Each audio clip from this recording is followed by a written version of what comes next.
somos organizaciones de cooperación internacional al desarrollo, de acción social, de migraciones, de consumidores, organizaciones feministas, ecologistas, organizaciones de paz, sindicatos. Trabajamos también en estrecha colaboración con la Coordinadora Andaluza de ONGs y la Coordinadora Estatal de Organizaciones No Gubernamentales para el Desarrollo. Como Futuro en Común, comenzamos en 2015 con la misión de luchar contra la pobreza, la desigualdad y el deterioro ambiental. Nuestro marco de referencia son los Objetivos de Desarrollo Sostenible y la Agenda 2030.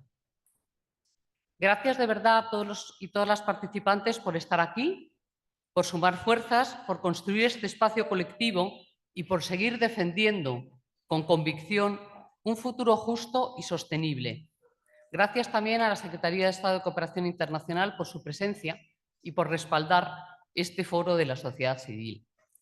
La verdad es que llegamos a Sevilla con emociones encontradas. Por un lado, sentimos una cierta frustración, una sensación como de oportunidad perdida. Y la verdad es que también, y esto se notó bastante ayer, estamos muy preocupados por la reducción de espacios de la sociedad civil en el seno de Naciones Unidas. En este sentido, nos gustaría trasladar también aquí esta preocupación a la Secretaría de Estado de Cooperación Internacional para que, de alguna manera, si puede intervenir, sabemos que está en ello, para que la sociedad civil tenga la palabra que le corresponde en esta conferencia que tanto nos afecta. Decía que tenía una sensación de frustración porque el documento final, el llamado Compromiso de Sevilla, no responde con la ambición ni con la valentía política que exige la urgencia del momento actual. No está a la altura del sufrimiento cotidiano de millones de personas ni de las transformaciones que este tiempo convoca. La emergencia climática, el deterioro de la democracia, las amenazas a los derechos de las mujeres, la escalada bélica que destruye vidas y desplaza comunidades, la movilidad humana, el avance del hambre, el crecimiento de las desigualdades, todo ello exige respuestas urgentes. No podemos permitirnos más demoras.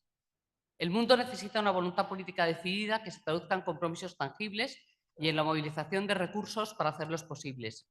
Mientras, cuando hablamos de todo esto, en 2022 se destinaron 7 billones de dólares a subsidios para combustibles fósiles. El gasto militar global alcanzó en 2023 casi los 2,5 billones de dólares y sigue, ya lo estamos viendo en las últimas conferencias, sigue en aumento. Más de 25 billones en riqueza y beneficios empresariales siguen ocultos en paraísos fiscales. Frente a todo esto, la brecha de financiación para cumplir con los objetivos de desarrollo sostenible supera ya los 4 billones de dólares anuales. Las crisis no esperan. Mientras se debatía cada párrafo, el hambre seguía creciendo. La deuda continuaba asfixiando a los pueblos del sur global. La ayuda internacional se reducía y el planeta rebasaba, una vez más, sus límites ecológicos. Pero no todo es desolación, porque también venimos con esperanza y ayer se vio en las intervenciones, se vio pasión, se vio rabia, se vio indignación y se vio esperanza, porque hemos mostrado que hay una sociedad civil viva que no se conforma, que denuncia, propone y moviliza, que actúa desde el territorio, desde la comunidad, desde la alianza y la solidaridad. Sevilla no puede terminar en Sevilla. Esta conferencia no es un cierre, sino un punto de partida. El documento aprobado carece de la ambición que exigen los desafíos actuales, pero lejos de desmovilizarnos, nos reafirma.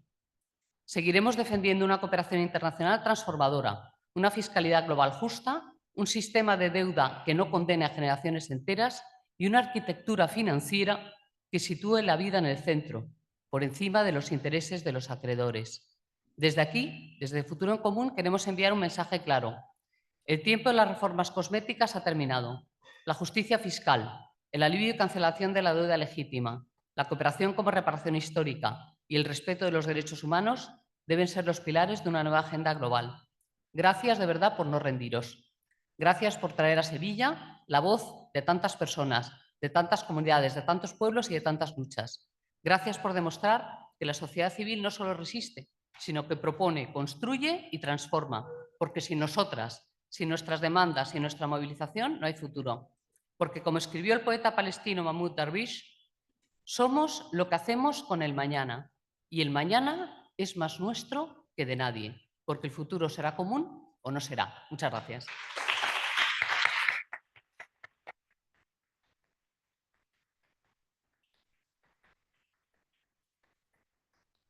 Y me gustaría darle la palabra a Javier Ruiz Gaitán, que está sentado a mi lado. Él es el presidente de la Coordinadora Estatal de Organizaciones No Gubernamentales para el Desarrollo. Muchas gracias, Valeria. Buenos días a todas y todos. Me gustaría empezar también dando las gracias a todas las personas que están en este foro de sociedad civil, a todas las organizaciones sociales, los movimientos feministas, movimientos sociales, defensoras y defensores de derechos humanos, y a todas las personas también que querían estar aquí y por diferentes motivos no han podido estar. Dar las gracias a la Secretaria de Estado por su presencia en esta apertura del día segundo del Foro de Sociedad Civil y también por haber hecho posible la realización de este foro y el apoyo. Las gracias también a Futuro en Común, a la Coordinadora Andaluza de Organizaciones para el Desarrollo, al Mecanismo de Sociedad Civil, por haber tejido esta alianza, reforzarla durante este año en el que hemos tenido que llegar a consensos, compartir una agenda por el bien común, por la defensa de los derechos humanos y del planeta. Tan importante que dialoguemos dentro de la diversidad de organizaciones, del origen distinto de cada organización, de las particularidades que puedan tener, pero ponernos en ese diálogo continuo, sobre todo en un contexto, como veíamos, de reducción del espacio cívico, de reducción progresiva de la participación de la sociedad civil, de la persecución y en muchos casos el asesinato de defensoras y defensores de derechos humanos. En esta mañana quiero centrar mis palabras en una palabra que parece ser la única importante y relevante en toda la escena internacional y en el panorama multilateral estos días, que es la defensa. Estamos oyendo los compromisos firmados para la inversión en armamento, la inversión en gasto militar, haciéndonos creer que esta forma de entender la defensa es además un camino para la paz. Quienes estamos hoy aquí sabemos que eso no es así, que hay otro camino posible, que podemos demostrarlo y defenderlo, y hoy queremos hablar de defensa, y en el foro de sociedad civil queremos hablar de defensa, pero una defensa entendida de una manera bien distinta. Queremos hablar de la defensa de los derechos humanos, del derecho internacional humanitario. Queremos hablar de la defensa de la democracia, del Estado de Derecho, de trabajar por la justicia y la paz y la reducción de desigualdades. Queremos hablar de la defensa, sí, pero de la defensa y necesidad de movilizar fondos y financiación, como decía Valeria, para una financiación de desarrollo feminista con mirada interseccional y decolonial. Defender los derechos de niñas, jóvenes, mujeres en todas sus diversidades. Defender los derechos de salud sexual y reproductiva. El derecho del empoderamiento económico de niñas y mujeres. De participar en todos los espacios donde se toman decisiones que les afectan. En la arquitectura financiera internacional, en la gobernanza económica global, porque las decisiones que ahí se toman afectan a millones de niñas, jóvenes y mujeres en todo el mundo. Pero también queremos hablar de defensa de una sociedad del cuidado, de un modelo de desarrollo que puede ser diferente, un modelo de desarrollo que reta un modelo entendido solo como crecimiento económico y que beneficia a unos pocos, perjudicando a la mayoría. Una sociedad del cuidado que pone en el centro la vida de las personas y el cuidado del planeta. Y queremos hablar de defensa, sí, pero de defensa de una ambición política, de poder dar pasos más decididos. Como bien decía Valeria, Sevilla no acaba en Sevilla. Se recogerá en el compromiso de Sevilla ciertos consensos que están lejos de las peticiones que hacíamos desde la sociedad civil y de lo que demanda, nos ha descrito muy bien el contexto de creciente necesidad humanitaria. Y defendemos, y queremos hablar de defensa, de una gobernanza económica global y de una arquitectura financiera internacional que sea democrática, inclusiva, que se abra a todas las voces, a todos los países y donde las decisiones se tomen teniendo en cuenta las voces de todas las personas y comunidades afectadas. Y queremos hablar de defensa, pero de defensa de la cooperación internacional, en un momento donde estamos viendo un ataque a la cooperación internacional, una reducción de la cooperación, en 2024 una caída del 7,1% y cifras que apuntan a unas cifras dramáticas en 2025, en un momento cuando es más necesario invertir, estamos viendo recortes, cierres de la agencia de cooperación. Y ahí necesitamos trabajar para que el consenso del 0,7% de AOD sobre la renta nacional bruta no solo esté en el texto, sino que haya planes concretos para su consecución y tiempos y compromisos de calendario para conseguirlo. y también renovar y revisar toda la propia gobernanza de la cooperación internacional. Y queremos hablar de defensa, pero de defensa también de algo que es clave y que estamos ahora mencionando, y es la defensa del espacio cívico, de la participación de las organizaciones de la sociedad civil. Queremos tener una voz en todos los procesos de negociación hasta que se llega a los documentos finales, poder participar en los programas oficiales, poder poner sobre la mesa las reivindicaciones, las voces de millones de personas de todo el mundo, de las comunidades y personas en situación más vulnerable que más se ven afectadas por las decisiones que se van a tomar. Solo con una participación de la sociedad civil podemos hablar de calidad democrática en los países, de calidad democrática de los procesos intergubernamentales y en las propias Naciones Unidas. Y, por tanto, trasladar este mensaje y que se eleve de la necesidad de dar más pasos para que la participación de sociedad civil sea aún mayor. Es necesaria. Y me gustaría acabar leyendo también unas palabras que Sanam Naraghi nos dio en Madrid en una conferencia reciente que organizó la Coordinadora de Organizaciones para el Desarrollo sobre la nueva Agenda de Paz, donde decía precisamente esto. Necesitamos un sistema internacional que reconozca a la sociedad civil, el espacio de activismo cívico de los ciudadanos y las ciudadanas en el mundo, y que realmente aproveche este poder para que luchemos colectivamente por los derechos humanos, por la paz y la democracia. Añadía un dato, además. La Carta de Naciones Unidas dice nosotros los pueblos de las Naciones Unidas. Repito, nosotros los pueblos, no los estados. Esto significa que como ciudadanos y ciudadanas del mundo tenemos el derecho y también la responsabilidad de participar. Por tanto, pedimos esta defensa del espacio cívico, esta defensa de la participación y poder ejercer este derecho y esta responsabilidad. Llegaremos el próximo 3 de julio al compromiso de Sevilla, lejos de las demandas que nos habíamos marcado, pero no lo veamos como un final. Sigamos desde la sociedad civil trabajando para exigir que se den pasos y se avance en aquello que se ha excluido y que no ha quedado recogido. Trabajemos también en mejorar los procesos para que en futuras conferencias la participación de la sociedad civil se refuerce aún más. Trabajemos en esta misma ya, como decíamos, y ahí agradecemos el diálogo justo antes de esta apertura, de ver si en el programa oficial todavía hay espacios donde podemos estar presentes. Y finalmente, lo que me gustaría dar es las gracias por todo este proceso, este diálogo de la sociedad civil de todo el mundo, por estas redes que hemos tejido para llegar a estas demandas que hemos hecho trasladar, que se han recogido en parte en la Declaración de Sevilla, pero que todavía queda mucho camino por delante para la construcción de un mundo justo, feminista, sostenible y en paz. Muchas gracias.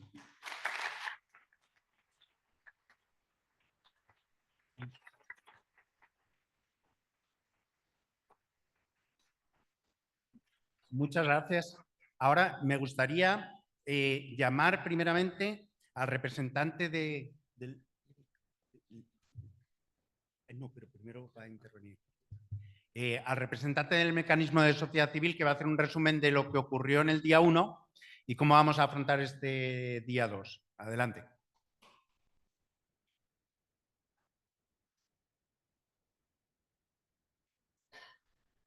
Representative from the Civil Society Mechanism. Yeah, thank you.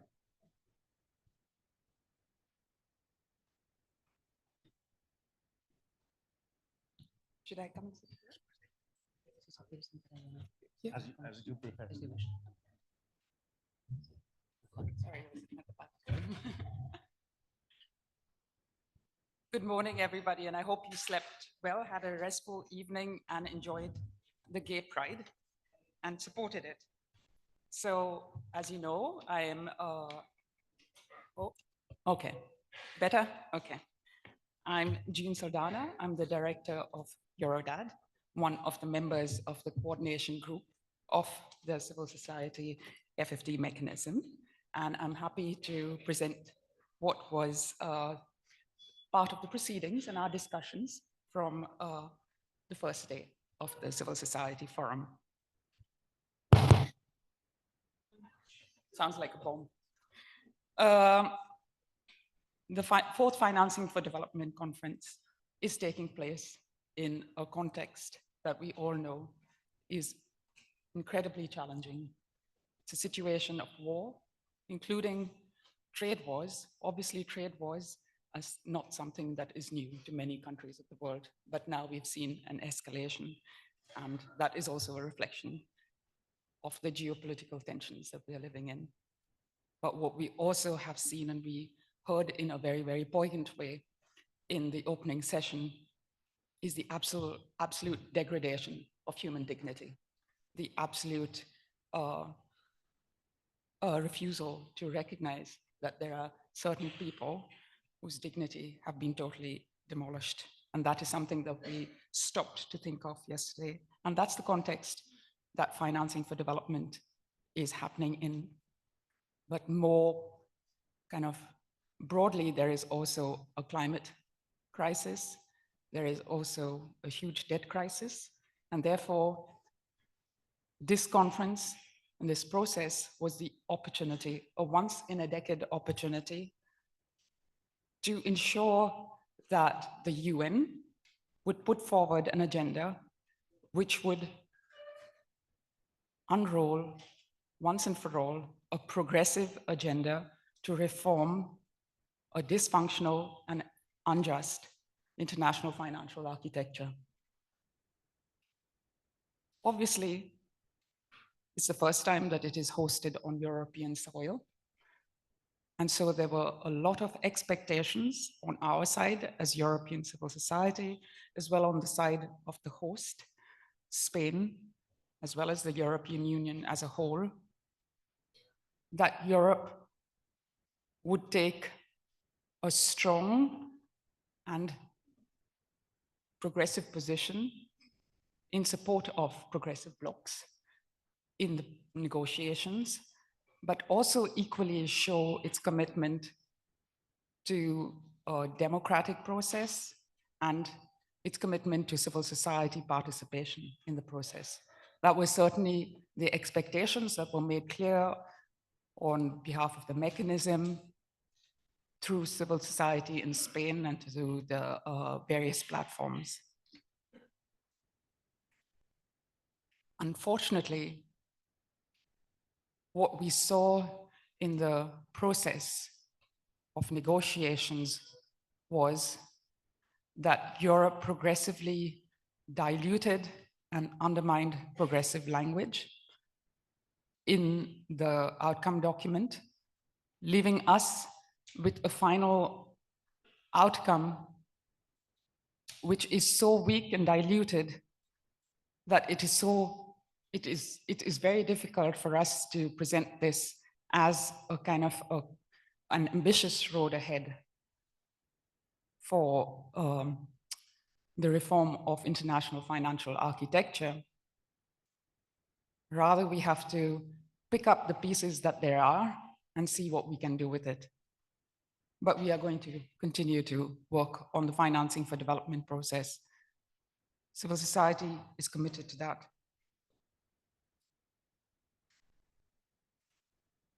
On the process side, we also saw a progressive closure from the official discussions, ending with the last PrepComs not at all being accessible to civil society, and then coming to Sevilla, where we have learned that there is hardly or no space for for civil society to participate in the official proceedings of the conference. And this is certainly not up to the expectation that the whole mechanism and European civil society have of all the principles that we expected Europe to hold up. The mechanism has come up with 4 asks that we look forward to discussing, and hoping that Spain as a whole would be willing to raise this, and we do hope that action will be taken quickly on it. First of all,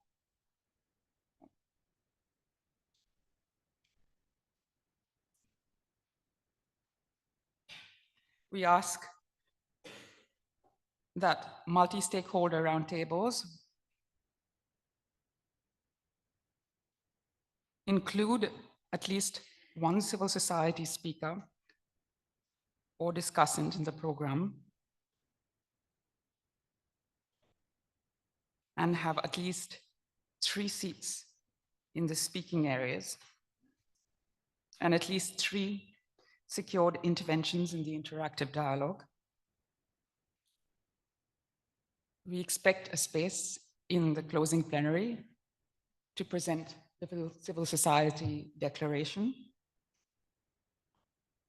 we have been asking for, and we hope and we expect a space for civil society to hold a press conference at the premises on the opening day. And we ask for adequate space for the display of civil society statements, the Civil Society Chronicle, and publications. The private sector, we know, has been allowed space in the official premises to have their forum. And I think it is only fair for us to be asked to be given space and visibility to make the voices of the millions who we represent also clear and audible to the participants of the conference and in the outcome of the whole proceeding. Thank you.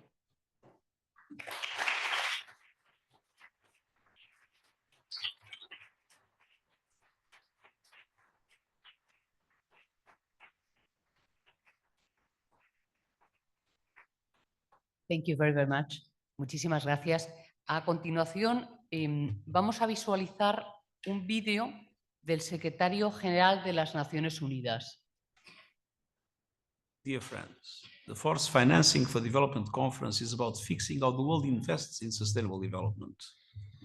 At a time of rising conflict, a burning planet, and growing division, it is about showing how international cooperation can and must deliver for people.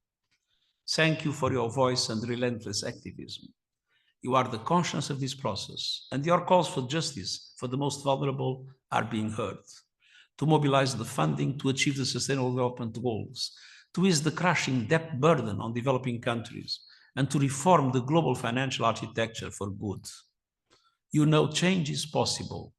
I urge you to keep pushing, keep demanding that governments live up to their promises.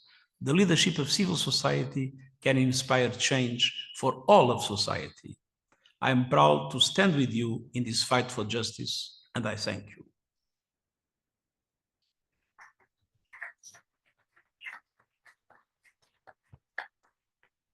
Quería agradecer este vídeo al secretario general de Naciones Unidas y llamar ahora sí y dar las gracias a Eva Granados, secretaria de Estado de Cooperación Internacional. Adelante, Eva.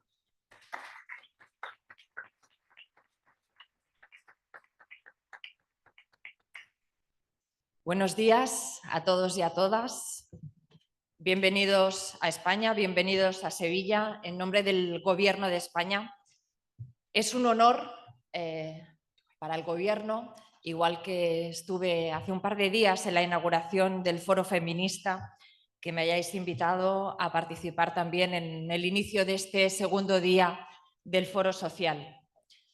Yo quiero agradecerle al mecanismo de la sociedad civil de financiación al desarrollo y especialmente a mis compañeros y compañeras de las entidades españolas, a Futuro en Común, a la coordinadora de ONGDs y a la coordinadora andaluza el trabajo que habéis realizado hasta aquí y el hecho de que podamos estar debatiendo justo antes de que empiece la cuarta Conferencia Internacional por la Financiación al Desarrollo.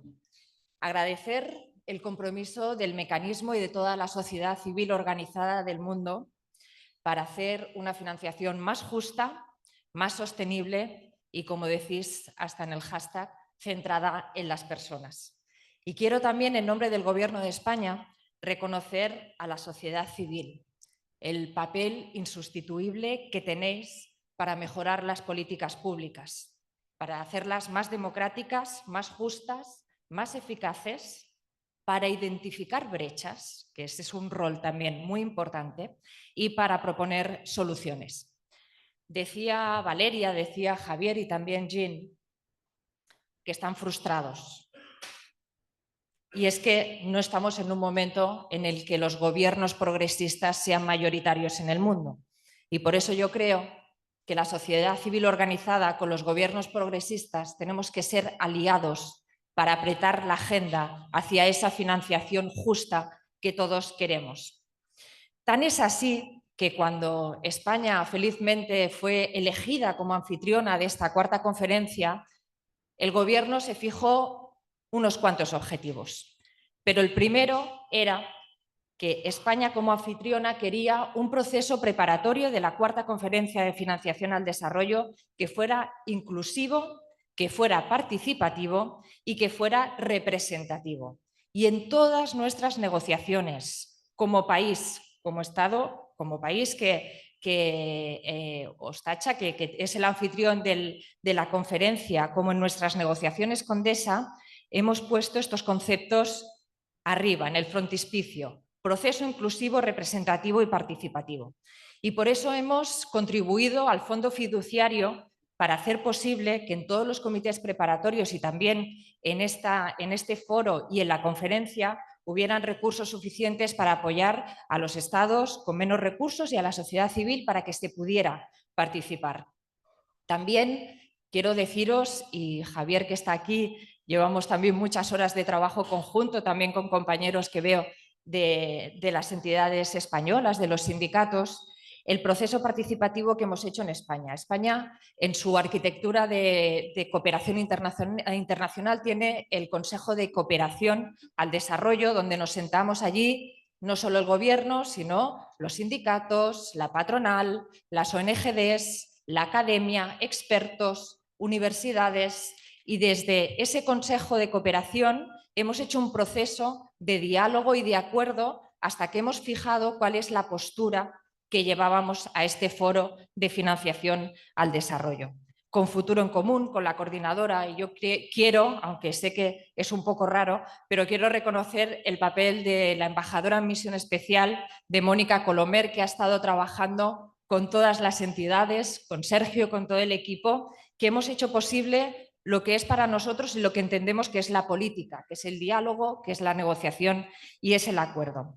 También en cada comité preparatorio, desde la delegación española, hemos incorporado a Futuro en Común en nuestra delegación oficial, porque entendemos que el gobierno representa a la sociedad y así hemos querido trabajarlo desde el primer momento. Y también hemos luchado, hemos hecho todo lo posible, y es así que desde el programa del mes de enero el Foro de la Sociedad Civil está incorporado en el programa oficial para que podáis decir vuestras conclusiones de este foro de financiación al desarrollo en la clausura de la conferencia. Y no es un tema anecdótico. Cuando el Gobierno de España se plantea un proceso participativo, representativo e inclusivo, lo hacemos no como una anécdota, sino como un compromiso y una declaración política. Porque el Gobierno de España entiende que el avance y las reformas progresistas se hacen siempre desde la concertación social. Y eso es algo que nos gusta también exportar y que explicamos y que mis compañeros que están aquí de la sociedad civil española conocen bien. Los avances, las reformas en España se han hecho con consenso. Y con eso hemos aumentado el salario mínimo interprofesional y ha hecho posible que las mujeres, la brecha salarial sea más pequeña, porque con acuerdo con los sindicatos conseguimos aumentar los salarios. Porque con la reforma laboral... Gracias. Porque pactando la reforma laboral con sindicatos y patronales conseguimos que los contratos y la calidad del empleo mejore. Porque las pensiones se pactan también en una mesa de concertación social. Y porque nuestra ley de cooperación, y al final este es el marco en el que trabajamos, es una ley que se ha acordado con los partidos políticos, con las ONGs, con los sindicatos, con las patronales, con las universidades. Es el diálogo, es la concertación, es el acuerdo lo que nos hace avanzar. Así que en este proceso hacia la cuarta conferencia lo hemos hecho también entre los países, dialogando mucho, trabajando mucho la postura de la Unión Europea, porque nosotros hemos negociado dentro del marco de la Unión Europea, y convencidos que sin la sociedad civil la Conferencia de Financiación al Desarrollo no está completa. ¿Por qué? Porque vosotros sois la mirada crítica, la capacidad de propuesta, la vigilancia activa, y escuchar vuestras propuestas sabemos que es la condición para mejorar la financiación al desarrollo. Lo decía también Valeria, estamos en un momento muy complicado del mundo, pero a mí me gustaría poner en valor algunas cuestiones. En primer lugar, que es un momento, es una situación urgente, que vamos tarde, que estamos en el 25 y nos quedan 5 años para el 2030 y que solamente 2/3 de las metas, están lejos de avanzar. Pero sabemos que tenemos el marco de la Agenda 2030 vigente y que es nuestro objetivo. Y igual que nos comprometimos en 2015, tenemos que seguir comprometiéndonos en el 2025 y en el 2030. Y mañana empieza la conferencia y yo creo que la conferencia empieza bien, a pesar de la situación en la que estamos. Y no me llaméis provocadora, pero os voy a explicar los 3 motivos por los que creo que la conferencia empieza bien. Estamos en un momento decisivo. Está en cuestionamiento el multilateralismo, el derecho internacional, el derecho internacional humanitario. Hay una rebaja de la ayuda oficial al desarrollo. Hay un auge de la impunidad. Hay contranarrativas muy potentes. Hay una guerra cultural mundial contra la solidaridad global. Y estamos afrontando un tsunami humanitario. Luego son riesgos comunes, desafíos globales que necesitan respuestas globales. Y hemos sido capaces de llegar a un acuerdo. Y ese es otro motivo por el que creo que empieza bien la conferencia. El documento tiene medidas realistas y concretas para que fluyan más recursos allí donde más se necesita. No está todo lo que ambicionaba España, claro, pero lo vemos como un punto de partida para seguir trabajando. El documento podría haber sido más ambicioso, pero el documento tiene mucho valor en sí mismo y el documento tiene algunas medidas que consideramos muy importantes. Con las compañeras del Foro Feminista hablábamos de los avances en materia de género y hablamos de verbos de comprometerse y de aumentar, de comprometerse con la transversalidad de género en esa orientación en toda la financiación al desarrollo, en la agenda de financiación. Y eso está en el documento, en el artículo 11. Que habrá un aumento en la inversión de la economía de los cuidados. Eso es nuevo, lo hemos estado peleando desde hace años. Cuando España presidió el Consejo de la Unión Europea, lo pusimos en la agenda de la Unión Europea. Y estamos muy orgullosas de que ahora el documento, el compromiso de Sevilla, hable de aumentar la inversión en la economía de los cuidados. También en protección social, lo comentaba antes con algunos compañeros. Ahí yo creo que con la OIT, con los sindicatos, con el conjunto de las ONGs que están trabajando por la protección social, pone en el artículo 27 que se apoyarán a los países que tengan por objetivo el aumento de la protección social. Y ahí vamos a estar los países comprometidos. No solo lo que dice el documento, luego al lado hay un SPA que habla de compromisos concretos, de países concretos que van a avanzar en base a lo que dice el documento. Y otro ejemplo, el artículo 50, letra F, habla de un inicio del proceso intergubernamental en Naciones Unidas para elaborar recomendaciones de reestructuración de la deuda. ¿Nos gustaría haber llegado más lejos? Pues sí, pero el mundo es el que es, la situación es la que hay y creo que el valor del acuerdo es muy, muy importante. Así que tenemos una hoja de ruta para hoy y para el futuro. Y creo que seremos capaces de encontrar soluciones que todos queremos. Y por último, creo que empieza bien la conferencia también por el valor del acuerdo. Junio de 2025. Miremos las noticias, miremos el mundo, miremos los titulares de hoy, de la última semana, del último mes, de los últimos 3 meses. Miremos lo que está pasando en el mundo. Hay una extrema complejidad. No ha sido fácil la negociación, pero hemos hecho diálogo, hemos negociado y hemos llegado a un acuerdo. Y con la que está cayendo un mensaje desde el compromiso de Sevilla, que el multilateralismo está vigente y funciona, creo que es un mensaje muy potente al conjunto del mundo. Es evidente que tiene que renovarse el multilateralismo, pero tenemos un acuerdo, tenemos un compromiso de Sevilla que tiene en el centro a las personas, que tiene la cooperación como el instrumento para mejorar el mundo, que mira más allá de lo geográfico. Hay muchos nortes en el sur y muchos sures en el norte. Tenemos que pensar en la lógica de alianzas. Tenemos que defender la democracia, que está en peligro en muchos países. Y tenemos que hacerlo desde el feminismo, la idea política más transformadora que hay en el mundo. Debemos ser estratégicos. Hay una guerra cultural que combate lo que defendemos todos los que estamos aquí y los gobiernos progresistas. Tenemos que ser muy estratégicos y escoger muy bien los aliados ante la ola reaccionaria. Y por eso España reconoce y valora los temas que habéis aportado a la agenda. Fortalecer la gobernanza de la fiscalidad global, la urgencia en los cambios de la gestión de deuda, la protección de los espacios fiscales para políticas públicas inclusivas, el enfoque de género, la justicia intergeneracional, la transición ecológica, la localización de los objetivos de desarrollo sostenible. Esa es vuestra agenda, es la agenda también del Gobierno de España que hemos estado negociando en el documento. Y acabo ya.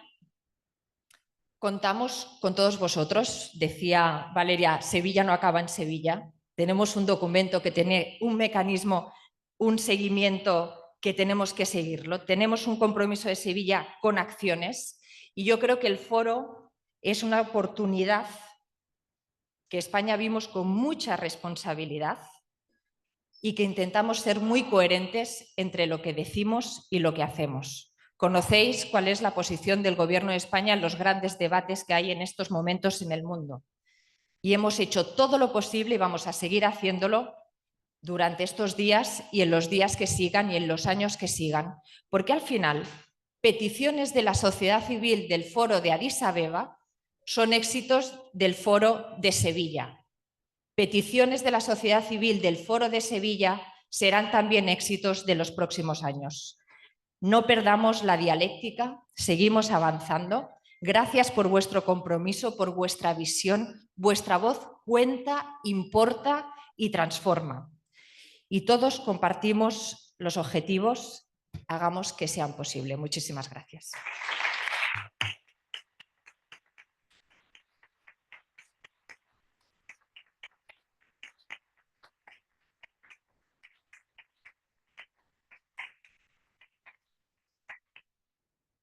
Muchísimas gracias, Eva Granados, secretaria de Estado de Cooperación Internacional. Con esta última intervención clausuramos esta sesión inaugural. Gracias de verdad.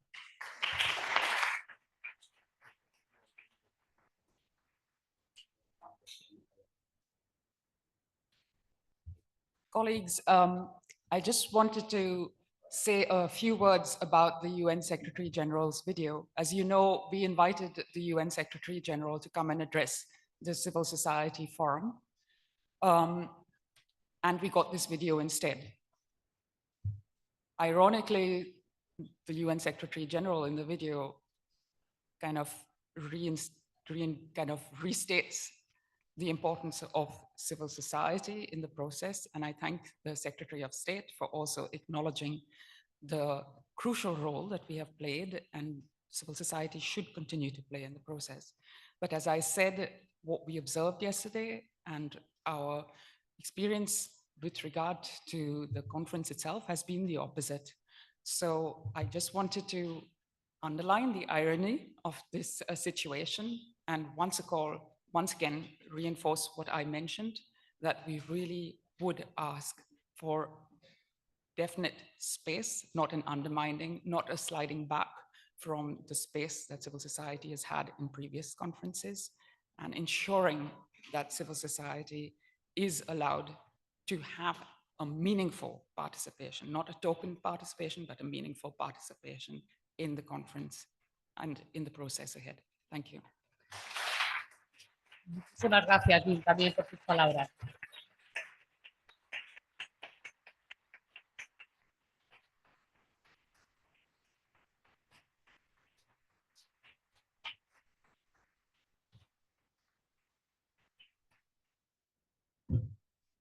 Okay, colleagues, we will now just wait a couple of minutes to reorganize the podium and stay seated. We just get started with the opening plenary. Okay, Erika, please, April.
You said Laura said they're going to come to us, but then they'll come up now.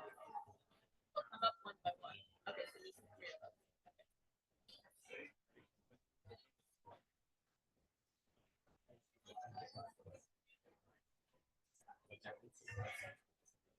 Okay.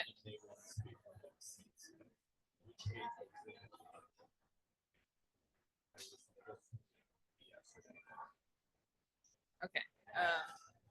While you're standing there.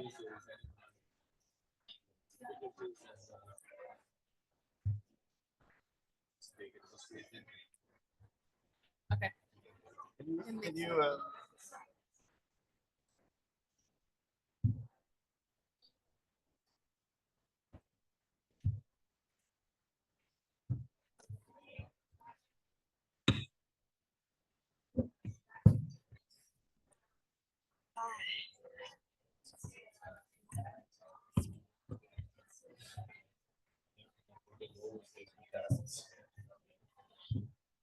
reparations?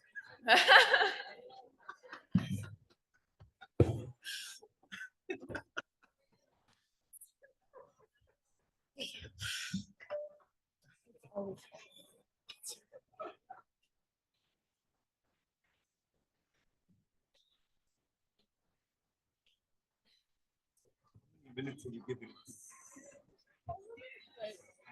No, just like not. Okay. Can we do like yesterday, 6 or 7 minutes? 7 to 8 minutes?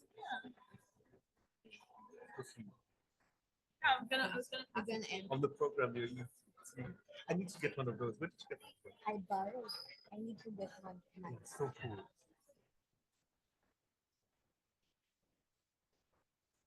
Colleagues, please take your seats so we start.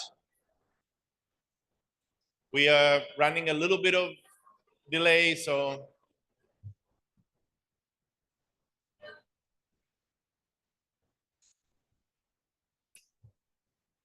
there's a very interesting parallel meeting there in the corridor. Do you mind?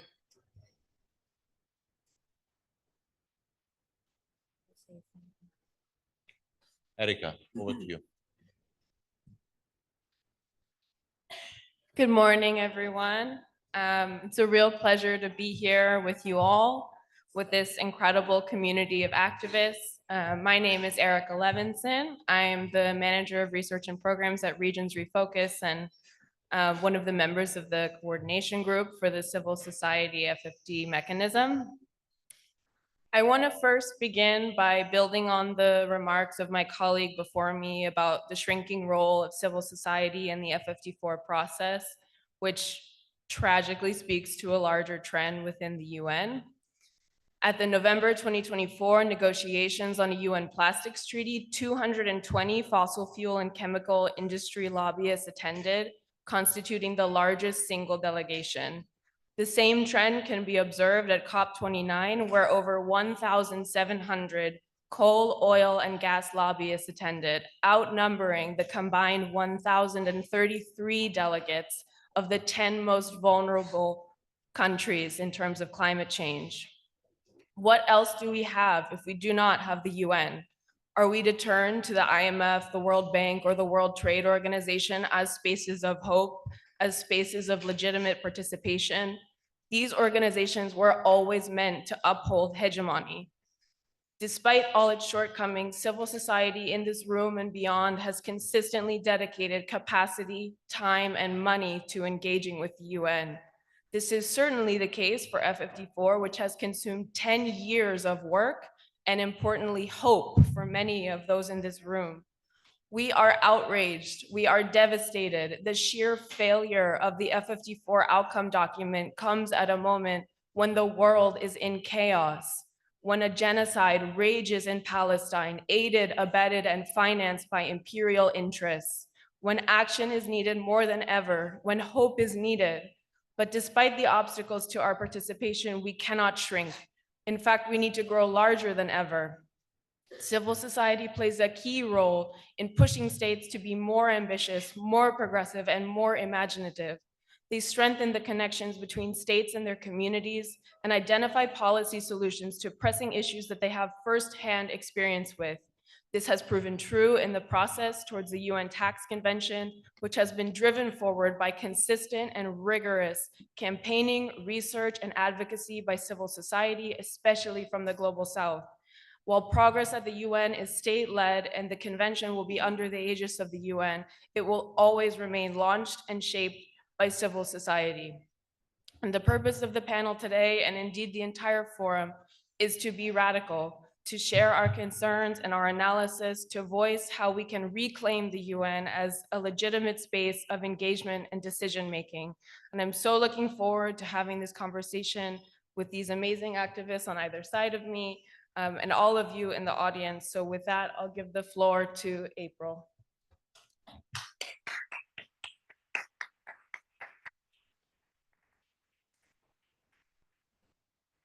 Thank you so much, Erica, and good morning to everyone here, to comrades, activists, and thank you for this opportunity to present our perspective and analysis of the current context. I'm April Porteria. I'm with the Asia Pacific Forum on Women, Law and Development and the Feminist Workstream of the CSO FFD mechanism. First is to really register our disappointment of the outcome document and to the increasingly repressive conditions for the civil society and people's movements to engage meaningfully in this process. And I think we need to say it more. We are repressed, we cannot be in the room, and we really need to do something urgent and bold about this. And I want to say, coming from a very long, very far region, Southeast Asia, the repression at the local and national levels where we are surveilled, harassed, and even killed. And for us to be here is very difficult for the Global South. And going back to the outcome document, Compromiso de Sevilla, while the translation varies, we believe it is not coincidental to treat the document as a compromise, and definitely not even the bare minimum of ambitions we urgently need. The outcome document fails to concretely and ambitiously address the gross global challenges or to defend multilateralism that is based on international cooperation and global solidarity. The women of the Global South are raising the red alarm. We cannot accept a text without ambition and accountable actions. A text that does not acknowledge the systemic perpetrators to our historical oppression, and a text that is silent on wars and genocide against peoples. The outcome document in its current form is lost in ambition, damaged in accountability, and only further instrumentalize women's human rights and gender justice. A few points more on the text. The text is silent on the systemic and marginalization and oppression of women, While it does talk about access to employment, it still looks into women and girls as economic potentials for economic benefits, without really addressing the fundamental barriers to our labor rights and economic justice. The text recognizes that without peace, sustainable development is impossible. However, it fails to call out the different wars and genocide against peoples across the world, as well as how militarism is being used to control territories and to continue the extraction and exploitation of economies and peoples in the global south. Also, the text is presenting a whole package of unlocking potential of the private sector, particularly the private capital, to fill the gaps in development. We have to be reminded that FfD4 here in Sevilla is happening side by side with the International Business Forum with the same objective to tap private capital. The UN is ushering such partnerships through multi-stakeholder approach, which allows the private corporations to be on the same development table as we are, the rights holders. We have to remind them that the people's grassroots women and communities of the Global South have generations of lived experiences, human rights violations, and corporate abuses of big transnational corporations, and thus, we cannot sit at the same table with them. And yet, while we feel such disappointment, we see hope in this room, in our movements, from those engaging inside to those of us expanding and organizing outside. Let me share that just a day ago, over 300 feminists representing civil society organizations, networks, collectives have adopted the Feminist Forum Political Declaration for and Beyond FfD4. In this document, we said that we will continue to demand accountability and rights-based, environmentally just, decolonial, intersectional, sustainable, and people-centered economic models of development that centers care, reparations, redistribution, and accountability. In this statement, we also say we call an urgent call to end the escalating wars, occupations, and genocides.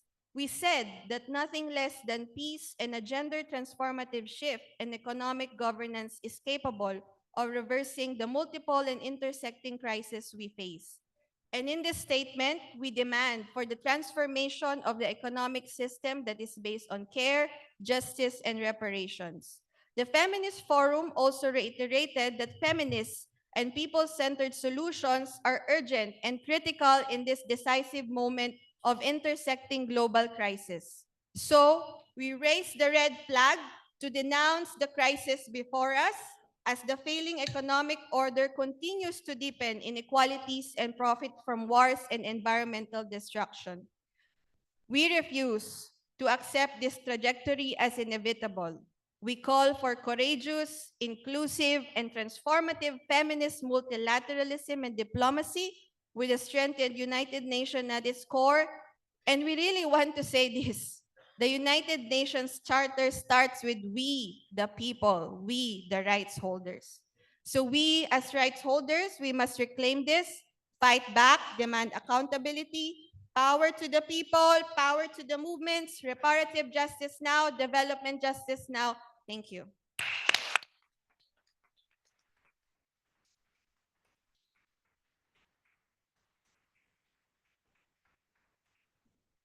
Thank you so much, April. What an amazing and really powerful bridging of feminist analysis and concerns about militarism, inequality, and the global economy. So I think I'll pass the floor now to my amazing colleague, Jason, who can present himself, please. Thank you. Thank you very much, Erica. Good morning, comrades. Good morning, comrades. Good morning. That's better. I think the Sevilla hospitality has been very good. Let me begin by building on what my comrade April just concluded with. And this one comes from South Africa. How many of you know where South Africa is? Come on. I think you'll know this one. Amandla! Amandla! Amandla. That's better. Today, as you've seen right from the beginning, is a fighting day. Today is a day about reclaiming our space. It's about defending the space that we call the United Nations. But most importantly, it is about speaking up and speaking for and on behalf of the constituencies that we've left behind at the grassroots. Yesterday, a couple of comrades spoke about us in this room being kind of complicit with some of the things that are going on in the world around us, and a failure to acknowledge the constituencies that we represent back home. Many of us have flown many hours, done lots of very complicated things to try and be in this beautiful city of Sevilla during this 4th FfD conference and this Civil Society Forum, not because we wanted to come and enjoy the lovely sunshine, but because we represent comrades, brothers, sisters, moms, dads back home in the pursuit of justice, in the pursuit of equality, in the pursuit of equity, but most importantly, in the pursuit of voice and representation. And that is what we are talking about in this first session when we talk about democratizing the global economic governance and recentering it around the United Nations. The United Nations is a space where we, as April has said, it starts with we the people. And that is why this slogan, Amandla, a way to translate to power to the people. All of us live in countries that claim or profess to be democracies. The most crudest definition of democracy is power by the people and for the people. And so when we talk about democratizing global economic governance, that's exactly what we mean at putting it at the center. So the second point is around why the United Nations is an important machine and an important set of institutions for enhancing this democratizing of global economic governance. First and foremost, it's about redefining the norms and actions of how we operate as a global economic system. We've all heard and learned and read about the profits of a people. The United Nations and the institutions that we support, that we fight for, where there is voice for us, for voice that is from those from the global south, from developing regions, means that we have a voice that's on equal footing, that we can disrupt this notion that profits of a people is what should dominate the narrative around global economic governance. We can challenge in a more vicious but democratic way the very archaic, hegemonic principles of how things like global trade, global finance, and global economies are governed. Yesterday, we heard Comrade Jane talk about the issue of tariffs. Countries that have little or nothing to do with or very little to do with globalization being affected by one or two countries' decisions to impose tariffs. We need to find a way of fighting that kind of hegemony. And the United Nations gives us that opportunity. When we had the issue of illicit financial flows, we had a very strong political panel led by the former South African president, His Excellency Thabo Mbeki, that gave rise to the high-level panel report on illicit financial flows that redefined globally what illicit financial flows actually are. Many of us in this room, many of us who are going to be in the room or in the hotel further down the road tomorrow, only thought illicit financial flows were illegal. But through that panel report, through the political leadership of His Excellency Thabo Mbeki, we've been able to redefine illicit financial flows to mean also corporate tax abuse, something that my comrade Dereje spoke about yesterday. So this is why the United Nations becomes very important, because that kind of normative change, that kind of changing in the way we define the challenges that we face as a people, as we face as a society, becomes very important. Today, with our comrades at Tax Justice Network Africa, we are on the verge of negotiating a UN Framework Convention on International Tax Cooperation. Why? Because that report on illicit financial flows gave rise to a United Nations process, gave us the language in the Addis Ababa Action Agenda 10 years ago to dare to dream that we could actually bring how international tax rules are defined into the space of the United Nations and not in the hegemonic, preconceived or self-interests of a small group of countries in the OECD. That is why the United Nations is important. Yesterday, we talked about the main thrust of this year's FfD Forum being on the issue of sovereign debt. And again, through the leadership of countries in the global south, in Africa, in Asia, in Latin America, and the Alliance of Small Island States, we have successfully managed to get good and decent language that's going to allow us to start the process of redefining how global sovereign debt rules are defined, how they are approached. And yes, while there's an immediacy in dealing with the debt crisis, there's also a structural and systemic governance issue of how power is redistributed when we're talking about debt issues. And so when we're defending and talking about reimagining why the democratic governance around decision-making in the United Nations is central, it is for these reasons.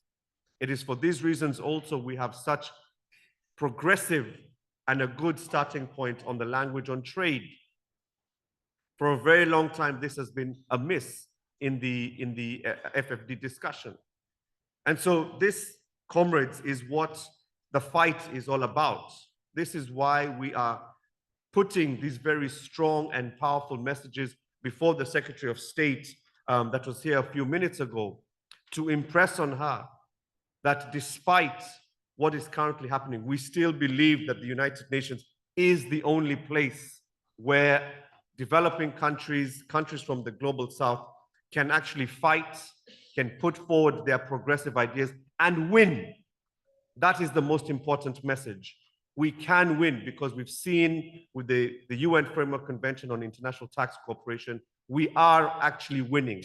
When the global south comes together in a unified, coherent, and in solidarity, we can win. And it is through the United Nations that we can do this. So dear comrades, as I wrap up, that is just a few of the things that we are going to be fighting for and continue fighting for this week. Let us not tire. As I said yesterday, for those of us who come from the continent of Africa, we are middle and long distance runners. So we know we are only in lap 1 of lap 25, perhaps. And yet the pace is yet to pick up. The energy is yet to pick up. This is only day 2 of day 7 in Sevilla. Let us not tire. Let us not give up. Let us continue with the spirit. Let us continue with the fire and make sure that we defend the United Nations, because that is the space that is going to give us the normative change. That is the space that is going to give us the progressive agenda away from the colonial, hegemonic, current economic dispensation that we currently have. And as I wrap up, I know our friends from Europe will know this one definitely. So, aluta, aluta, aluta. Muchas gracias. I'm learning Spanish as well.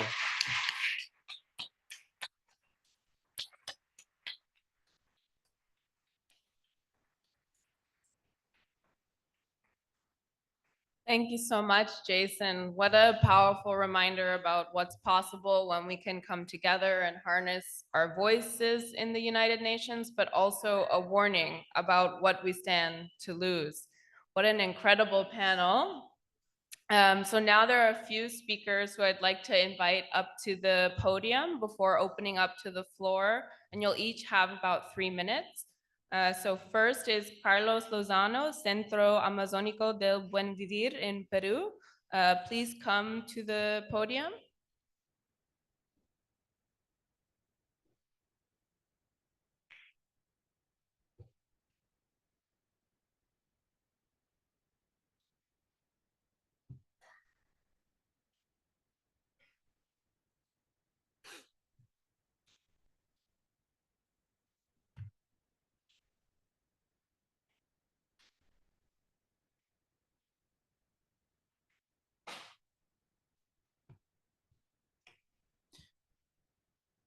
Muy buenos días a todos los presentes. Para mí es un honor dirigirme a todos ustedes en este espacio para compartir la perspectiva de un joven indígena del sur global sobre la importancia de nuestra participación en los procesos de financiamiento para el desarrollo. Si bien es cierto, esta intervención no va a hacer grandes cambios en todo el proceso que se está siguiendo, pero para mí el hecho de estar aquí, que ustedes puedan escuchar mi perspectiva, ya es algo muy, muy importante. Siempre se ha dicho que las decisiones sobre deuda externa, el comercio internacional y los impuestos globales son temas ajenos a nosotros, que pertenecen a expertos, economistas y grandes políticos.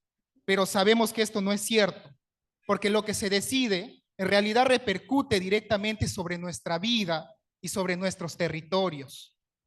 Por ejemplo, los acuerdos comerciales que promueven la explotación de recursos naturales sin considerar el consentimiento de las comunidades locales ha llevado a la creación de áreas naturales protegidas en el Perú, como es el Parque Nacional Cordillera Azul. La organización que administra este parque ha vulnerado nuestros derechos y sin nuestro consentimiento ha vendido bonos de carbono a empresas transnacionales del norte global que contaminan nuestro planeta. Nos arrebatan la tierra en nombre de la conservación mientras permiten que otros destruyan la vida en otras partes del mundo, lucren con nuestros bosques y concesionen para la explotación de recursos. Esto es una deuda ecológica y sucede frecuentemente en el sur global. Es una deuda que el norte global va alimentando cada vez más y que no está siendo considerado en estos foros. En mi comunidad tenemos una costumbre y es que nosotros sembramos árboles frutales en todo el camino hacia las chacras y tomamos solamente lo que es suficiente para quienes estamos caminando por ahí. Pero el mundo que han construido a nuestro alrededor no entiende esta lógica. Nos imponen un sistema donde unos pocos acaparan los frutos de la tierra, mientras muchos otros quedan sin nada. La deuda externa asfixia a nuestros países. Nos obligan a priorizar el pago a bancos, organismos financieros en lugar de invertir en salud, educación o protección de nuestros territorios. Nos están complicando más la vida sin generarnos ningún tipo de beneficio. ¿Cómo podemos hablar de desarrollo si nuestras comunidades siguen empobrecidas, perseguidas y desplazadas? Estas decisiones también incrementan las violaciones de derechos humanos. Las mujeres, familias, niños y jóvenes indígenas, guardianes de los bosques del sur global, sufrimos directamente los impactos de estas políticas. La persecución a líderes y dirigentes indígenas es parte de esta terrible historia. A los que defienden la vida, los territorios, los bosques, los asesinan y los silencian con amenazas. Sé de esto en carne propia, pues mi abuelo fue asesinado por defender su tierra, por oponerse al avance de las economías ilegales. Mi familia fue desplazada y arrancada de su comunidad. Y lo más terrible es que esto se ha vuelto normal. ¿Cuántos más deben morir? Mientras en estos foros internacionales se discuten impuestos globales y regulaciones económicas, en nuestros territorios el extractivismo avanza sin freno. Empresas mineras, petroleras, agroindustriales destruyen la Amazonía con la complicidad de los gobiernos, amparados por acuerdos comerciales que nunca consultaron con nosotros y que incluyen nuestros territorios. Nos dicen que estos proyectos traerán desarrollo, pero lo único que nos dejan es despojo, contaminación y violencia. A pesar de todo, estamos aquí en representación de muchos. He tenido la oportunidad de estar en algunos espacios internacionales, pero somos pocos los jóvenes indígenas que logramos llegar. Y aunque nuestra voz es potente, no basta. No basta con ser uno o dos en un foro, necesitamos ser varios, exigiendo cambios reales.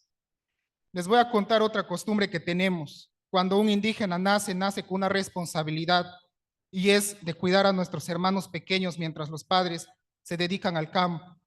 Y es que nosotros nacemos con esa responsabilidad de cuidarnos, querernos y protegernos. Y por eso estamos aquí, porque sabemos que nuestra lucha no es solo por nosotros, sino por quienes vienen después. No podemos aceptar que en los espacios donde se define el futuro de la economía global, nuestras voces sean ignoradas. Es urgente que los pueblos indígenas y en especial los jóvenes estemos presentes en estos debates, porque lo que está en juego no es solo dinero, sino nuestra vida, nuestra dignidad y el futuro de nuestros pueblos. Finalmente concluyo diciendo que no puede haber desarrollo sin inclusión, no puede haber justicia sin el reconocimiento de nuestros derechos y no puede haber futuro para todos sin los pueblos indígenas y nuestros territorios. Es momento de que el mundo entienda. No sé si me pueden acompañar en esta arenga. Yo digo Amazonía viva y ustedes si pueden repetir humanidad segura. Amazonía viva. Amazonía viva. Amazonía viva. Muchas gracias.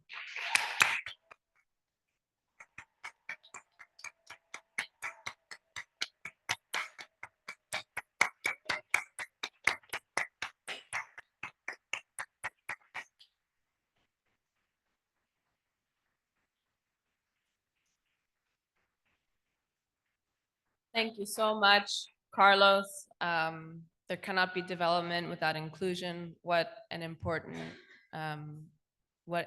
statement. Next, I'd like to call to the podium Mia Tran, Children and Youth Constituency, Major Group for Children and Youth.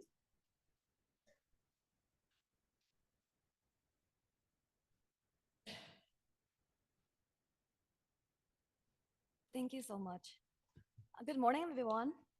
My name is Mia Tran from New York University, and I speak today on behalf of the Financing for Development Children and Youth constituency of MTCY.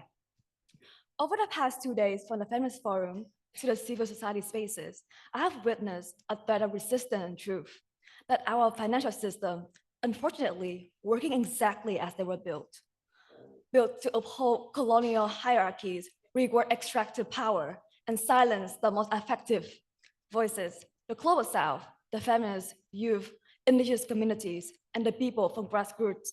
Yesterday, my colleague Michaela Fernandez reminding us that through Argentina stories that feminist demands are built collectively. And when they erupt, it is the call to change it all. From Niyuda Menos to the right for legal abortion, she shows us how young feminists make drift into law and rage into policy. She reminded us that while rich women are poor women die. This isn't just a slogan, but it is a structural truth. Patriarchy is rooted in class inequality as well. And I want to echo this deeply, so I have seen similar gaps through my own work at NYU, researching a link between climate change and sexual and reproductive health in Latin America.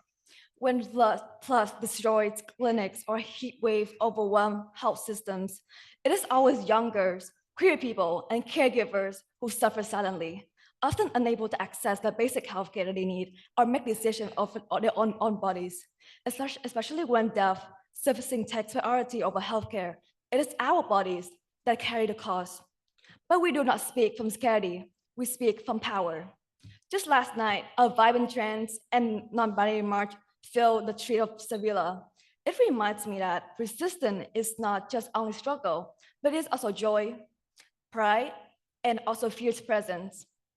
A number of people have told children and youth of how they should organize, or sometimes if they should organize in context of FfD, often trying to curtail their voices or tell them that they are not an expert enough. But children and youth continue to fight against all odds. Just as I speak here, one of the largest youth forum of FfD is taking place at the University of Seville, and largest number of youth, exceeding number of CSO delegates, have been accredited to participate at FfD. We need to be better than our forces to fight. We need to be better in being allies of children and youth. And most importantly, we should never, ever question the role of right holders in the space that already belongs to them. Thank you.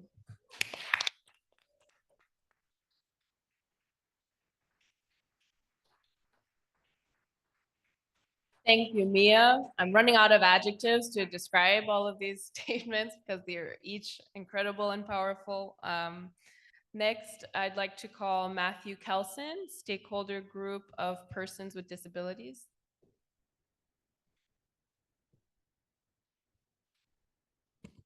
Thank you very much. I'm Matthew Kelson from the International Disability Alliance, and I'm pleased to address the Civil Society Forum on behalf of the Stakeholder Group of Persons with Disabilities.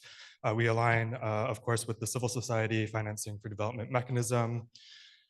Financing the inclusion of persons with disabilities who represent over 15% of the world's population is both a human rights necessity and an economic imperative.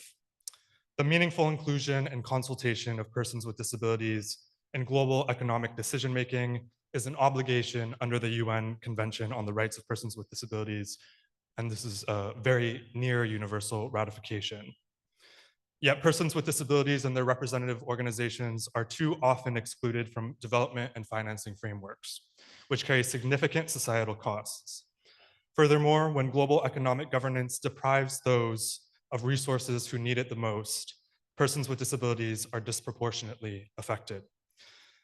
The issues and action areas of this 4th International Conference on Financing for Development are critical for the implementation of the UN CRPD. This includes fully embedding the rights of persons with disabilities in international development cooperation, domestic resource mobilization, and monitoring. To achieve inclusion, governments and development partners must employ a range of innovative and equitable financing strategies. Disability inclusive development requires addressing the massive global equity gap affecting over 1 billion people and their families, strengthening progress towards the achievement of the SDGs, and fostering sustainable economic growth, spurred by the increased productivity and participation of persons with disabilities. In this regard, it's critical to increase financial resources to existing mechanisms for inclusive development for and with persons with disabilities. Notably, the recent Amman Berlin Declaration, endorsed by over 100 national governments, regional organizations, UN entities, development banks, and funds at the 2025 Global Disability Summit, has set the goal of a 15% for the 15% target, which means that 15% of international development programs being implemented at the country level should pursue disability inclusion as an objective. Importantly, to enable disability inclusive development, governments and all stakeholders must recognize persons with disabilities as rights holders, including in financing agendas. And we are calling for language in the Civil Society Forum declaration to this end. This requires committing to strengthening representation and participation, ensuring that persons with disabilities and OPDs can meaningfully and effectively participate in political processes, decision-making, and policy co-production. It means accelerating progress on collecting and using data and building the evidence base, investing in the entire data value chain around disability data, and designing more effective, targeted, and inclusive interventions. Citizen data, especially OPD-led and intersectional data initiatives, complement official statistics and fill critical data gaps. And this also requires addressing the systemic marginalization of persons with disabilities and transforming societies. This includes embracing a cross-sectoral and multi-stakeholder approach to reshape societal attitudes, eliminate discriminatory laws and practices, transform service delivery, and ensure accessibility and digital inclusion. And that includes artificial intelligence and building more inclusive communities. We know that it is critical to have these discussions within development financing conversations at all levels. In that regard, we will continue to make the case for a global commitment to disability inclusive development throughout this week and beyond. Thank you very much.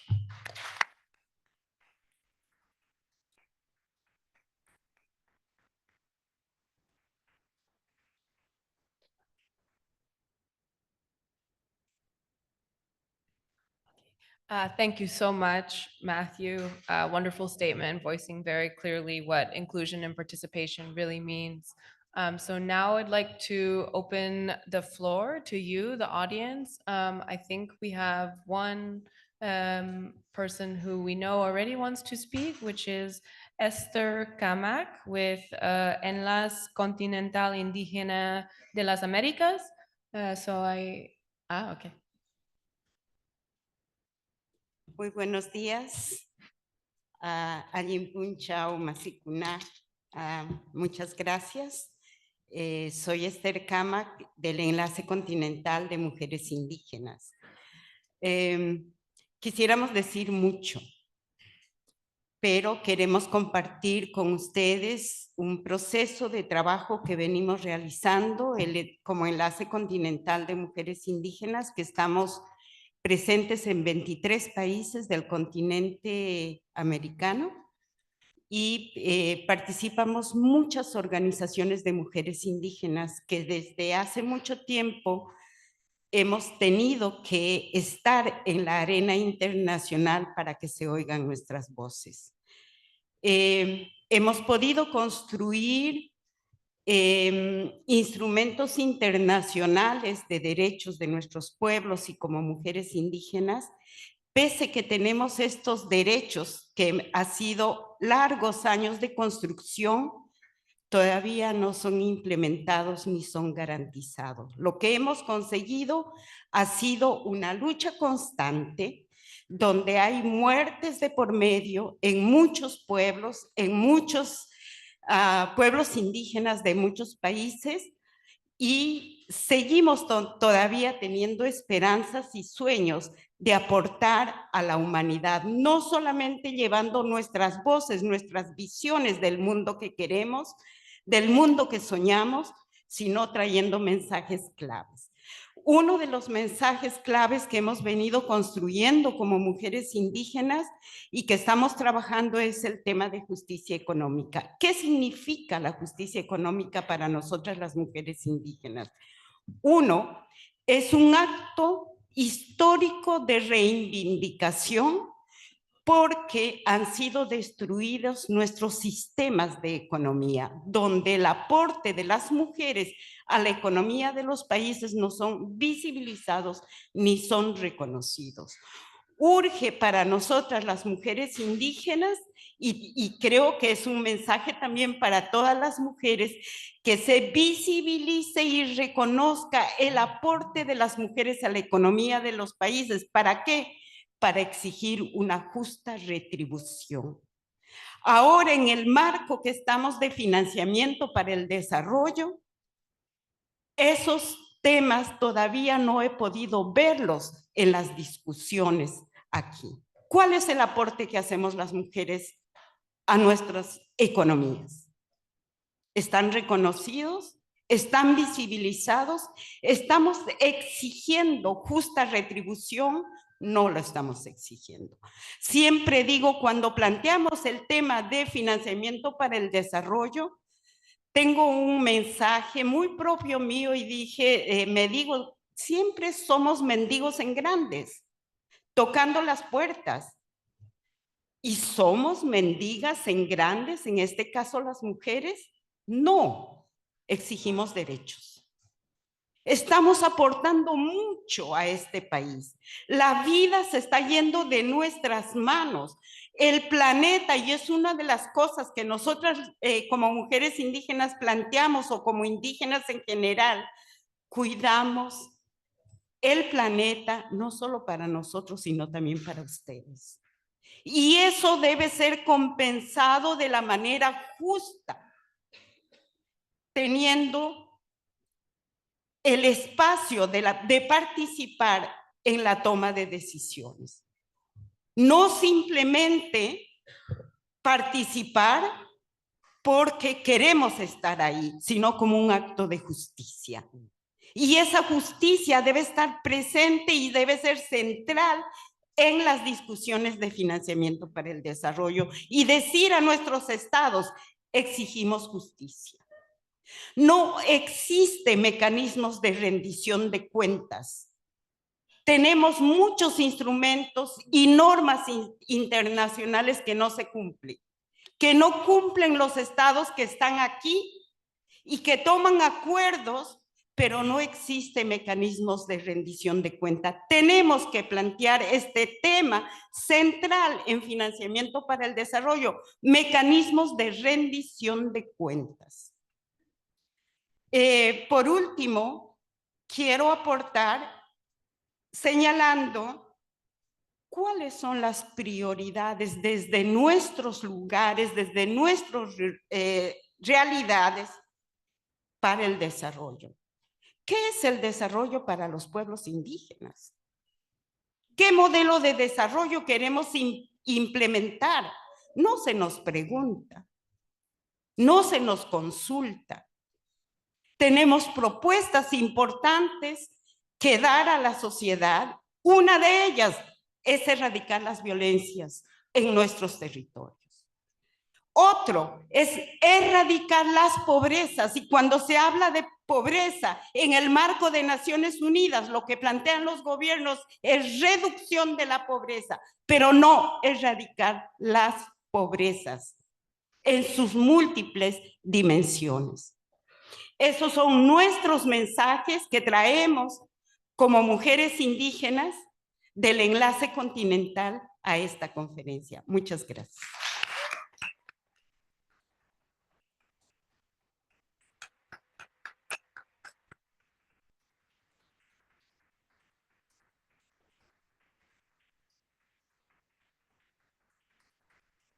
Thank you, Esther. What a note to end on. Economies are not apolitical entities. Let us all acknowledge the work of Indigenous women in the economy and with nature, and amplify their calls for change and for inclusion, and also work to take the burden off of them as well. So with that, I think we can open to the floor, and please, there are two microphones in these corridors on either side, and folks can line up behind them, and there are also some microphones that can be brought around to anyone who stays in their seat but would like to speak. So please.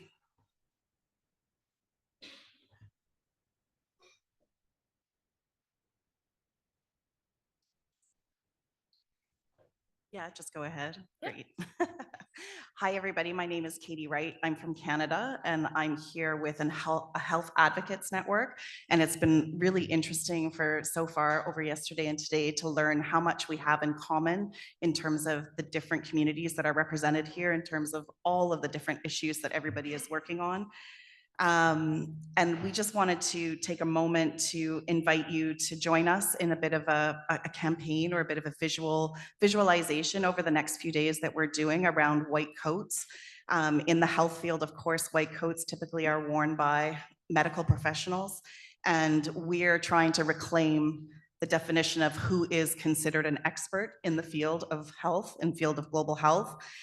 We want to amplify community voices in decision-making. And I think for us, that's often the same language that we've heard here today around civil society, around the voices from trade movements, from young people, from indigenous movements, et cetera. And so we are, with the permission, hopefully, of the lovely conveners, we have a few extra white coats and markers with us. And this one was made in Malawi by Malawian colleagues ahead of a global fund to fight AIDS, TB, and malaria board meeting late last year. So this is what the coats look like. You too can look this fabulous if you'd like to. So please do join us. We'll try to just get set up over here over the lunch hour. And even if you don't want to wear one of these this evening at the march, please come and put some message that resonates for you, that lines up with reclaiming the expertise that's found within civil society and communities. Thank you.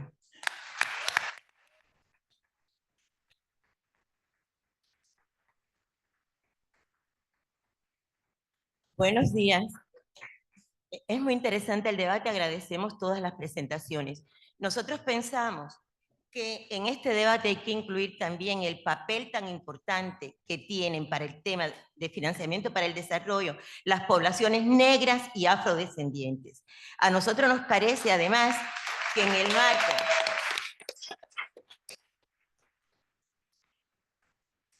cuando hablamos de financiamiento para el desarrollo, hay que tener en cuenta la necesidad de dar recursos para esas poblaciones. Hace poco estuvimos en la cuarta sesión del Foro de Poblaciones Afrodescendientes en las Naciones Unidas.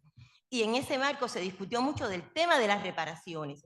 Y parte de las reparaciones tiene que ver con financiamiento para el desarrollo para África, con financiamiento para el desarrollo para las poblaciones afrodescendientes. Y eso, en nuestra opinión, tiene que ser un tema esencial que salga de nuestros debates. En Naciones Unidas nosotros decimos que es reparations now. Y por tanto tenemos que decir reparations now, reparations now. Y ahí va también el tema de financiamiento para el desarrollo. Muchas gracias.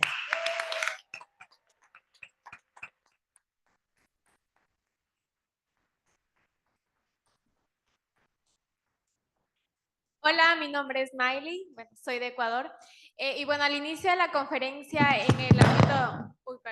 en el ámbito inaugural hablábamos sobre la cooperación internacional y quisiera hacer un llamado porque sobre todo desde quienes presentamos y hacemos proyectos de cooperación internacional, el proceso que tenemos que seguir es muy burocrático y muy hermético y muchas veces por eso nos desmotivamos.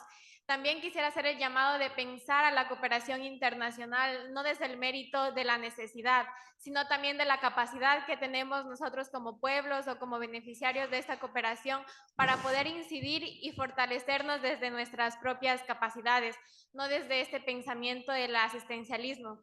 También hablábamos sobre la defensa y la paz. Quisiera decir que, bueno, es importante también reconocer que existen otras formas de paz sin minimizar, obviamente, la gravedad y realidad de los conflictos armados que actualmente están presentes. Expresar mi solidaridad y también hacer un llamado a entender la paz, porque probablemente la paz para un niño es poder hacer sus comidas diarias, la paz para una mujer indígena es poder tener sus ríos sanos, probablemente para los empresarios y las pequeñas y medianas empresas, la paz es poder generar empleos y abrir su negocio. Y todo esto se vuelve mucho más difícil cuando hablamos desde un enfoque interseccional, porque si bien en Naciones Unidas y en muchos ámbitos se trata de un tema para pueblos indígenas, otros para cambio climático, otro para mujeres, deberíamos también enraizar y enfocarnos más en el enfoque interseccional, porque todo esto se vuelve más complicado cuando eres joven, eres mujer, eres indígena y aparte eres migrante. Gracias.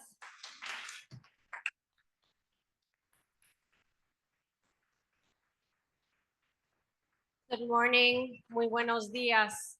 My name is Nabiha Kazi. I'm with PAI. We're a global sexual and reproductive health and rights advocacy organization, and I also serve on the global reference group for the Spotlight Initiative, which is focused on ending violence against women and girls. And I have two very quick observations, actually an observation and a question for my second.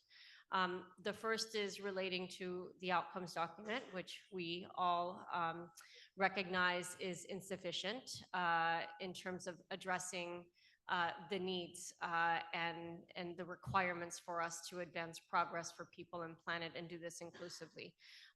One area of huge concern is the fact that there is mention of gender equality, but there continues to be an ongoing discomfort with sexual and reproductive health and rights. There is nothing in the document or in dialogue where we use the words, where we talk about the injustices of gender-based violence, where we talk about the impact on the LGBTQI community, where family planning and contraceptive is recognized as the best bet and economic investment that propels progress. We don't talk about the right to an abortion and that abortion is healthcare. And so while these things are not recognized in formal documents, I think it does behoove all of us to use those words.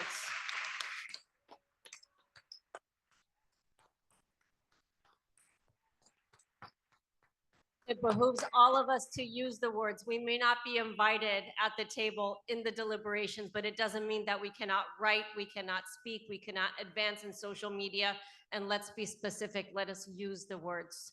My second, and which is a question, wearing my Spotlight Initiative hat. There is great crisis. There is also great transformation that is underway. The United Nations is going through a restructure. Our governments are evolving and transforming. There is a threat to civic space. And as there is a discussion here of what does the financing architecture look like? Is it inclusive? Is it representative? How can it be more efficient? I need to remind all of us to hold what we all have been fighting for and that we have embraced as part of feminist movements, as part of movements that are more inclusive. There are models such as the feminist funding framework, and I'm happy to talk to any of you during the coffee break. And these models, along with co-design principles that so many of us have implemented to advance the rights of women and girls, have embraced in designing programs and policies. These mechanisms already exist. These tools and these values are already there. And we've been working hard as feminist movements to ensure that these are represented in multilateral deliberations, that these are represented in policy discussions. Well, right now is our moment. As the global community recognizes, we need to change the architecture. Let's not recreate from zero. Let us make sure and let's figure out how else we sit at the table with tools and values and approaches that are tried and true to our community and bring them for the global good and hold those leaders who can have this influence, and that we demand that they embrace, they accept, and they utilize these very models that we know make a difference, and that truly will represent the needs of our communities as we advance progress toward the SDGs and beyond. Thank you very much.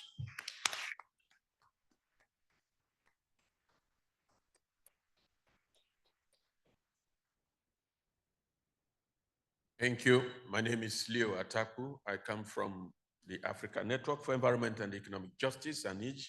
It's an organization working in the Niger Delta of Nigeria. And I come here with the story of the people of the Niger Delta, an oil-rich region of the country that's been plundered over decades, since 1958. The pulling off resources, the oil resources of the people of Niger Delta has continued unabated. Only recently, Nigeria tried to put in place some mechanism for private investors into the oil sector.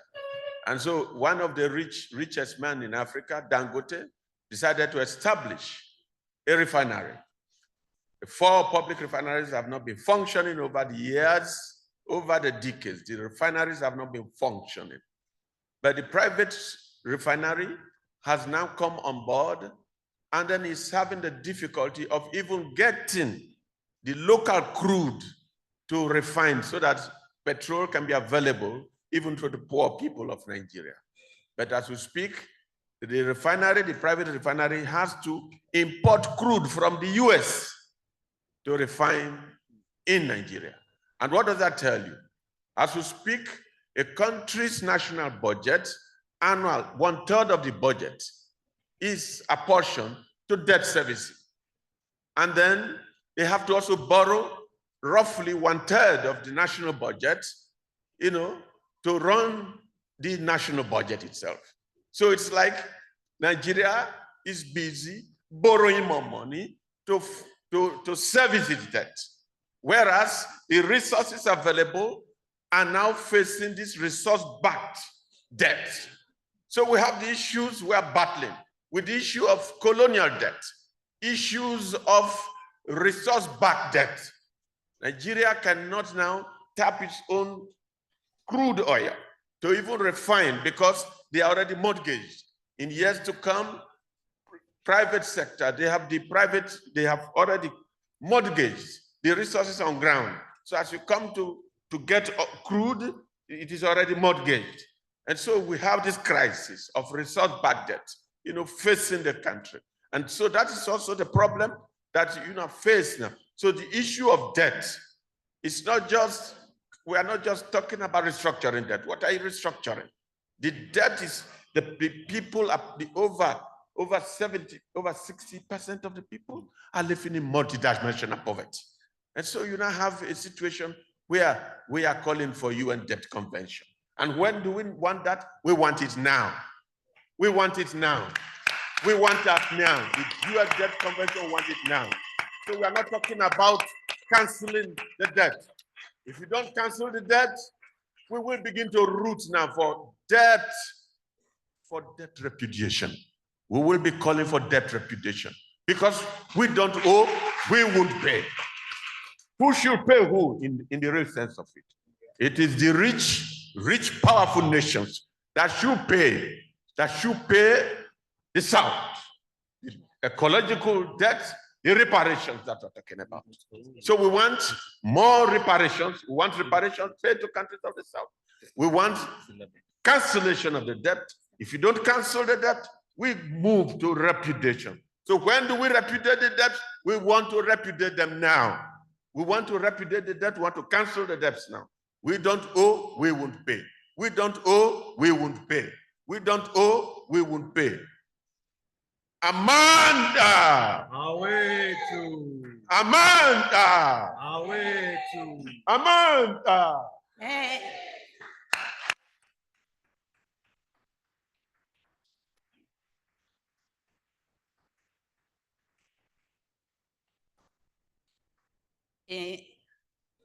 Buenos días a todas y todos. Soy María Bastida y quiero recordar en este magno evento que en octubre se van a cumplir 30 años de mi participación en la conferencia de Beijing. Y cómo no recordar las palabras de las y los jóvenes que nos han antecedido reclamando ser incluidos. En aquel entonces era joven, tenía tanta ilusión y no podía creer que millones de mujeres de todo el mundo estábamos ahí, unidas con una sola causa, que era aquello que la representante del Estado español nos decía hoy, y que logramos en esa conferencia, la transversalidad de género en las estructuras, en las políticas, en la economía, y se desarrollaron 12 ejes estratégicos en el marco de Naciones Unidas. Hoy, pleno siglo XXI, se llama ya no Plataforma de Beijing, pasaron objetivos del milenio, hoy se habla Objetivos de Desarrollo Social 2030 y se nos advierte que estamos llegando tarde. La pregunta es, ¿quiénes están llegando tarde? Porque nosotras, las mujeres, siempre hemos estado luchando por nuestros derechos, reivindicando justicia para todas y para todos, pidiendo que se reconozcan los derechos. Y quiero acá pedir algo simple, pero profundo, que el cuidado se reconozca, se valore, se redistribuya y sea parte de la economía y de estos procesos. Hemos avanzado mucho en mecanismos, estrategias, políticas, discusiones, foros, y hemos invertido mucho. La pregunta es, ¿por qué todavía hoy seguimos escuchando a nuestras queridas compañeras indígenas que labran la tierra, resisten sus ecosistemas y siguen cuidando en medio de la pobreza? Hoy ya no se llama pobreza, en nuestros países se llama extrema pobreza, porque la pobreza ya no cubre tanta necesidad y demanda que existen en estos pueblos. Hoy se habla de guerra y se nos prohíbe, como lo han advertido, que no hay que hablar de guerra, de genocidio. Hay que hacerlo más diplomático, que nos dice las Naciones Unidas. Hay que ser más diplomática. ¿Qué significa ser más diplomática? ¿O hay que ser menos duras? ¿En qué menos duras? ¿O es que no es dureza lo que están hoy día viviendo los niños y las niñas que se mueren de hambre? En vivo lo pueden mostrar cantidad de comunidades. Niños y niñas que se están muriendo en la guerra. ¿Qué es eso? Y seguimos acá discutiendo que hay que tener medidas blandas. ¿Medidas blandas de qué? Hoy no veo a nuestras queridas compañeras, por ejemplo, que están aquí en España haciéndose cargo de los cuidados. Muchas que estamos acá todavía tenemos el privilegio de que los niños, las niñas se los cuide, o nuestros padres o nuestras madres.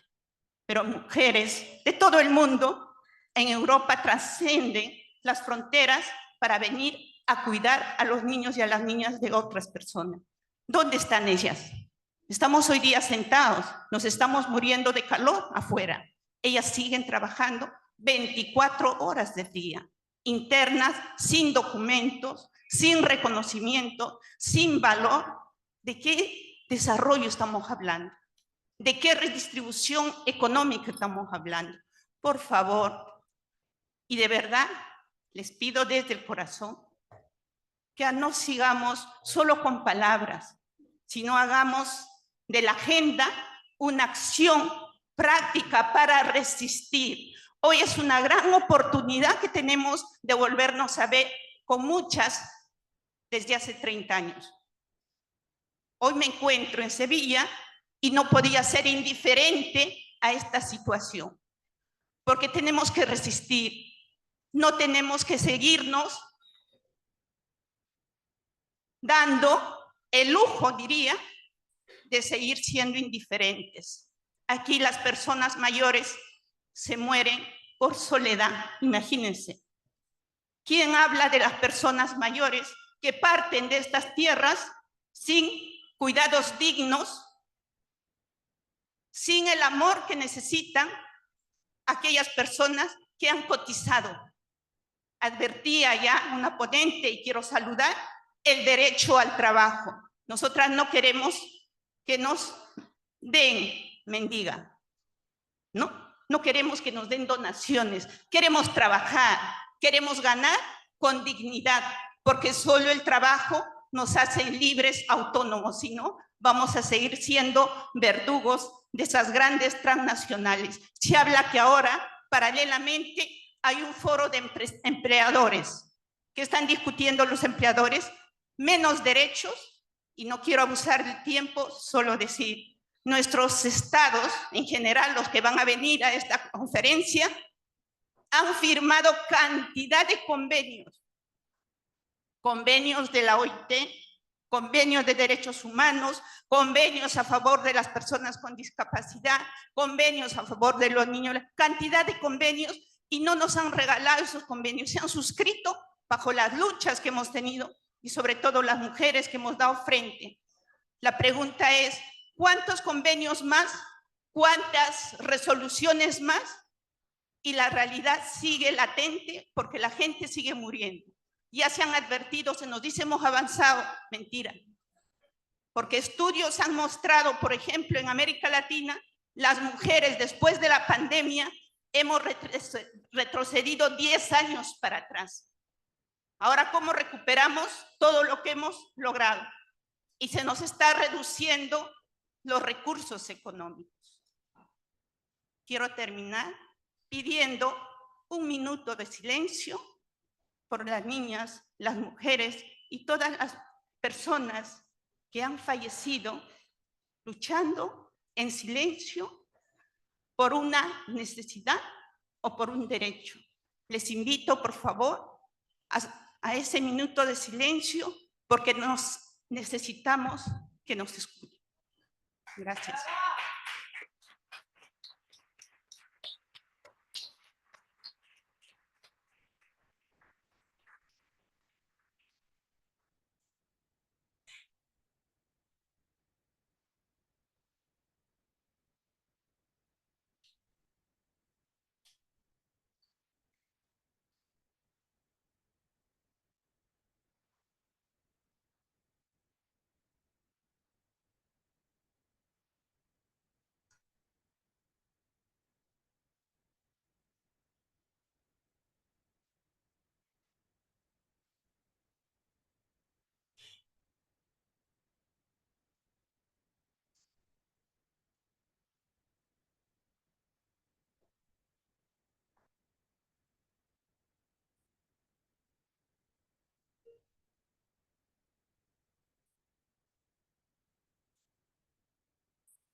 Buenos días, mi nombre es Lourdes Martínez, soy parte de la red de mujeres afro-latinoamericanas, afrocaribeñas y de la diáspora, y vengo a hacer un llamado de atención sobre la deuda pendiente que hay con las mujeres afrodescendientes.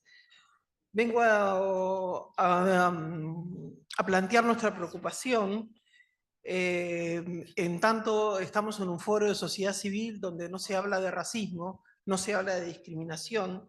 Es preocupante cómo se invisibiliza las demandas de las mujeres afro, cuando aún nosotras hacemos parte de esta red hace más de 30 años que trabajamos en la incidencia política a favor de las poblaciones y de las mujeres afro.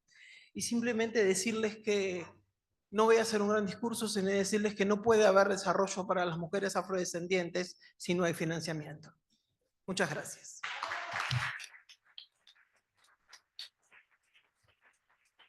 Sorry, just before giving the floor, we are trying to wrap up soon. So for those of you in line, please stay in line. But we ask that no one else comes up to speak and that you be as brief as possible because we want to hear from all of you. Yes. Very short. It's 5:10 in the afternoon in my country, so good afternoon. Speaking from the Philippines, we're recurring typhoons, armed conflict in parts of Mindanao, and displacement continue to disrupt education. I would like to appreciate that there is financing for climate in our agenda, climate financing. But we in ENET Philippines, we are the Civil Society Network for Education Reforms, or ENET Philippines. We are a member of ASBE and GCE. We want to highlight the urgent need to strengthen financing for education in emergencies. The situation in our country reflects broader trends across Asia and the Pacific. So this is not only happening in the Philippines. There is climate change, there is climate crisis, there is inequality that threatens the right to learn for millions of learners, of children and adults. Yet, education in emergencies remains grossly underfunded. I'd like to call that we must ensure that learners, especially girls, indigenous peoples, children, those living in displacement, are not left behind. This is our call, education for all. Education cannot wait, and financing must follow this urgency. Thank you.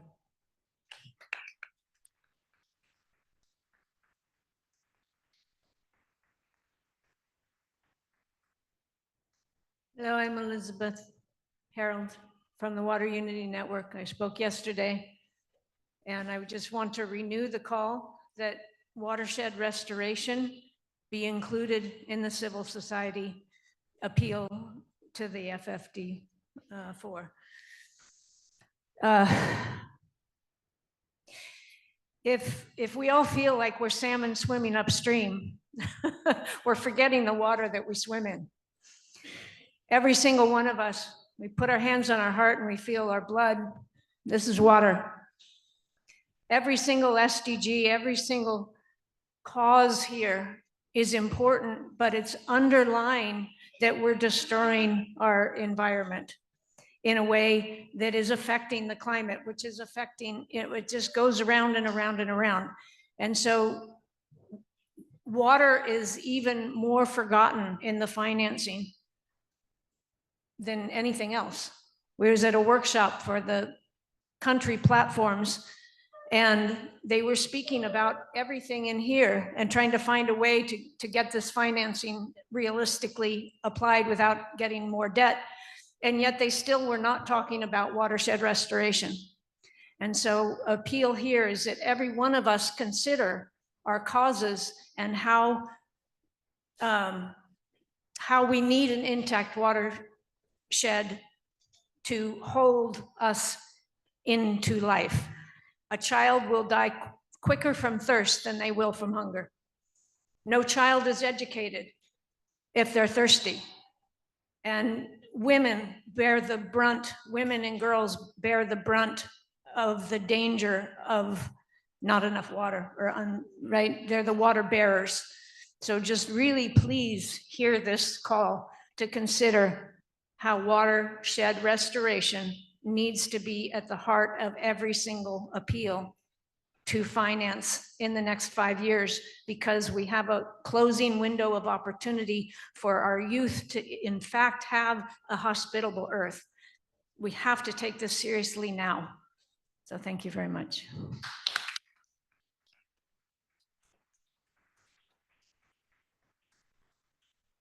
Hi, this is Muad Baidin from Jordan, representing, I think, a new tank in Jordan called Performance Index Center. This center is focused on performance monitoring and government accountability. And when we talk about government accountability, we should extend this accountability to the international organization. We all heard many painful stories from different countries, and we all look forward for the FfD4 outcomes to support our development country. Actually, I want to make a call or an open invitation to have an international alliance or coalition from CSOs around the world, from all countries, to establish this alliance for monitoring the outcomes and have an accountability on both in government and on the United Nations. I hope this invitation will be out of the FfD Civil Society Forum outcomes, and I hope we will see some accountability in place from CSOs, even in the same country or on the international level against the FfD4 outcomes. Thank you all.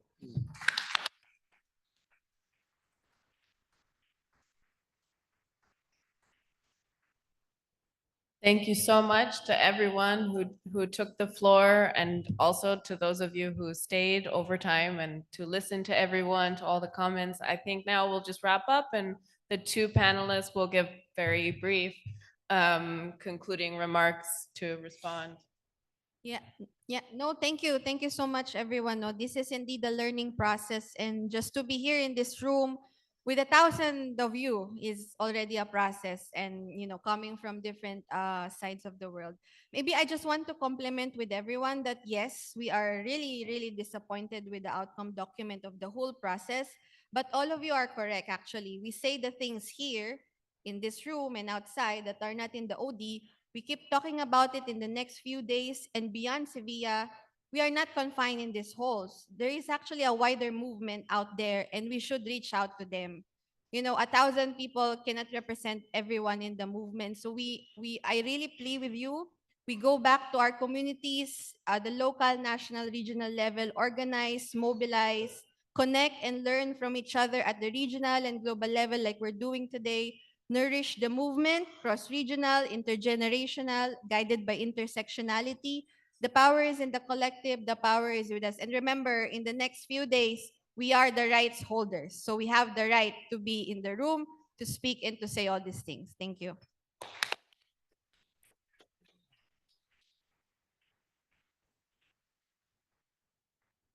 Thank you very much to the comrades for their very bold and passionate statements and submissions. I think as we conclude, let's also be very wary of how the private sector, those who put profits over people, also weaponize different types of crises. We've heard from our comrades from the indigenous peoples, from young people who are talking about how different types of crises are being weaponized, the issue of our natural resources, the issues of forests, things around how debt service repayments are being prioritized over investments in education, and how young people are not being involved in those decisions, yet they are always banded as being the future or the next generation of leadership.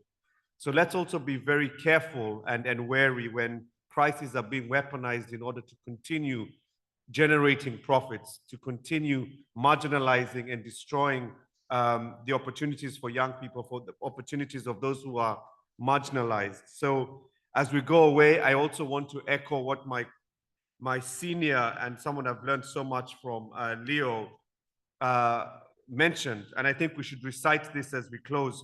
We don't owe, we won't pay. We don't owe, we won't pay, because that is what this movement is about. It's about holding power to account and making sure that we do not have to bear the brunt for the transgressions of those who put people first before, who put profits before people. Thank you very much.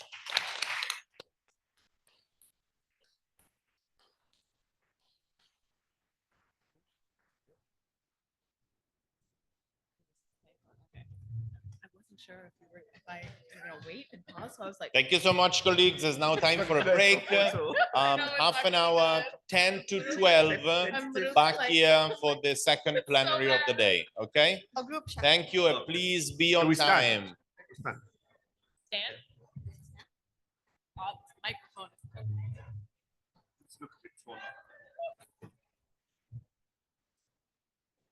I forgot it, I'm sorry.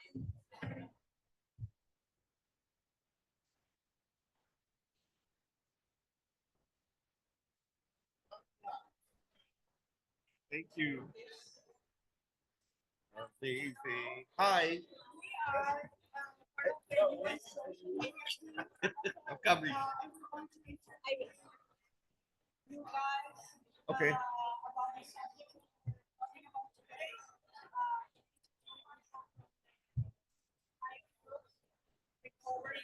Okay, awesome. English. English. Sorry. Kenya. Yes. US. Okay. Thank you. Now? Right now? You do it now? Okay. Okay. Can I finish them and I come and see? Yes. Okay, sorry.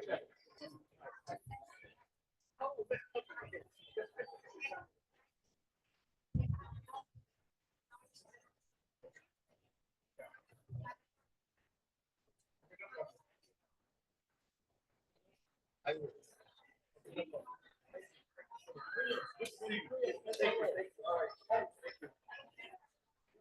Oh.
in red.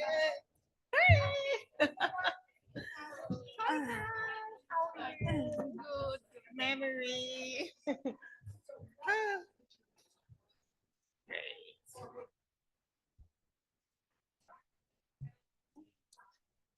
Okay, so I need water. Okay. It's okay. My mouth gets like, it's so warm. Okay.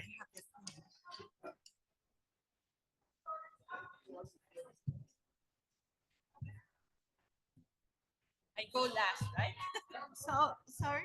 I go last. You want to go last? Okay. I think in the program, I'm last. Yeah. Okay, Jennifer. Sorry. Okay. All right. So what are you going to talk about? It's on IDC. So I you will speak do on IDC. that. You speak on that. And text, we don't have anyone speaking specifically on text, no? Text, yes, Evelyn. Oh, Evelyn is coming. Okay. Around there. Oh, yeah, yeah. I don't see no second.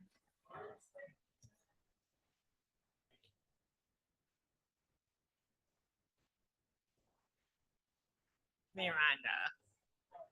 Patricia. Ah, sorry, Patricia. Hi. Thank you. Okay, nice to meet you. Where are you from, Kenya? Abariako. Abariako. I stay in Kenya, so. Memory? I will speak in Spanish. Okay. So if you, in case you need your headset. Okay. She'll speak in Spanish. Oh, I will speak in Yeah. Spanish. Okay.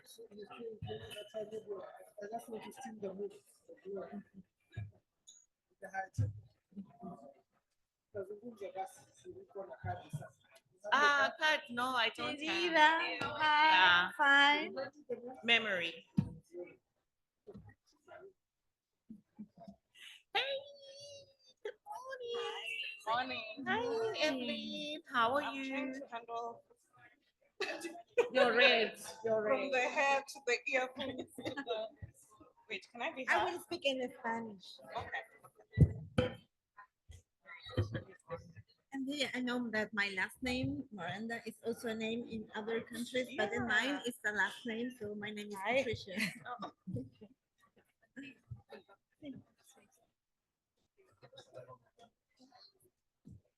Okay, can we spread a little bit? Más iko sawa? Iko sawa? Mbona nasikika? Can you move a little bit? That's fine? Yeah. This is yours. Oh, lots of things. I have so many things. Let me just open this on my laptop as well. My phone, actually.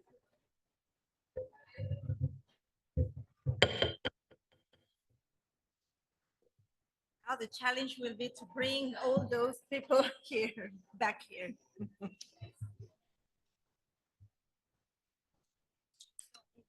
I'll start with you. You kick us off in terms of the text conversation.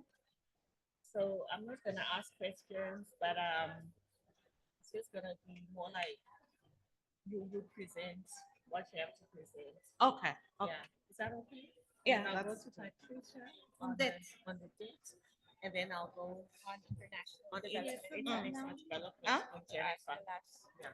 So now Okay. with this panel, we are starting to go work stream by work stream, like effective what are the effective parts? Outcome. So this is the work stream now. So now this is We are going to by. start addressing each work stream and ask us what is the outcome now. Yeah.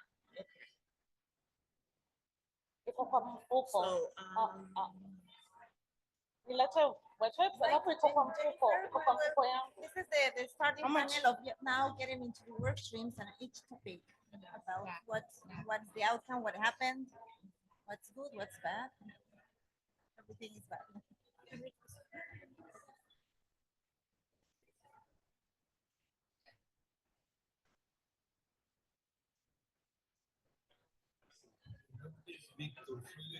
Hola, Víctor. Mucho gusto.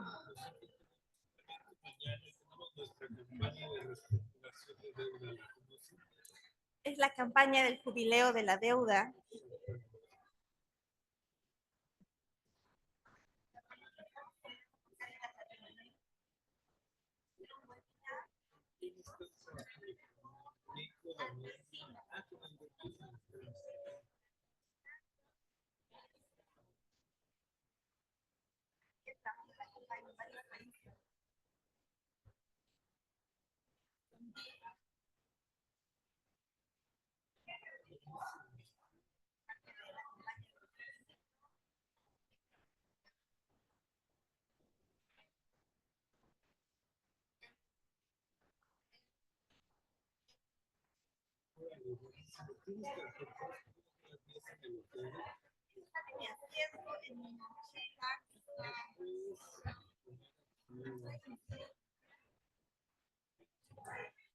Okay.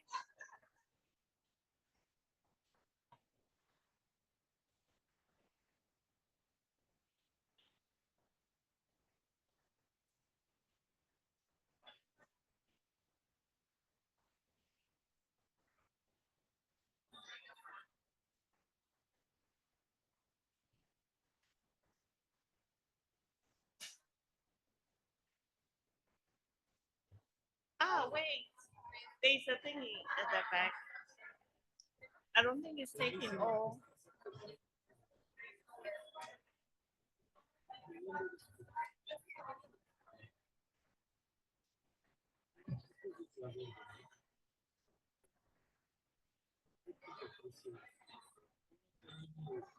Munafunza okamufunzo papa zvinonzi chii musumuke munotora maiki mandikaita ope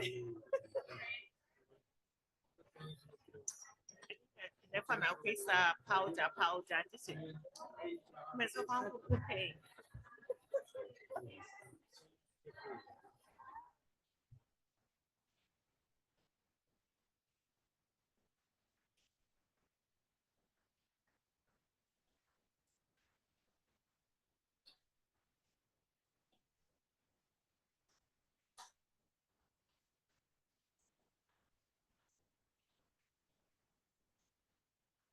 I think it's a weekend panel starting with about the outcome. Yeah.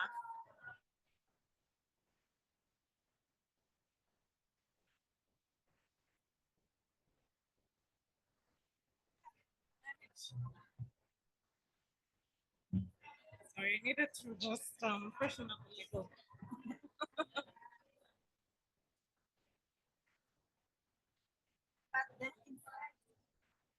Oh, yes.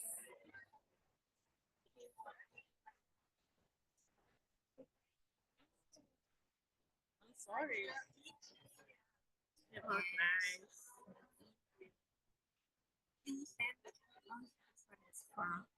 Okay, thank you, Nacha.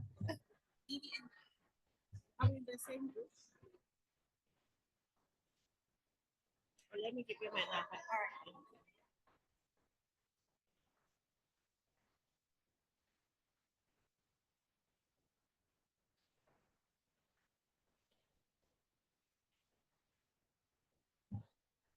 All right. Oh, is it morning or afternoon? At least it's constantly on. Oh my goodness. Yeah, very nice.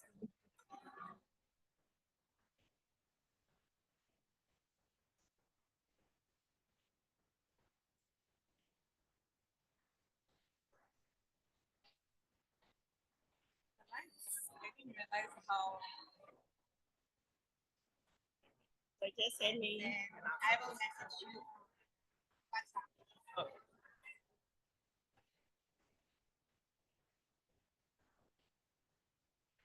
Bye.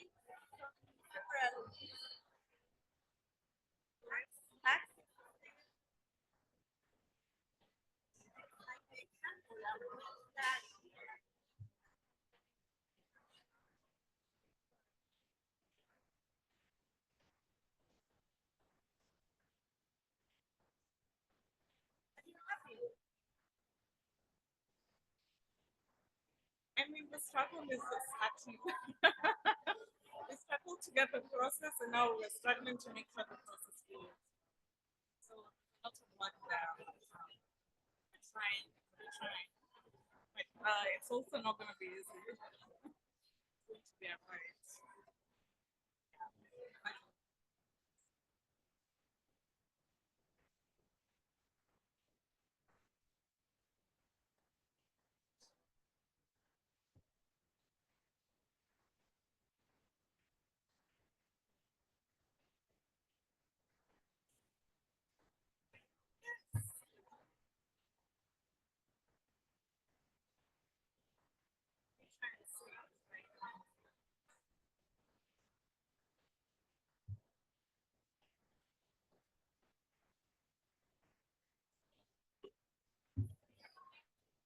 I don't know if my laptop will link to see today.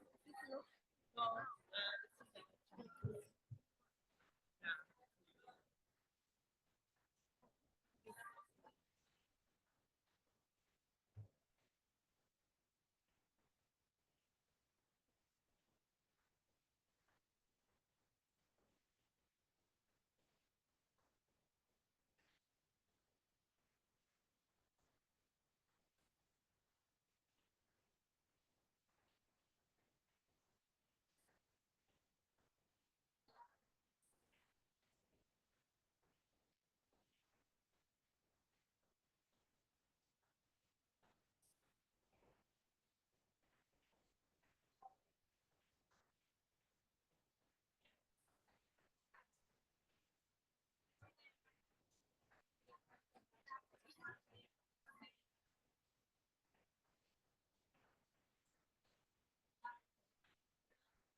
Colleagues, please, can you please take your seats so we get started?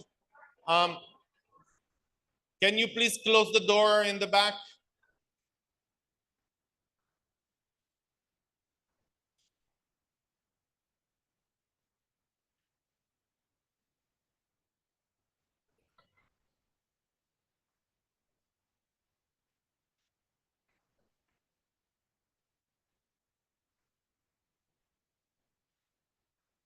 Hello, colleagues, please.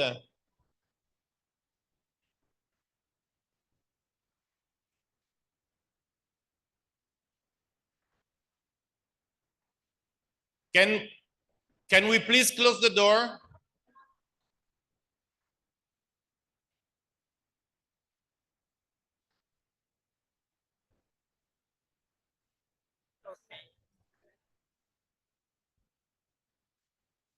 Evelyn, make sure it's raised. It looks like it's going to break. Okay, please, in the back. It's distracting. Kindly take a seat and take a decision whether you want to be in or you want to go outside. Any of the two is fine.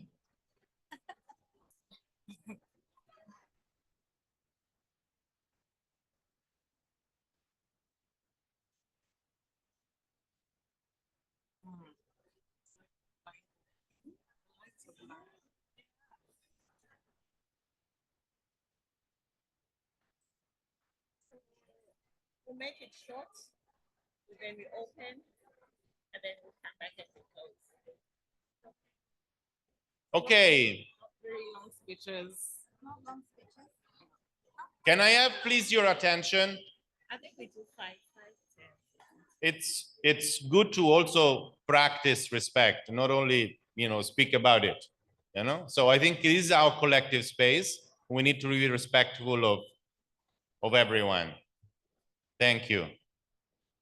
Memory, over to you. Thank you so much, Stefano, and it's good afternoon to everyone who is joining us for this plenary session. We are now going into the outcome of each of the work streams, and I'm happy today to be moderating a panel, powerful women today in red. We are making a statement.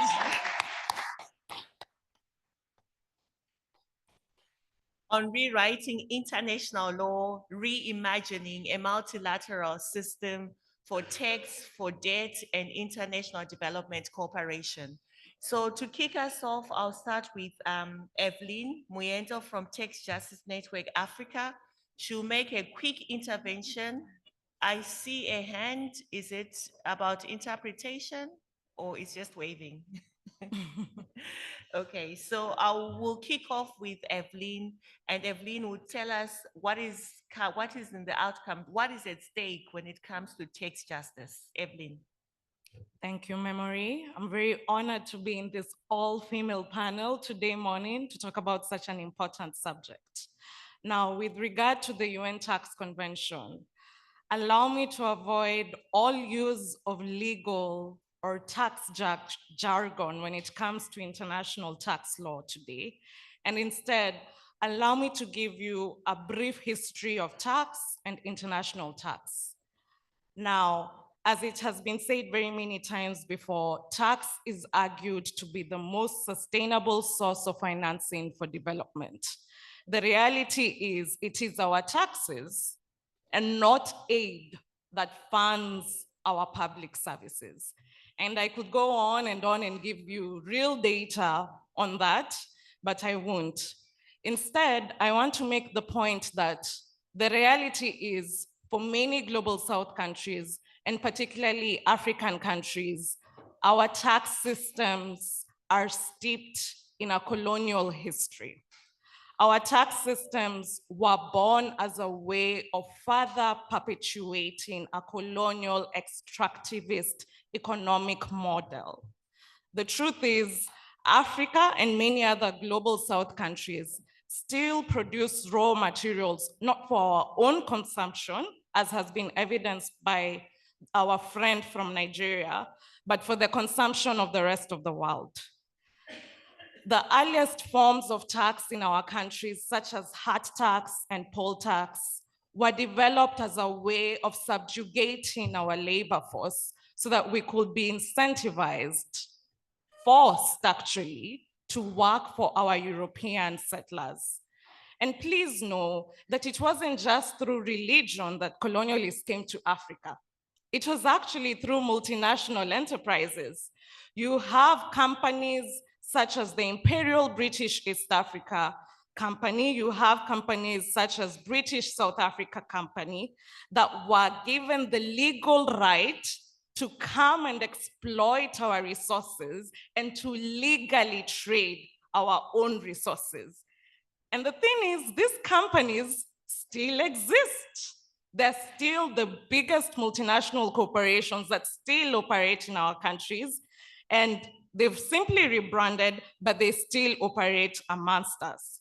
And to make matters worse, they went ahead, and these are our colonialists, and ensured that any income that they derived from these activities would be taxed to their own benefit, meaning that instead of South Africa gaining revenue from the exploitation of its gold or its coal, instead of Kenya gaining revenue from the exploitation of its coffee or tea, which we're so famous for, that tax, that revenue would not go to Kenya, would not go to South Africa, but rather it would go to the UK and other countries within the global north, because they gave us the capital to exploit those resources. So by virtue of that, they have the right to collect the revenue.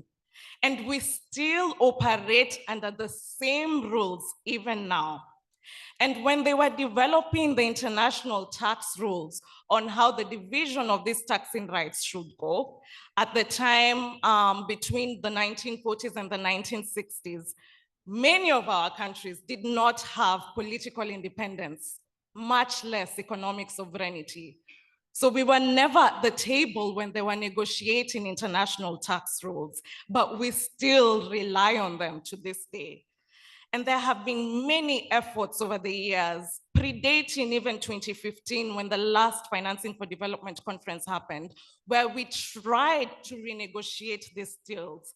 But these efforts were met with much resistance. For instance, we hoped to come out with a UN tax convention from the FfD4 process, but this was watered down. But the thing is, the Global South did not give up, and particularly African nations did not give up. And that is why we have, for instance, the high-level panel report on illicit financial flows that came out in 2015. And in 2022, the African group spearheaded the process to finally start an intergovernmental inclusive process on actually negotiating a UN tax convention with the sole purpose of rewriting international tax rules to our benefit. We aren't asking for too much, we're just asking for equality. But for many people who have enjoyed these systems, equality feels like oppression. So what do we learn from this brief journey of our history? That firstly, it is absolutely necessary to rewrite the current global economic order. This system was not made for us, nor with us. This system was developed to exploit us. So we must be ambitious with our goals, whether it's with regard to tax or whether it's regard to debt and trade or any other area. The other thing that we must learn is that global South solidarity is what will enable us to reach our goals. When you walk alone, you can walk far, but when we walk together, as we have done before, we can go further. And in a time where we exist in uncertain and unprecedented geopolitical times, it is our unity right now that will stand the test of time. Lastly, in the work that we do, we must expect resistance from the powers that be that benefit from the current economic order. To this day, even with the UN tax convention process, we still experience so much blocking from global North countries. Even now with the FfD process, we experience attempts towards watering down the progress that we had made through the negotiation on the terms of reference. And this is where international solidarity comes in. We need your help as global North organizations and individuals to bravely call out your governments and negotiators whenever you observe their efforts to water down this process. We need your help, even as us, your comrades within the Global South, continue to do our part in rallying our people to take part in this process. Lastly, because I know I'm out of time, economic justice and development are human rights. They are no longer indivisible, and they were never really indivisible. And we need to keep reminding our member states that they are not negotiating some abstract economic ideas, but rather they're actually negotiating our human rights away whenever they don't negotiate to the best of our interests as the Global South. Thank you.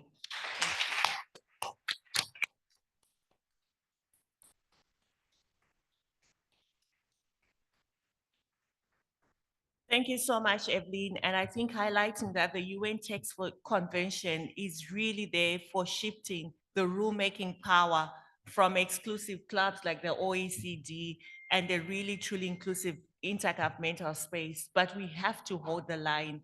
I think there's so much at stake at FfD4, even if we know that the compromise has already been adopted. we still need to push to ensure that this tax convention delivers equity, delivers justice, and also is responsive to our realities, particularly from the global south. So thank you so much, Evelyn. And I'm going to move on to Patricia Miranda from Red Latino Americana por Justica Economica y Social, and that's Latinidad. And Patricia is going to talk about what is at stake when it comes to issues around debt justice. What is in this outcome document, in this compromise that we still need to push for? Patricia. Muchas gracias, Memory, y también es un honor estar en este panel con colegas muy cercanas, muy queridas, pero además muy capaces en toda esta lucha conjunta. Ahora más que nunca, la necesidad de un cambio profundo en las dinámicas de poder en la gobernanza económica global se hace evidente. Necesitamos reformas estructurales. Y cuando hablo de gobernanza, me refiero a una forma democrática e inclusiva de tomar decisiones.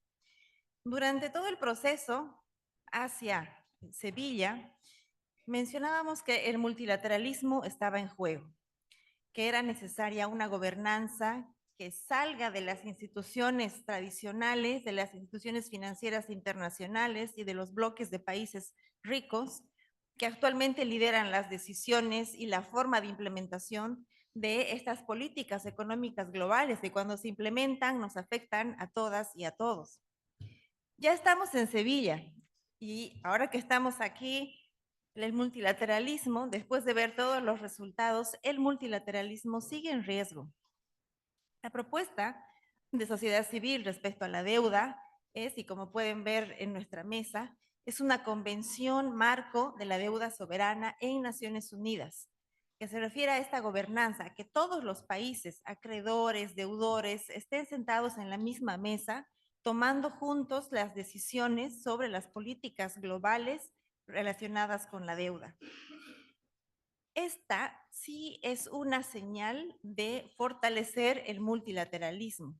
El tener un documento, un documento en el proceso del FfD4 no es una muestra del multilateralismo.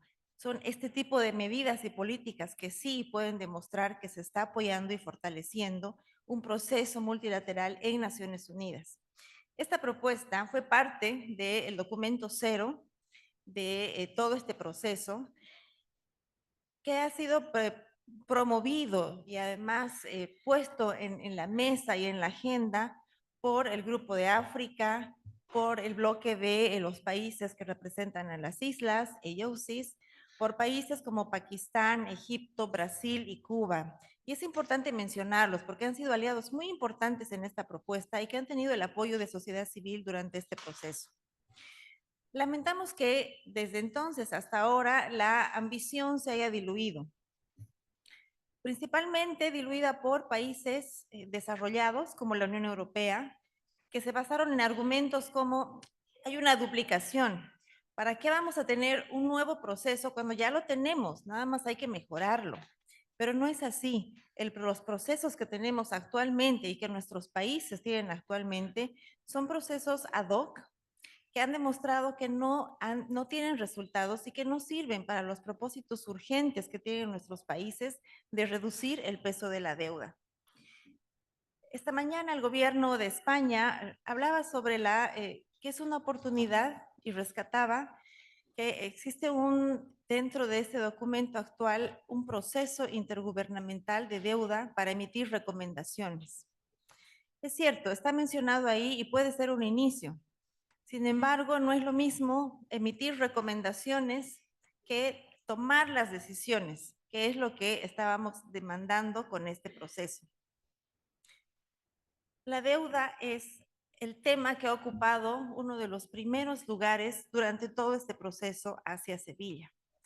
Para nosotros era el mayor desafío del proceso, considerando que el G20 y todas las instituciones financieras internacionales que tienen alguna relación en la gestión de deuda no han logrado abordar el problema de la deuda ilegítima, la deuda insostenible, con éxito.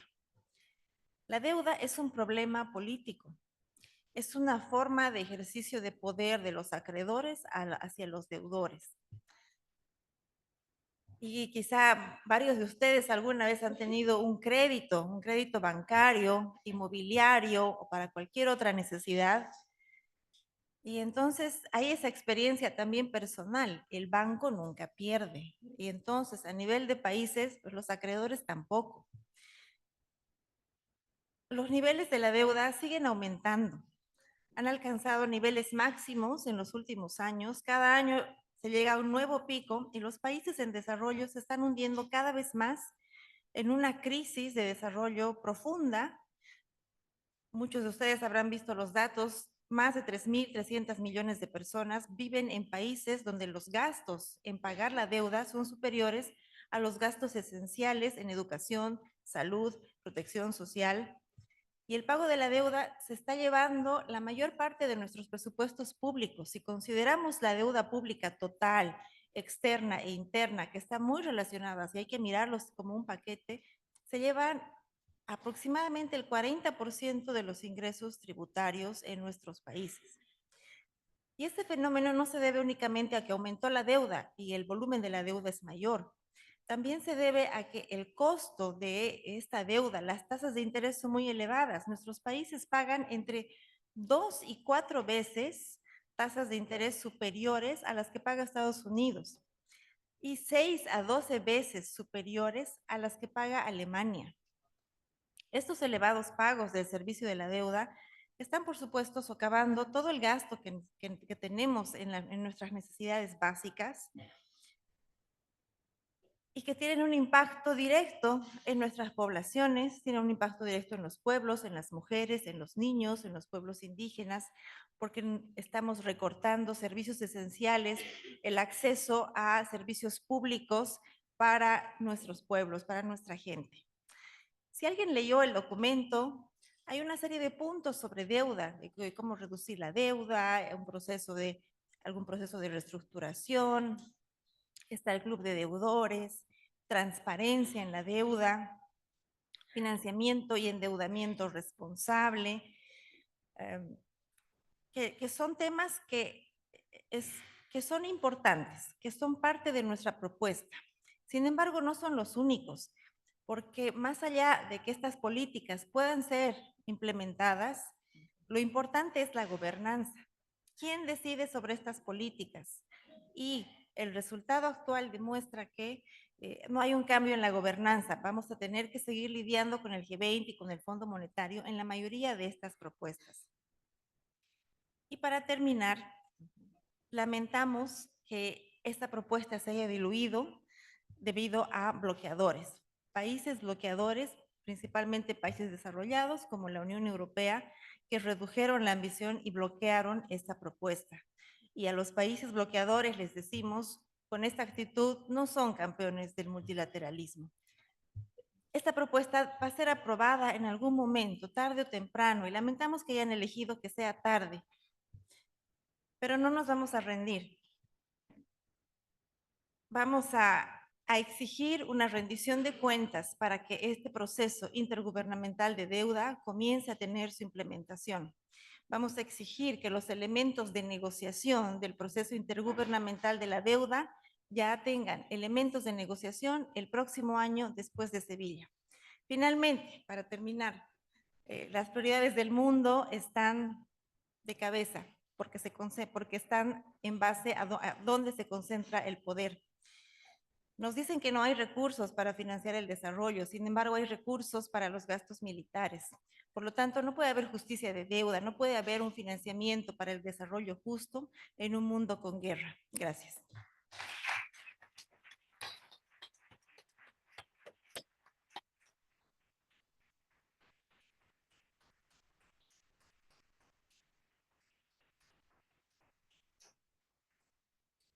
Thank you so much, Patricia. We do have the resources. It's how they are distributed. It's the power that we see, which is managing and insisting on the injustice and inequalities. I'm going to turn to Jennifer Malonzo from Ebon International. And Jennifer, you're going to tell us more around the International Development Cooperation, reimagining what is really coming out and what we need to push for at FfD4. Thank you, Memory, and good afternoon, everyone. Let me just start with some questions. So why does international law crafted in distant halls matter to those fighting for food, land, dignity, and sovereignty? Why should it matter after we continue to witness how powerful states refuse its application for Palestinian liberation, for example? Because for too long, the rules that govern our world have served power, not justice. They have legitimized exploitation under the guise of aid and forced austerity measures under the name of development and cloak inequality in the language of international cooperation. And so today, we say enough of that. So we are here not simply to critique these rules, but to rewrite them. We envision international law not as an elite instrument, but as a tool for people's movements, one of the battlefields where we contest the future of global justice. So our struggle is not abstract, not at all. It is about shifting the rules to match the realities of our history and the demands of justice. And so for international development cooperation, let me share our key messages why we were calling for a convention on IDC. First is about moving from voluntary norms towards binding commitments. Voluntary norms have failed, utterly failed. The global north continues to evade even its minimal responsibility of 0.7% GNI as ODA. A legally binding convention on international development cooperation is essential so that we can hold states accountable, not to charity, but to justice. Our second key message is IDC as reparations, not aid. We want to move this narrative towards justice. So we highlight that development cooperation must be reframed as reparative justice, a response to centuries of colonization, plunder, as well as structural adjustment. Aid must no longer be a tool of soft power. It must serve the people, not the profits of corporations or private capital or the geopolitical strategies of the very powerful. Third, we want to reclaim sovereignty through participation. We affirm the right to self-determination and to define development on our own terms. Institutions like the Development Cooperation Forum must evolve from technical dialogue spaces into platforms where civil society and people's movements can co-create the legal frameworks that shape our lives. And lastly, our last key message is that really legal reform must support struggle. International law cannot liberate us on its own. It must live through the larger fights that we have in countries against extractivist infrastructure, against debt traps, and the IMF World Bank impositions and conditionalities that lock our futures. True transformation means asserting our democratic ownership, the people's voices, and solidarity-driven partnerships. And of course, we are not naive about the limits of international law under the current imperialist system. We know that paper cannot stop bullets, nor treaties erase the power imbalances overnight. But we also know that when the oppressed write the rules, the world begins to change. And as we do, we have to deal with the elites that are at the root of impunity, militarism, and the exploitative rules that we have today. So while we are disappointed by the Sevilla outcome document, we still continue to raise our voices for a new legal architecture, one rooted in solidarity, not supremacy, in justice, not charity. Rewriting international law is not a dream, it is a necessity. It is our collective refusal to allow the old rules to continue writing our futures, while in our movements and in our countries, we also write our futures ourselves. Thank you.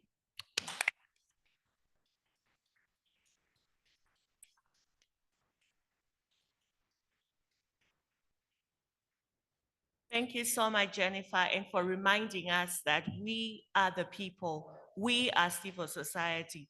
We have the power to rewrite the rules, and we are rewriting the rules by being present here. So I'm going to open up the discussion. Please go towards the mic. If you can just stand and go towards the mic for your quick questions or your comments. We also had people from the first plenary who were not able to speak. So if you can just go where there's a mic, and if you want a mic to come to you, just raise your hand and we'll make that available.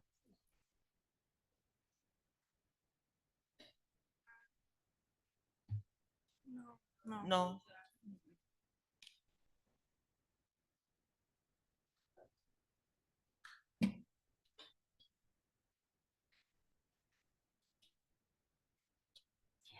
Get some technical, there, see, I figured it out. Okay, I'll plug it back in. Good morning, and thank you very much to the panel for a great presentation. I think mine is partly a comment and a question. So I'll start with the comment side. I think it's important to really stress the importance of debt cancellation. I was looking at the South African debt, the national debt at the moment, which is about 77% of GDP. And also reading up on an article which says that the government is spending 1 billion rand a day, which I think is about 50,000 USD to service debt. So every single day it's paying 1 billion rand. So for someone who lives in a high income economy in the global north, that might really seem like a very small amount. But then when you look a little bit deeper at the national health budget in South Africa, it is about 296 billion. Okay, so South Africa is servicing debt at 1 billion a day, which is 365 billion a year, but the national health budget is 296 billion. So you can see the kind of gap that that creates. And for me, when I look back and think about the ordinary woman who's trying to make ends meet, what does that mean for her? What does that mean for a young girl who needs access to education? What does it mean for a woman who needs access to sexual and reproductive health services, to a person who needs trans procedures? It's one less hospital bed. It's, if I look at another example from Zimbabwe, it means one extra pair of gloves that's less water that's available. So I think we really need to bring the human element as well into this conversation. And it takes me back to what is now the question that I'd like to pose to the panel, is how do we reintegrate the conversation on reparations for colonial harm with the call for debt cancellation? And tied to that is also, I'm aware in some West African Francophone countries, at least 5 or 6 still have to hold their national reserves in a foreign country in the global north. Why are we not having that conversation? How is this not part of the reparations call? Thank you so much.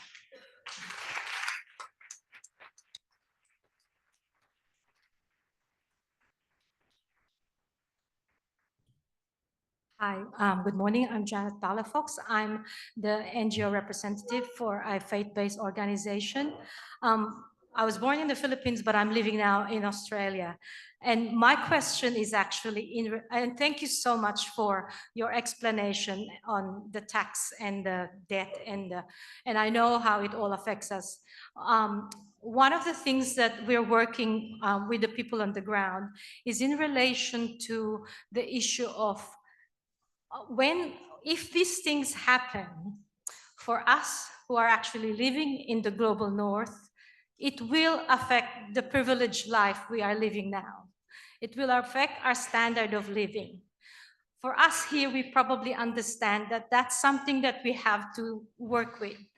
But for the people that are living in our countries, how are we going to explain to them and to work with them in relation to the effects of this on their standard of living?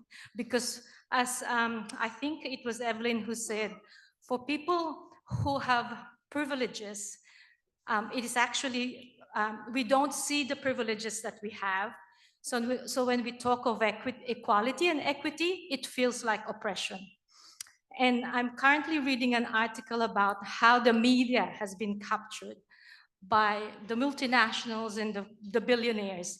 And we know that that kind is going to affect the people on the ground who are going to elect leaders.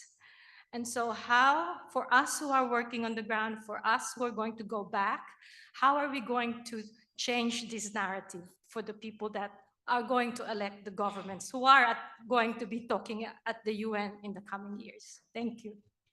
Thank you.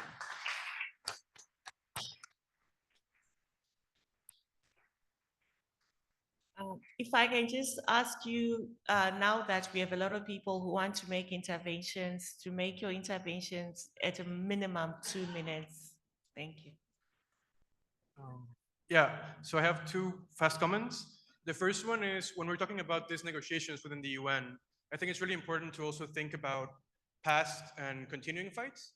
So one in particular that I think is really important to remember, because it also, if not like exactly related, but quite connected to remember, is the legally binding instrument of business and human rights that has been discussed in the UN in Geneva for the past 10 years.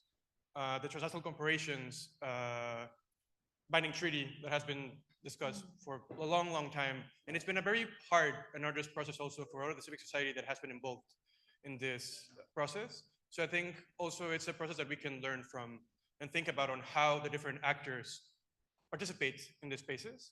And also maybe to get involved in this process. It happens in October every year in Geneva. And it's one of the processes that could lead to justice and access to justice for communities that have been affected by corporations all over the world. So I just wanted to bring that up also as one of the processes for international law that has been happening for a long time, and civic society has been very present for a long time. And yeah, if anyone is interested or wants to hear about it, I know a little bit of it, and yeah, so I'll be around if you want to hear. And the second, I come from Debt for Climate. My name is Jose, I'm from Mexico. So we find this space really important, but we only have these 2 days, and we want to continue it throughout the week. So we're going to be organizing what we're calling the colonial territory after the FfD finishes every day. We'll have discussions primarily on debt, but how debt relates to militarism and debt audits, debt cancellation, and a few of these different things. We have some flyers outside if you want to hear about it, or come to anyone who is wearing one of these things, or like holding one of these flyers. And yes, please come to the colonial territory.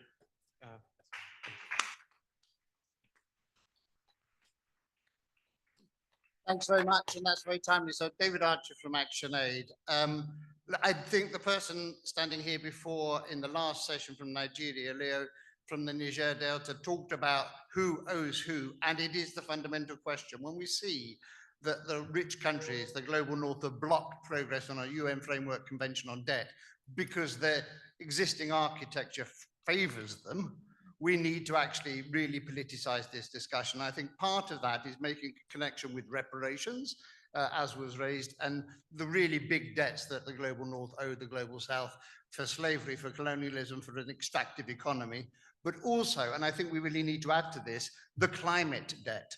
And when you're working with the climate justice movements who have calculated very, very systematically the level of atmospheric appropriation by wealthy countries, they end up with an annual debt that is owed to lower income countries of over $4 trillion, which is massively greater than $138 billion owed by lower income countries in debt servicing every year. So if we're really serious about who owes who, we need to really bring together all of the different movements, the climate justice movements, the reparations movements, and the debt justice and public service movements, because this is, I think, the critical issue of our time. We need to end up not just cancelling the debt as we thought we'd won in 2005 with the Jubilee debt campaign and $100 billion of debt cancelled.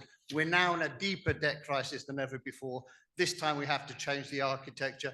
If the European countries block it, then we have to take it to the UN General Assembly, and we need to build the movements for this and connect with the reparations movement as strongly as we can, but including the climate justice movement. Thank you.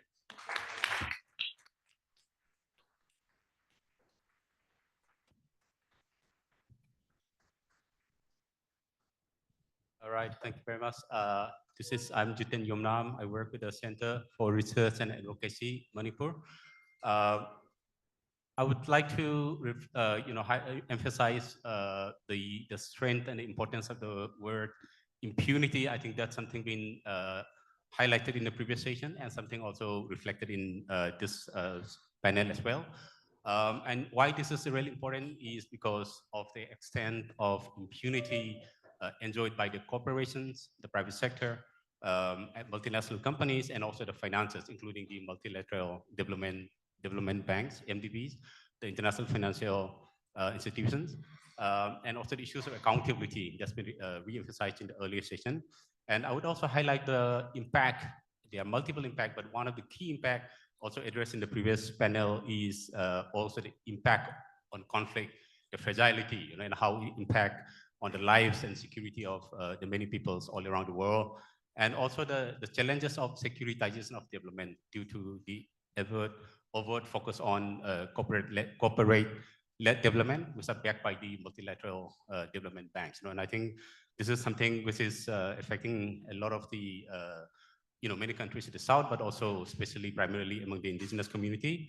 And I also like to support and also appreciate the comments in the previous session where one of the indigenous leader, was referring to the impact, the impact of conflict and also the impact of extractivism in her land and territory. And I think that that's really important and powerful. And along with that, I also express my concern with the outcome document where there is a reinforcement to the politics and process of extractivism. And I think this is a serious concern. And I do hope in the outcome document, even in the civil society outcome document, there has to be a stronger language that emphasizes the rights of all community, and especially the indigenous people, especially on the section on trade, whereby there is a focus on extractivism, but it should not be limited only to benefit sharing. I think it should be about recognizing the rights of all peoples, especially the right to self-determination and the right to free prime from consent of all peoples, but especially the right to self-determination of indigenous peoples. And lastly, there has to be a stronger language that addresses the need to end impunity of the private sector, the multinational companies, the financial institutions, and also to end all forms of militarism and direct threats, intimidation, and direct attacks on the community and all the leaders. And with that, specifically to also recognize the rights of all peoples and justice, especially recognizing the right to self-determination of all peoples. Thank you very much.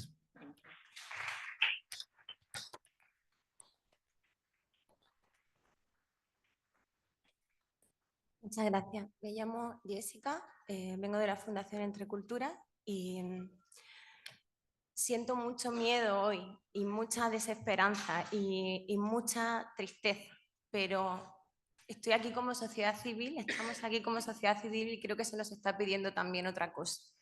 Creo que tenemos que hacer posible un relato que permita a la gente cambiar todo esto que estamos viendo, ¿no? Tenemos que generar condiciones de posibilidad. El documento que se ha generado en este foro, aunque es verdad que le faltan cosas, es verdad que podemos hacer aportes, pero es un paso para esa posibilidad y nuestra responsabilidad es defenderlo.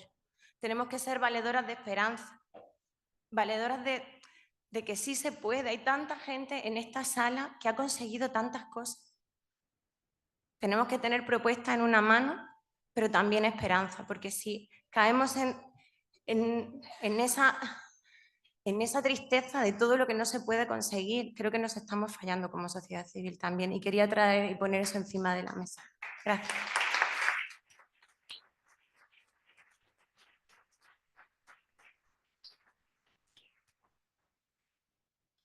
Thank you very much. My name is Admire Mtizwa from Zimbabwe, working with the Zimbabwe Council of Churches and part of the Christian Aid delegation. I just want to buttress on some of the points which have been made, very important points by the panel, but also which are part of the outcome document. The issue of recentering and restructuring the global financial architecture, looking at the UN Convention on taxation debt, but also financing for development. My point of emphasis, really, I want to impress on the importance of also looking at critical minerals discourse and linking it to the deep structural and systemic issues why African countries and the global South continues to struggle with poverty, inequality, and poor services. Evelyn mentioned the issue of how tax is really important and at the center of development. Yet we have got significant endowment of mineral resources, but they are not benefiting our countries. And it's really one of the areas that if taxation has been significantly contributing to the fiscal space in our countries, we really do not need international aid. As my colleague from Nigeria expressed, African countries and many other developing countries, they really have significant raw materials that they need to leverage for development. And it is this unjust systemic and structural issues that continues to promote injustices that we really need to focus on and we really need to put pressure to address. Otherwise, without addressing the systemic, the root and the fundamental drivers of inequality and poverty, aid will not really help countries in the global South. So I just want to impress and to bring the issue of critical minerals. We see currently that rich countries, they are really developing strategies and framework. I've seen EU strategy for critical minerals. I've seen other countries also talking about raw earth minerals. There is a really a new and emerging drive to extract resources, including also by some countries like we see China is also extracting critical minerals from our countries, but without really seeing benefits that our communities benefit from these critical minerals. So recentering, restructuring the global financial architecture is really important for us. Thank you.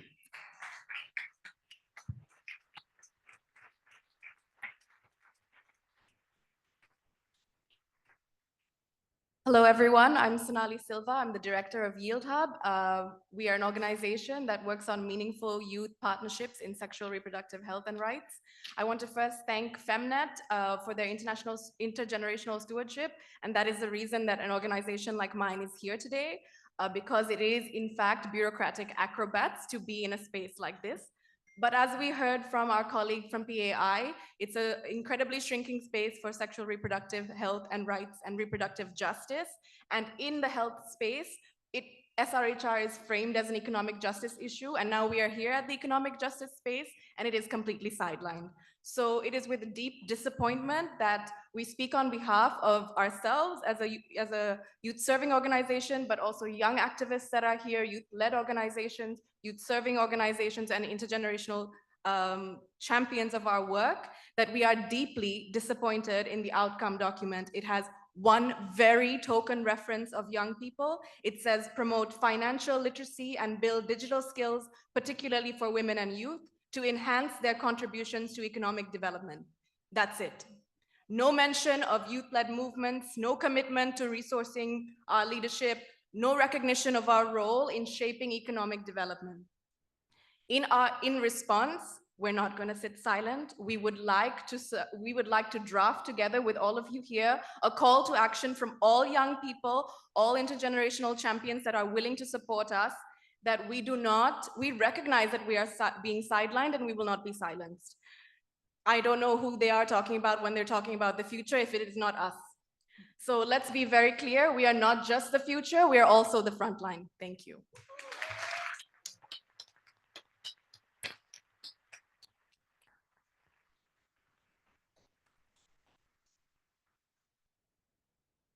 Hello, everybody. My name is Boniface Mabanza, working for the Werkstattökonomie in Heidelberg, Germany.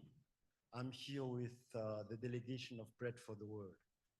I come here to this microphone with a confusion, a question, and a suggestion. Before I go into that, I would like to highlight what my colleague from the Zimbabwe Council of Churches has just said. Who defines which resources are critical for whom? For most of the communities around the world, water, forests, the land are critical resources, not lithium, gold, or platinum. I think we have to keep that in mind. Who defines which critical and for whom?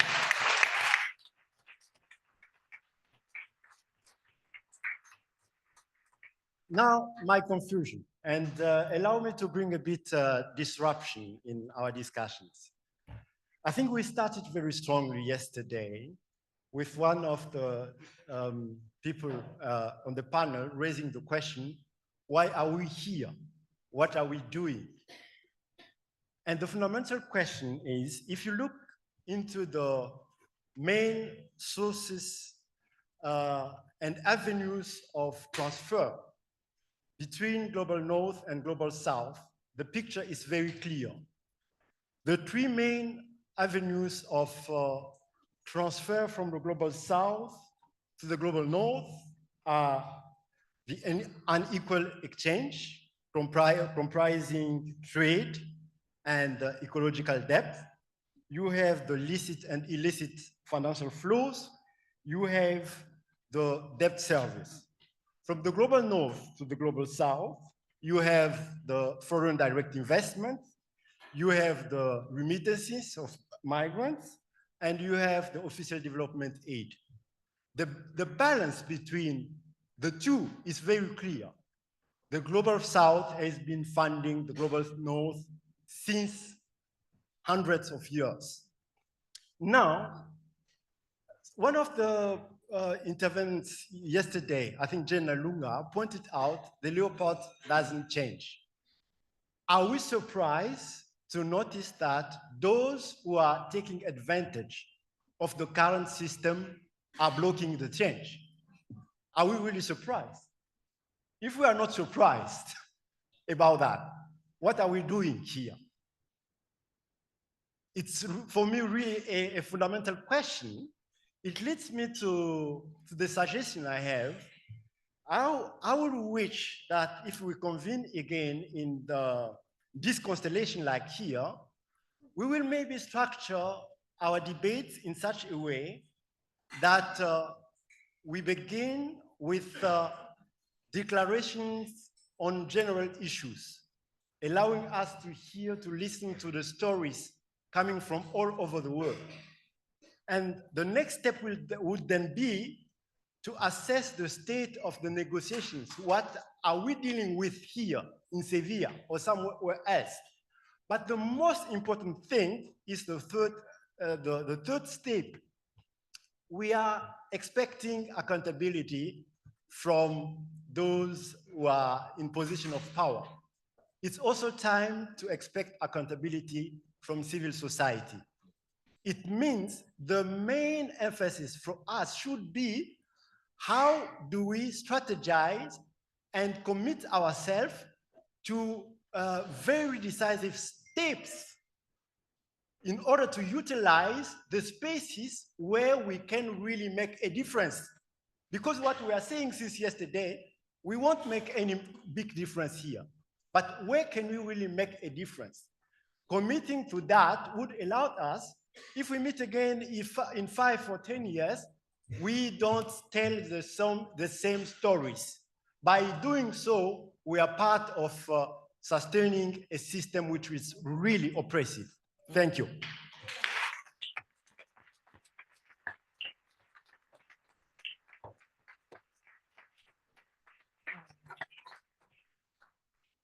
Thank you very much for this space. I'm Chatu. I'm coming from Sri Lanka, a country in the global south which face huge debt crisis. We have around 83 billion of USD public debt, and we defaulted, like we can't pay our debt anymore. So I want to, learning from that experiences, I want to share quickly two things. One was like, I didn't see in this document that talk about the impact on the social security, particularly the poor with the women, because of this debt crisis and also the financial crisis that is going on. Because in countries like us, with the involvement of the IMF and other financial institutions, they insist us to shrink and limit our social security system, particularly which gives to the community in the ground.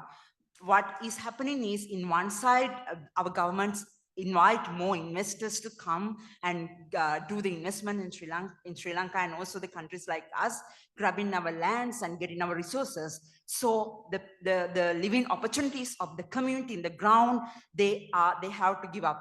And the other side, they insist us to like shrink and also limit our social security system. So in this document, I don't see any sentence which fairly address this issue and which address these concerns. The second thing is, I want to emphasize the importance of having this space for countries like us to tell what is going on, because this debt crisis, its impact is not simple. Our women had to stay in queues for long, like for days for fuel, and also we are going out of electricity for days because of the economic crisis that we are going through.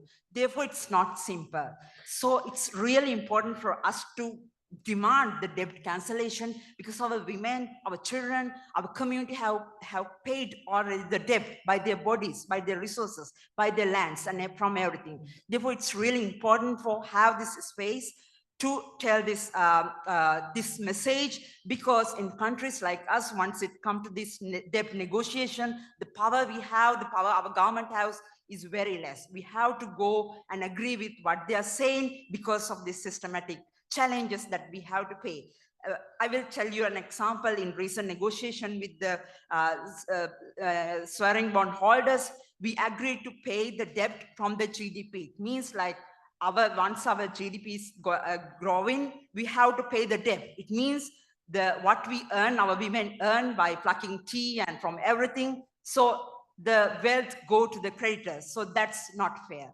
Therefore, it's really important to bring this message in this stage and also in this space. Debt cancellation is really needed because our women and our community have paid the debt. Thank you very much. Thank you.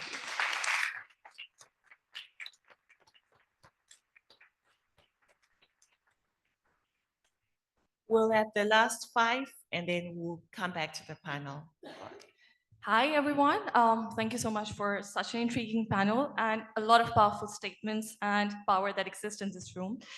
I just want to echo one thing, which is, I'm sure most of you know Audre Lorde, and I think she clearly mentioned about how the master's tools will never destroy or dismantle the master's house.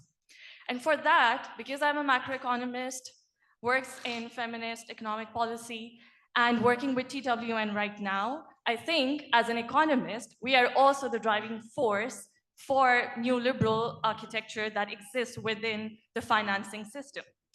And at the same time, this is something which is at the root cause of it. And for the researchers out there, I think it's important to understand that if we're talking about the tools, we're talking about the mechanisms, we are talking about changing the economic modeling, we need to come up with financing for the right kind of data that needs to exist. The tax, for example, for the tax, you hardly or would not even have any reports or data from the national statistics that states about sex disaggregated data for taxation. You're making all of these bold claims just on the basis of some of the interviews. And on that note, I think we also need to reform the methodologies that we are using. That means that not only the quantitative data, but the qualitative data, which needs to incorporate the lived experiences of the communities. And that's for whom the policies need to be made. And they're the ones who are likely to be impacted. So at the end, for economists like us, what are we giving back to the community if half of them are living miserably and under vulnerable conditions? And we see that through the debt and tax architecture. So I think on that note, I just want to call for the researchers, young scholars, the ones who are working in feminist and ecological economics mainly, or the heterodox economics framework to really rethink about it, try to solidify, collaborate with other people, make it interdisciplinary, because it's not about your ego. It's about bridging the silos, coming from the lawyers, coming from the policymakers, coming from the development economists, and try to co-create so that we have something substantive in this proposal. Thank you.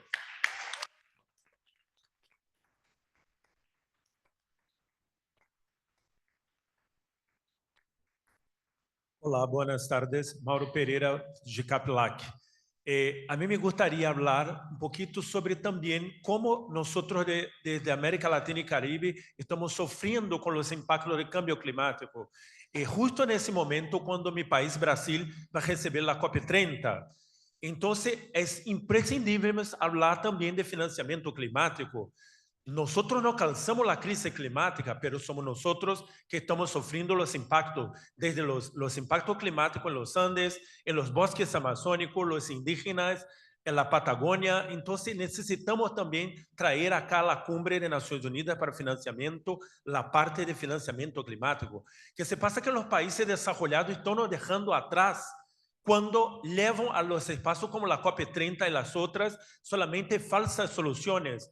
Entonces, ¿a qué dejamos? Si tenemos la plata, los dinero para gastar con armamentos militares, necesitamos también poner la plata a la mesa ahora. Necesitamos ya acciones, porque si no, estamos a los... Sorry, can you kindly speak slowly? Okay. Or translate? Ok, necesitamos entonces de verdad soluciones y acciones rápidas, porque no tenemos más tiempo, no tenemos planeta B. Entonces, eso es ese espacio y acá estamos nosotros para cobrar eso. Desde la próxima COP en Brasil, donde queremos buscar financiamiento climático, queremos que los países desarrollados entonces pongan dinero, la plata, a los fondos de pérdidas y daños y también al fondo clima. Y por último, a mí me gustaría dedicar, junto con la Trinidad, invitar a las organizaciones aquí a sumarnos a la campaña por movilización por la justicia climática y también por la movilización por la campaña por la deuda, justicia y la deuda climática y daños. Entonces, gracias.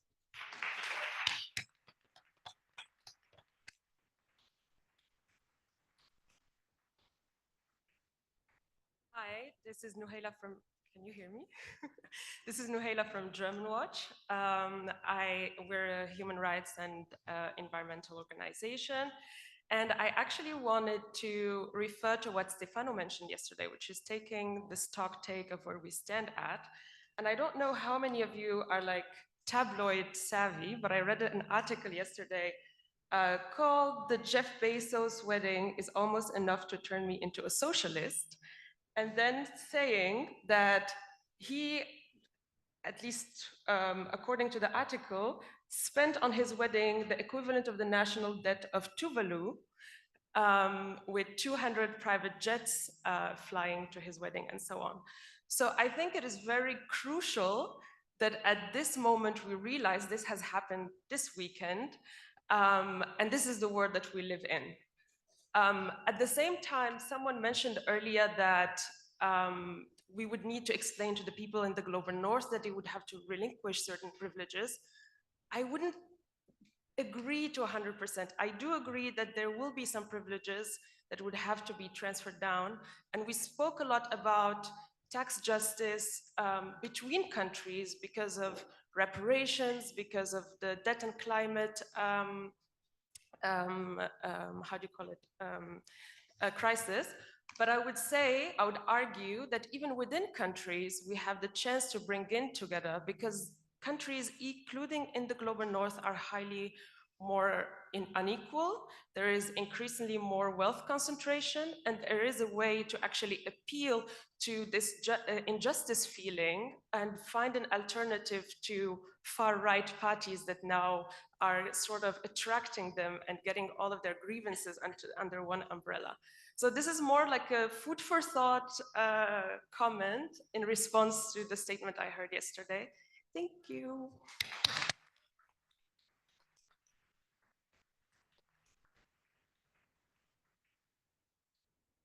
I'm Georgia.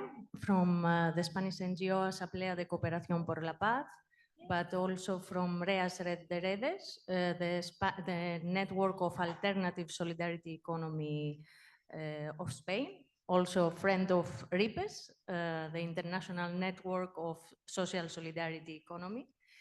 I just want to make a few comments. I mean, we've heard a lot these days about economic injustice, about systemic change, but we've said very little about solidarity economy, which is officially recognized by the UN and the International Labour Organization for its character in social inclusion, women empowerment, economic inclusion, providing decent work.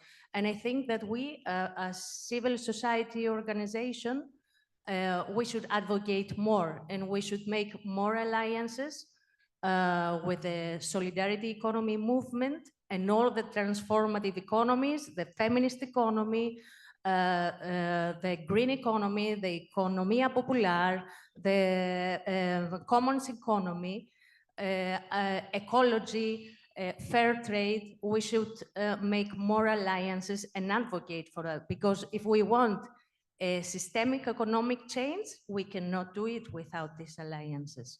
And then we have talked a lot and listened a lot about financial architecture, but there is no reference at all in the Compromiso of Sevilla and neither in the mechanism statement about ethical finance. Where is ethical finance? Where are ethical banking, which is based on solidarity economy values provided by cooperative banks, which are driven by social purposes, social utility purposes, and not by profit.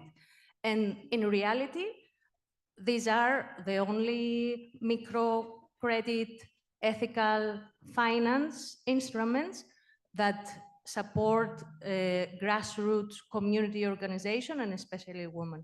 So I will really ask you to include, at least in the mechanism statement, make a clear reference and the need to make more alliances with the solidarity movement and all the transformative economies movement and the ethical banking instrument. And I hope that the UN, the Compromiso of Sevilla will also include the ethical finance and some more mentioning on the other transformative economies apart from solidarity economy, which is, yes, I'm happy that there is a reference, although not about its transformative element, but as a mere vehicle to provide jobs, but at least it is there. And I would like the same for ethical financing. Thank you.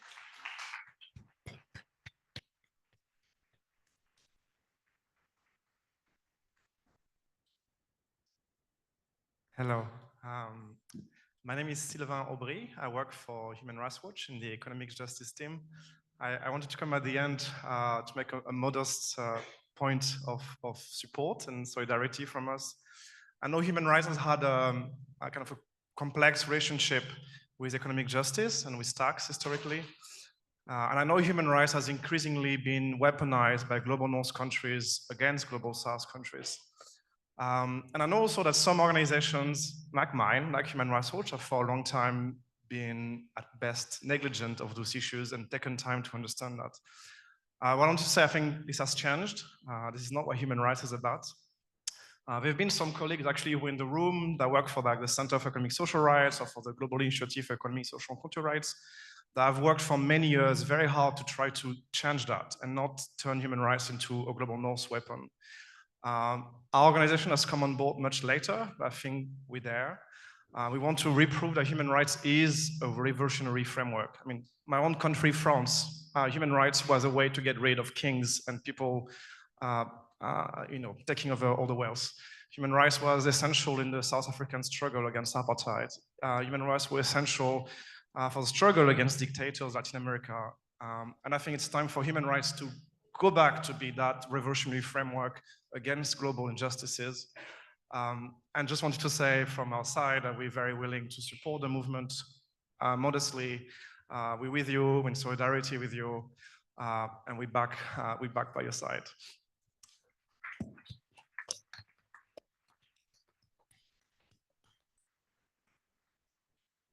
María José Lubertino, de Argentina, de la Red Ecofeminista Latinoamericana y del Caribe.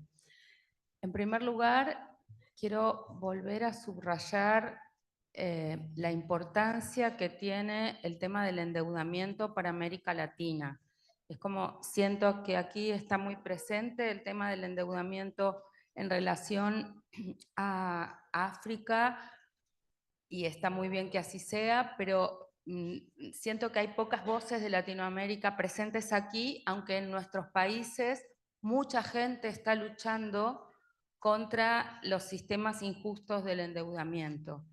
En el caso de Argentina, quiero subrayar que hay un fuerte movimiento social por el jubileo de la deuda y por cuestionar el endeudamiento injusto, que no es solamente la deuda que fue contraída en la época de la dictadura militar en muchos países de América Latina, sino que hay gobiernos democráticos que han contraído deuda. Y aquí un aporte hacia la convención o el tratado vinculante que queremos en materia de deuda. A mí me parece fundamental volver a señalar que los organismos financieros internacionales nacidos de los acuerdos de Bretton Woods deben someterse a los tratados vinculantes en materia de derechos humanos.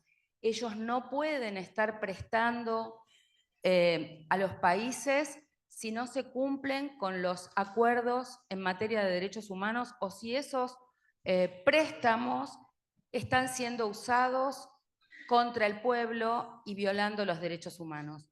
Nosotros estamos sometidos en mi país y en otros países de América Latina a un eterno endeudamiento. Nuestras políticas extractivistas hoy en la mayoría de los países de América Latina y nuestra agudización de la injusticia social está directamente vinculado a que la economía gira en torno de la deuda. Nuestros presupuestos nacionales y el ajuste sobre los pueblos, hoy sostenido en base a la represión de los adultos mayores, de las personas con discapacidad, de las personas migrantes, de las diversidades, están absolutamente articulados con un modelo que gira en torno de la deuda. Por lo tanto, lo primero que queremos exigir es que no haya préstamos del Fondo Monetario o del Banco Mundial que se hagan sin el conocimiento y sin la información al pueblo.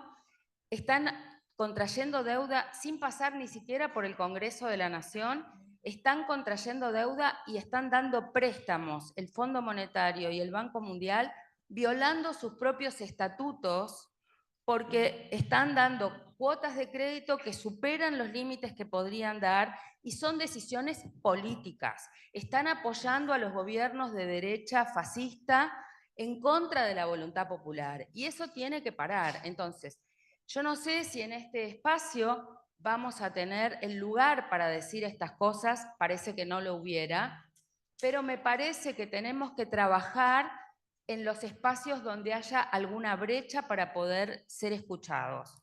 El compañero hablaba, y cierro con esto, de la COP30 en Brasil. Si bien tenemos también críticas a los gobiernos populares en América Latina que también profundizan un modelo extractivista, no es lo mismo un gobierno que por lo menos tiene en cuenta la opinión del pueblo en algunas cosas que aquellos que directamente están haciendo todo en contra del pueblo. Entonces, me parece que la COP30 puede ser un espacio donde pongamos el tema de la deuda y el tema del financiamiento y el tema y toda la agenda que estamos en este foro con un gobierno más aliado al frente de las discusiones del sur global, y por eso también creo que debemos subrayar que no se puede cambiar deuda por recursos naturales o poner nuestros bienes comunes al servicio de un mayor endeudamiento y del capital del norte global. Gracias.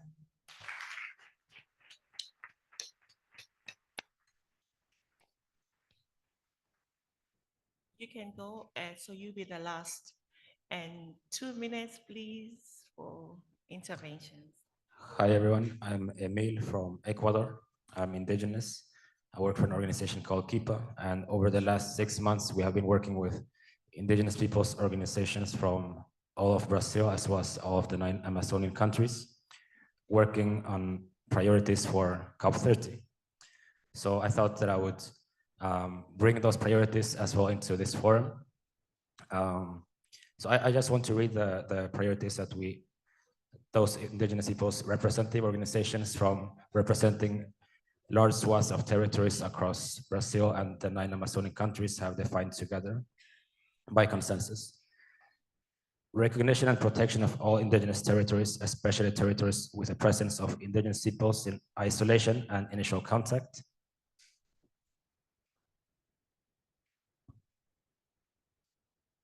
Direct financing for indigenous peoples and financial autonomy, representation and effective participation at all levels, protection of indigenous peoples defenders, inclusion of indigenous peoples knowledge systems, and very importantly, exploitation-free zones in indigenous territories. So while those priorities have been defined for the UNFCCC framework, I think it's also important to bring those here into this forum. I think it's the current economic or financial system is particularly affecting indigenous peoples. And in the Amazon, we see it's reaching a tipping point, which will lead to the extinction of many indigenous peoples, or many indigenous peoples are already going extinct. And one of the issues that's very seldomly visibilized is the issue of indigenous peoples in voluntary isolation. But also, a lot of times, we see the oil companies are coming into our territories, we see more mining companies, agribusiness, and the impacts are not just environmental impacts, but also persecution of the indigenous defenders. So I think it would be important to include those priorities as well in this space. It's a bit new to me because it's the first time that I'm here. But yeah, I'll be happy to pass on this declaration so that you can consider it. Thank you.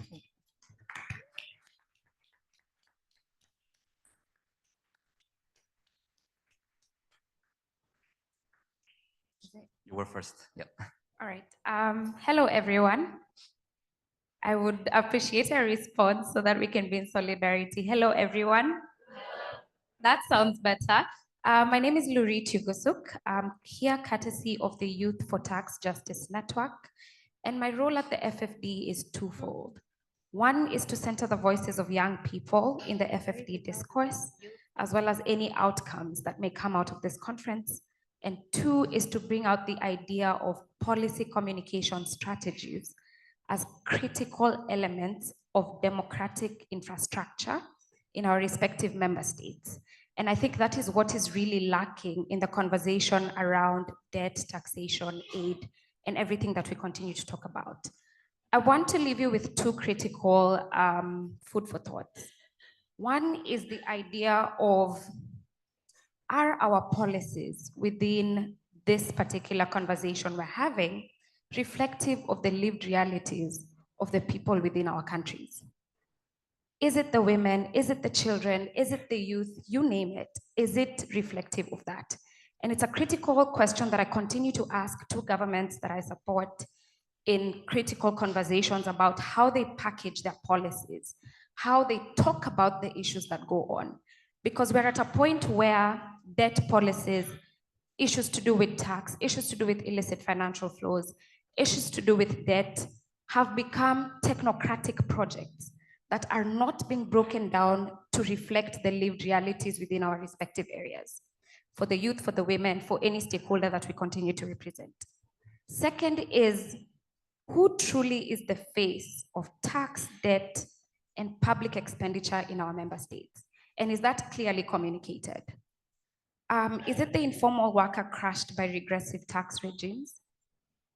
Is it the youth who continue to inherit debt that they did not choose? Is it the woman entrepreneur who remains invisible in public finance narratives? Or is it you and me who are seated in this room? I think it's important we think about that critically. And as we continue to think about the outcome document and the conversations we need to have, What commitments are we making in how we design communication strategies within our respective organizations, within the work we do, within how we engage with governments, and even in how we break down the technical jargon, the figures. We've had about 90% of that. We've had about 10% of any kind of figure that is being dedicated to debt servicing is being dedicated to everything.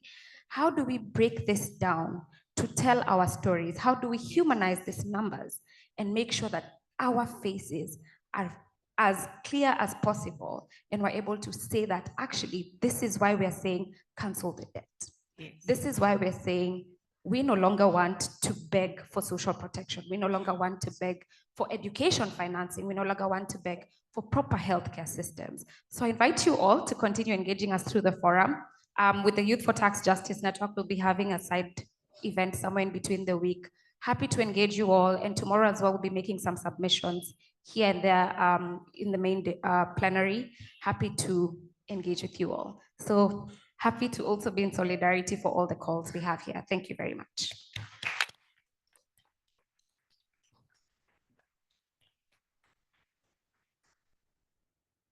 Hola a todas y todos, mi nombre es Sergio Chaparro de una organización de derechos humanos colombiana llamada De Justicia y también trabajo con Tax Justice Network.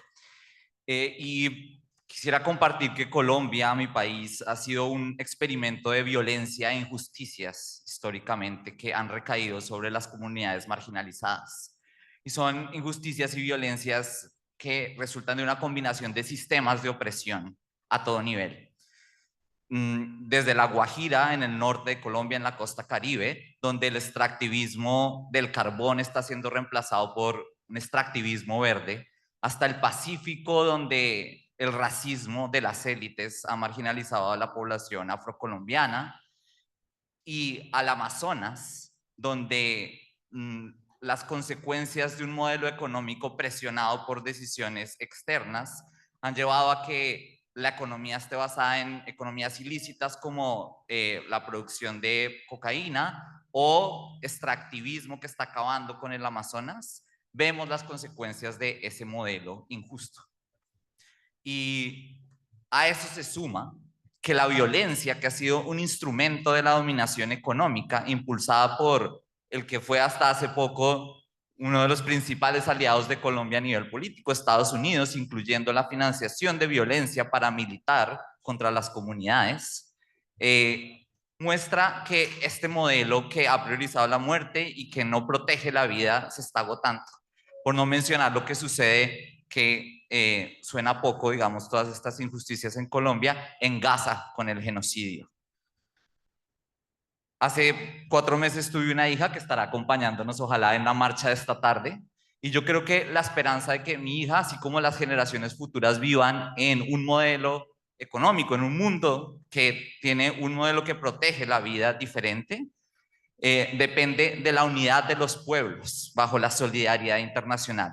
Y no solo los pueblos del sur global, también necesitamos a los aliados del norte global, pues las comunidades marginalizadas en el norte global tampoco están viéndose beneficiadas por este modelo que sostienen las élites que se reúnen en este foro, en el foro que veremos la otra semana, no en este.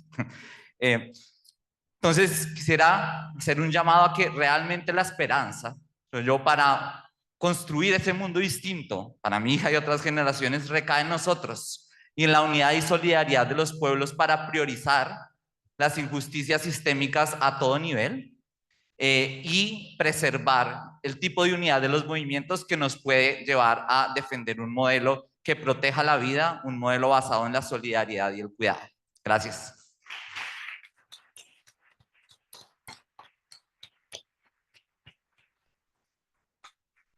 Buenos días con todas y con todos. Yo soy Eva Martínez Acosta del Centro de Derechos Económicos y Sociales de Ecuador. Solo un breve comentario sobre las falsas soluciones que nos están vendiendo ahora, como los canjes de deuda por naturaleza o los mercados de carbono. Desde Ecuador hemos venido estudiando a fondo los canjes de deuda por naturaleza, ya que en el Ecuador se han hecho 2 ya, en las Islas Galápagos y en la Amazonía. Nosotros conjuntamente con la TINDAD hemos venido estudiando a fondo estos canjes y podemos ver y podemos afirmar que no están solucionando las crisis de deuda por un lado y la crisis ambiental de cambio climático por el otro. Es por eso que nosotros debemos seguir insistiendo en una convención marcos de deuda en el marco de las Naciones Unidas, porque los canjes de deuda no están solucionando, no están hechos para eso. Entonces, esa desde mi experiencia desde Ecuador. Muchas gracias.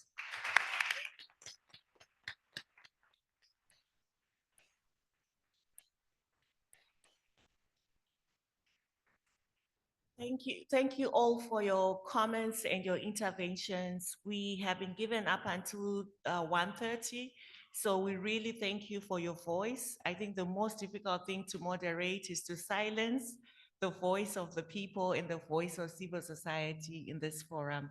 So I'll ask our panel to give us their quick inputs and in terms of maybe if there were any specific questions, particularly to the outcome document, and our positioning as the Civil Society Forum, just to have a quick round. So I'll start with you, Evelyn. Okay. Thank you so much. I really enjoyed your comments. I am also learning quite a lot from what I'm hearing. So I want to start with a certain comment that was meant. Let us not confuse pessimism with being realistic. I hope I'm clear. Let us not confuse being pessimistic and being realistic. The reality is, if we lose out on one section of the outcome document, we've lost out on everything. The way we work and the way things have been approached within the outcome document is that we're working in silos. But the economy in real life does not operate in that manner. Everything is interconnected. And I'll give you an example. If we do not get a debt convention, we aren't going to win on the tax side, because even if we get more taxing rights, 70 to 90% of that tax will be used to service the debt. It will not be used for public services. So we are not winning. This is the true definition of solidarity, and we need to keep remembering that. The other thing is holding ourselves accountable as civil society. We must keep learning and relearning, and we must educate ourselves. And I'll give a particular instance. We must not be satisfied with the mere mention of a particular word within the document if it does not result in substantive change. And I've said this in another forum. You will find member states know the language that satisfies us as civil society. So they'll put in gender, they'll put in youth. But then they will come and stand in the way and block provisions on getting a debt convention, when a debt convention is what will be most helpful to women and children in our countries, right? So please, let us also do that. And then finally, with regard to solidarity between the global North and the global South, as civil society, it is, and also as individuals, it is our job to also learn empathy and to put ourselves in difficult situations that we may not be experiencing, but at the end of the day, we're all human beings. And I'll give a certain example. The election of one country led to the regress of sexual and reproductive rights in that particular country. And there's been a lot of noise about that. But what you don't also realize is that because of the election of that one person, aid was cut for a lot of health programs in the global South that were actually contributing towards women, and particularly sexual and reproductive health. We don't have ARVs in our countries. There's a shortage. We don't even have vaccines in our country. But yet, through this process, we've been calling for a convention on official development assistance so that they don't just wake up and retract this money without any accountability. So let's also learn how to be in solidarity. Let's also learn the interconnections. It is our job as civil society to educate ourselves and to educate others. Speaking to the communication strategy, right now, Kenyan youth are on the streets because they want to cancel the debt, because they want to get fairer taxes, they want economic development in the country. And it is not civil society or labor unions that is driving this movement, it's people. And it's because of the work that we've done as civil society in educating people about the interconnections. So let's do the same, particularly in the global north, so that we don't drive on one issue without seeing the global, the bigger picture. And at the same time, so that we have enough empathy to understand that woman and child in that difficult conflict area. Am I making sense? Sorry. Yes, thank you, thank you.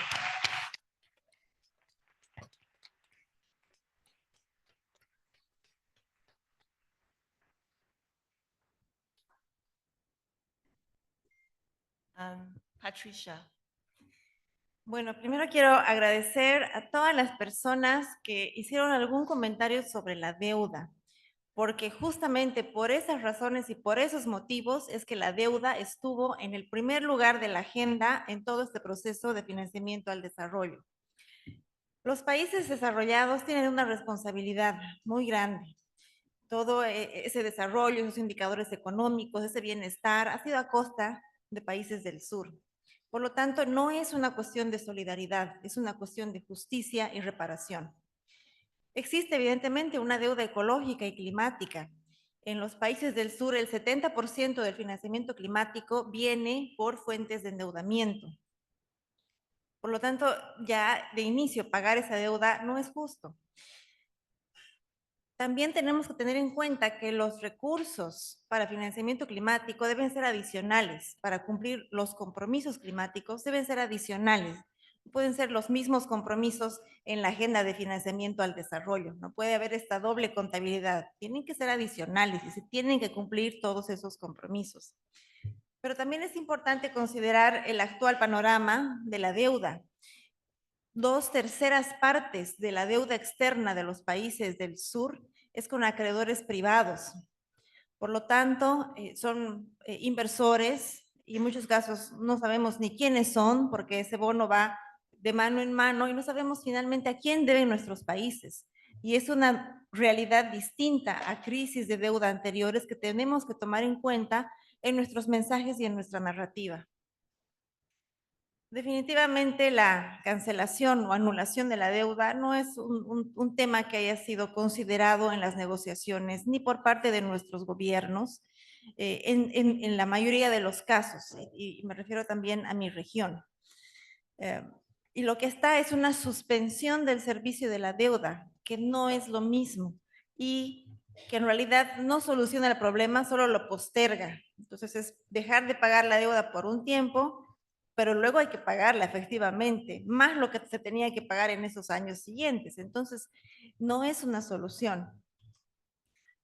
Y quiero aquí también mencionar que no es una, pero hay una necesidad muy grande de muchos países, los países menos desarrollados, países de ingreso bajo, países de ingreso medio bajo, necesitan una anulación de la deuda inmediata, ya. Pero también mencionaba alguien de América Latina, y esto se repite en otras regiones del sur, hay países de ingreso medio que a diferencia de otras crisis de deuda, tienen problemas de endeudamiento muy grandes, cuya solución como una anulación de la deuda es más difícil de considerar por los acreedores y por el actual sistema, y que tienen que ser tomados en cuenta, porque la población más pobre en el mundo en este contexto vive en los países de ingreso medio.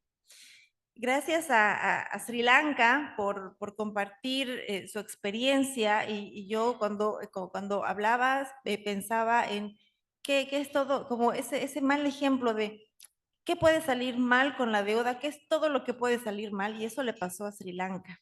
Y también pensaba en mi región, porque también tenemos esos casos en América Latina, y primero pensaba en Argentina, como el país donde todo puede salir mal con la deuda, fue Argentina. Y luego le sigue Ecuador, y por lo tanto, el solucionar un problema de deuda con más deuda, como se ha estado haciendo hasta ahora, no funciona.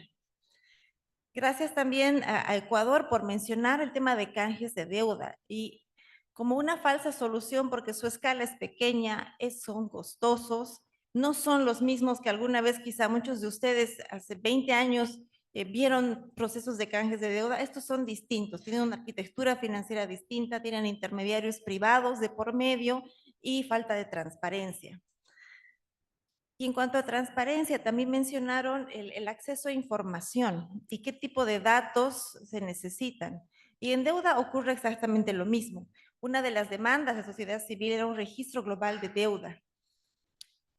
No de datos solamente, y así es como está ahora el nuevo outcome, dice datos. Pero es más que datos. Sí se necesitan mejores datos, por supuesto, más agregados, pero se necesita más información y todos tenemos ese derecho a tener más información sobre cuáles son las condiciones de ese préstamo, cuáles son las condicionalidades, a quiénes les debemos y sobre todo cuáles son los impactos de esa deuda. Y no solamente para sociedad civil, sino también para parlamentarios, que son quienes finalmente toman la decisión de contratar un préstamo sin tener toda esta información. Los impactos de la deuda, un minuto, los impactos de la deuda tienen un rostro humano y yo les invito a pensar en sus países para quienes son del sur y para quienes no son del sur, pensar en algún país que alguna vez visitaron, que conocen. Piensen cuál es ese rostro, porque los impactos de la deuda, con la priorización, nuestros gobiernos difícilmente van a dejar de pagar la deuda. Cumplimos fielmente ese pago de deuda para no quedar mal con los acreedores. Esos impactos, sumados a la austeridad, por ejemplo, ¿a quiénes impactan? ¿Cuál es ese rostro? Y con seguridad todos podemos pensar en cuál es el rostro de los impactos de la deuda. Finalmente, la arquitectura financiera global necesita una reforma.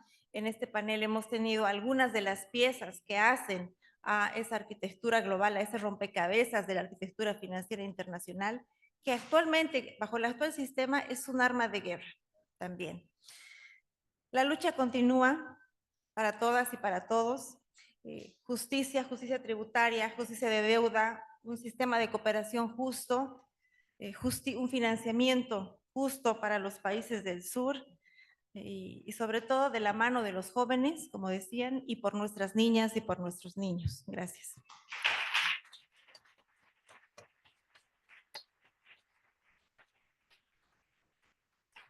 Thank you, Patricia. A lucha continua, the fight, the struggle continues. Jessica, Jennifer, sorry. Well, thank you everyone for all your inspiring reflections. So while we talk about rewriting international law here, I think I have to stress that the rewriting won't happen within the UN halls alone. No? This rewriting has to begin in our own communities, in our campaigns, in our organizing. I also thank the intervention on learning lessons from the fights, for example, for a binding treaty on TNCs, the tax and debt conventions. So we truly understand that the fight for an IDC convention is a long one. So let's continue demanding for this new foundation for development that will be reflective of the rights of peoples from the global south, our right to shape our own futures and also to build our own economies that will serve our needs, no? And not any foreign or economic interests of others, and to also claim justice for the centuries of stolen wealth from the global south. So I end there. Thank you. Thank you.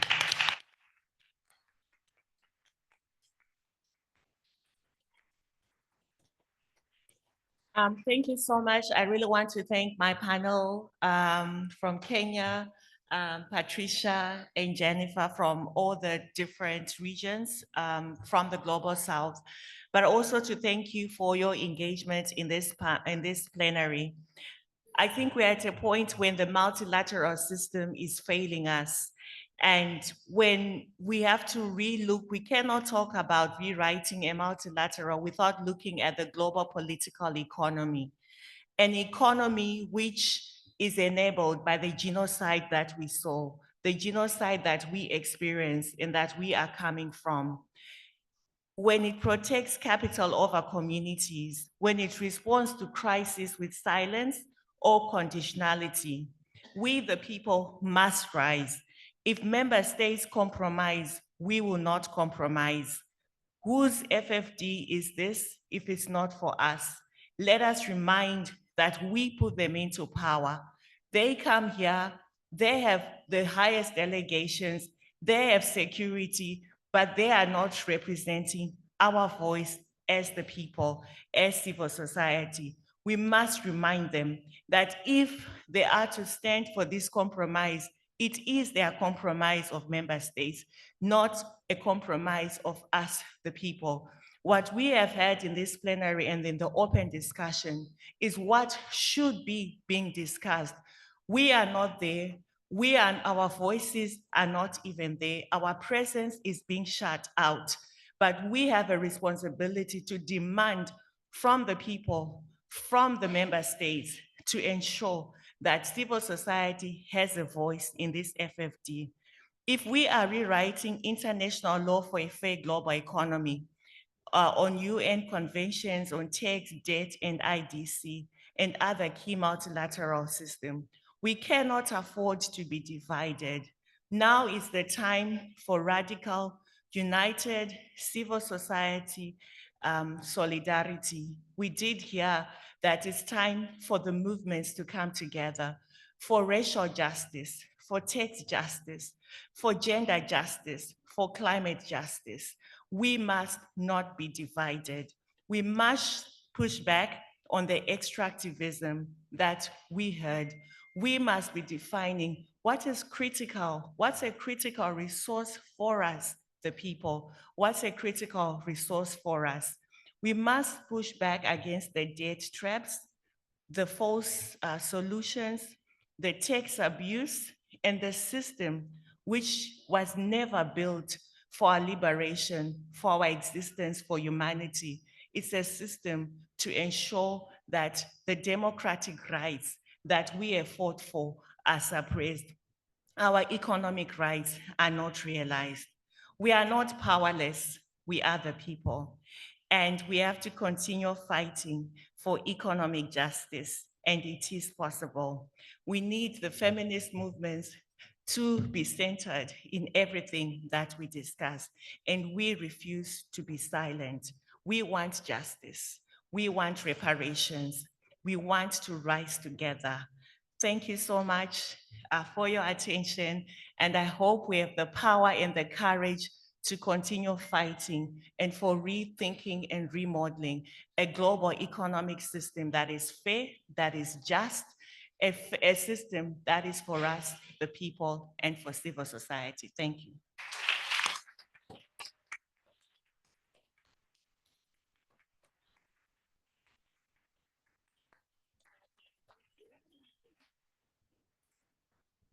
Thank you, colleagues. And now we have a lunch break. Please make sure to be back here for 3 o'clock, where we start the third plenary of the day. Okay? Thank you. Enjoy your meal.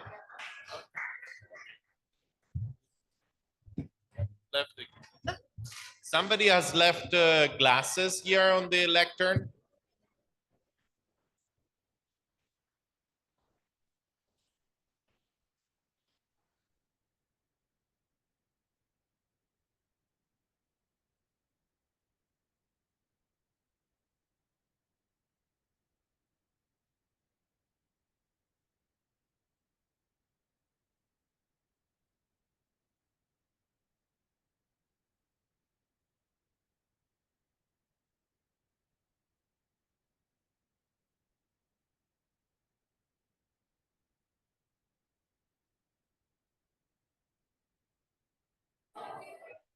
I've been asked to inform all those that are interested to speak about the issue of genocide, that there will be a meeting at the back corner of the plenary on my right-hand side. Thank you.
Can. Hi.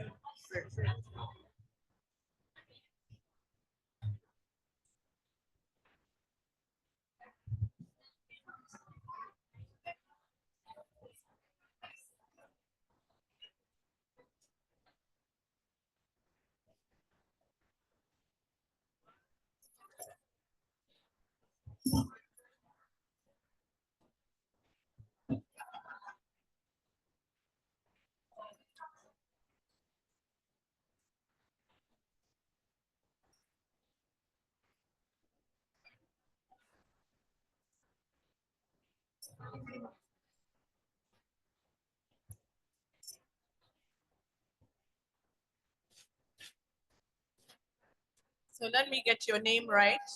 Yeah. Imen Sherif.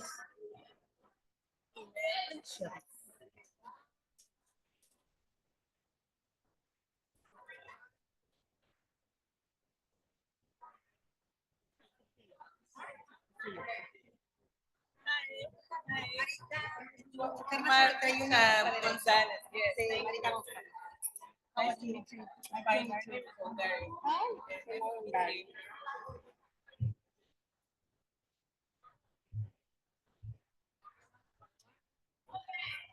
Hello. I'm Imen.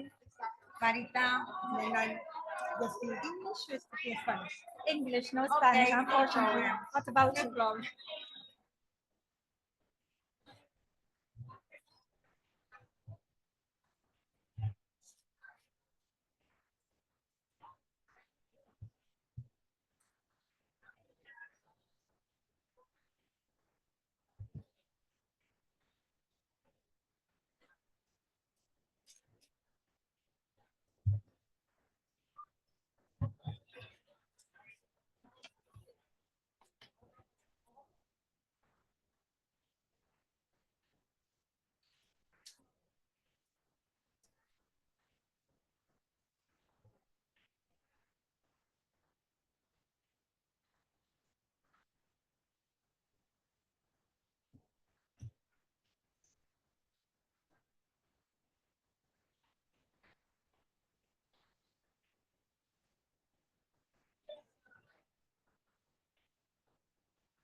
There's no one from the conference organization that's going to come in.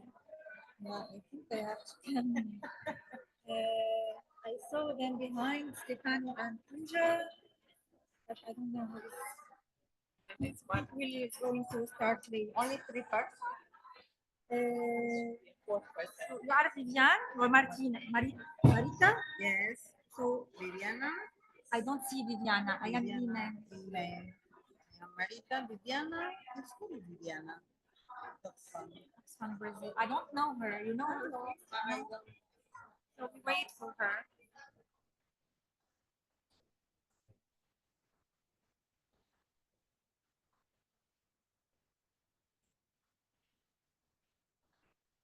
Do you know who Viviana is? No, I don't know her first place. Okay. Stefano is here. He will tell us.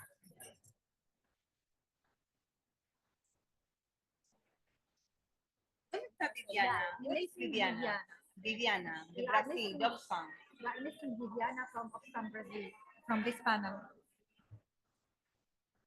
I don't know her. Yeah, I don't know her face. The Forum Woman. banana. It's very nice.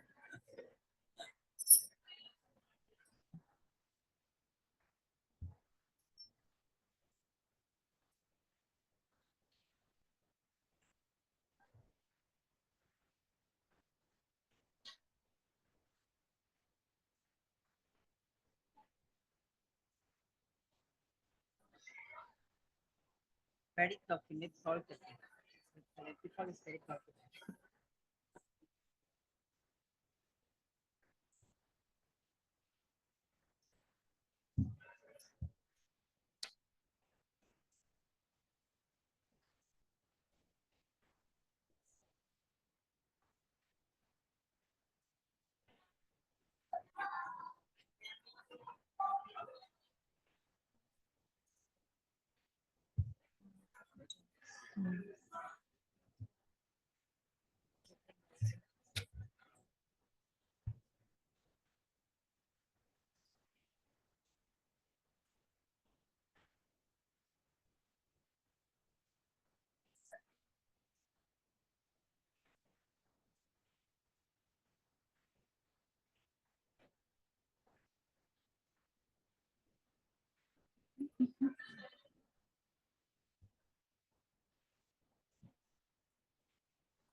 Are you from Spain?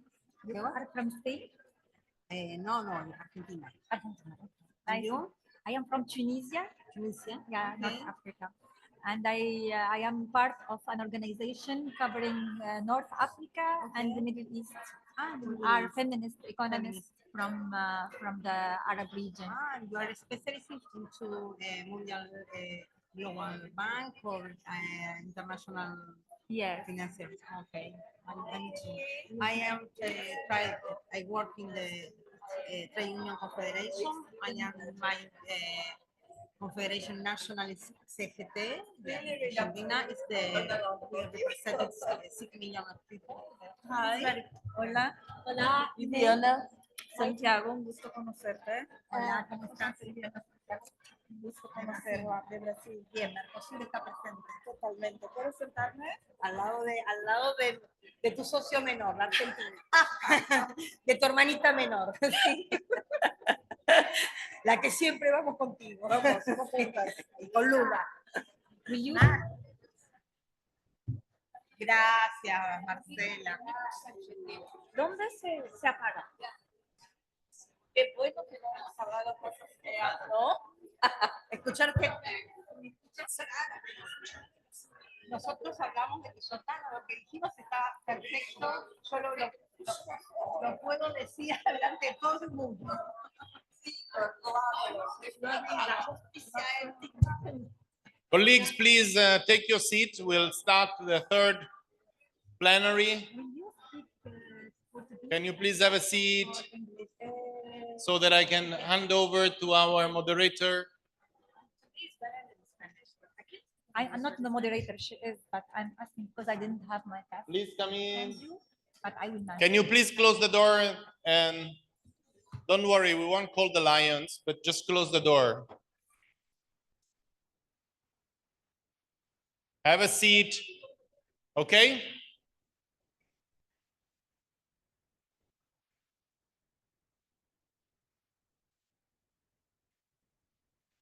Wangari, over to you. Thank you, Stefano. Good afternoon, everyone. Good afternoon, everyone. Good afternoon. One of the things that always holds true for me if I'm in a conference and I'm asked to moderate is that I always end up moderating the session after lunch. I don't know why. But happy to take up the challenge. Let's give each other some energy by clapping for ourselves for having done. coming back on time, and encourage the panel that's going to speak to us after everyone's bellies are full. So my name is Wangari Kinoti. I'm with ActionAid International, and I will be moderating the conversation that we're going to have for the next hour and about 20 minutes.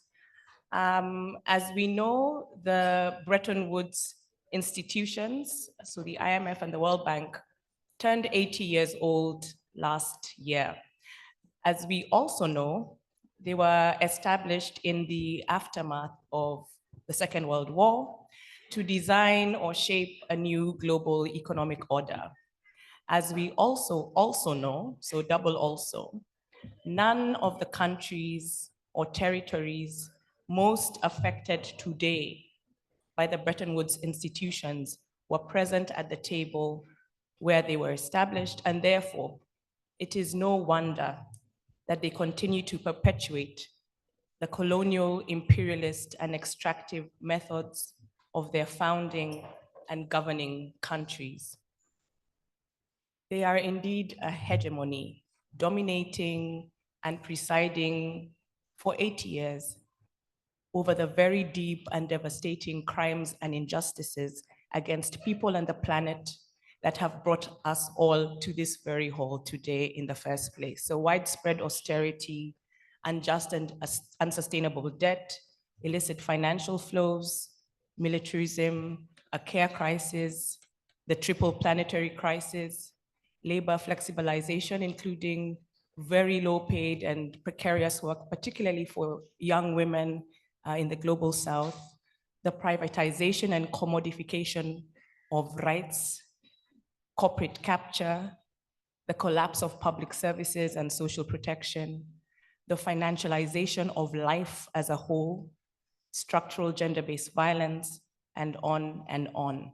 So this simply cannot go on. I think we can all agree that this simply cannot go on.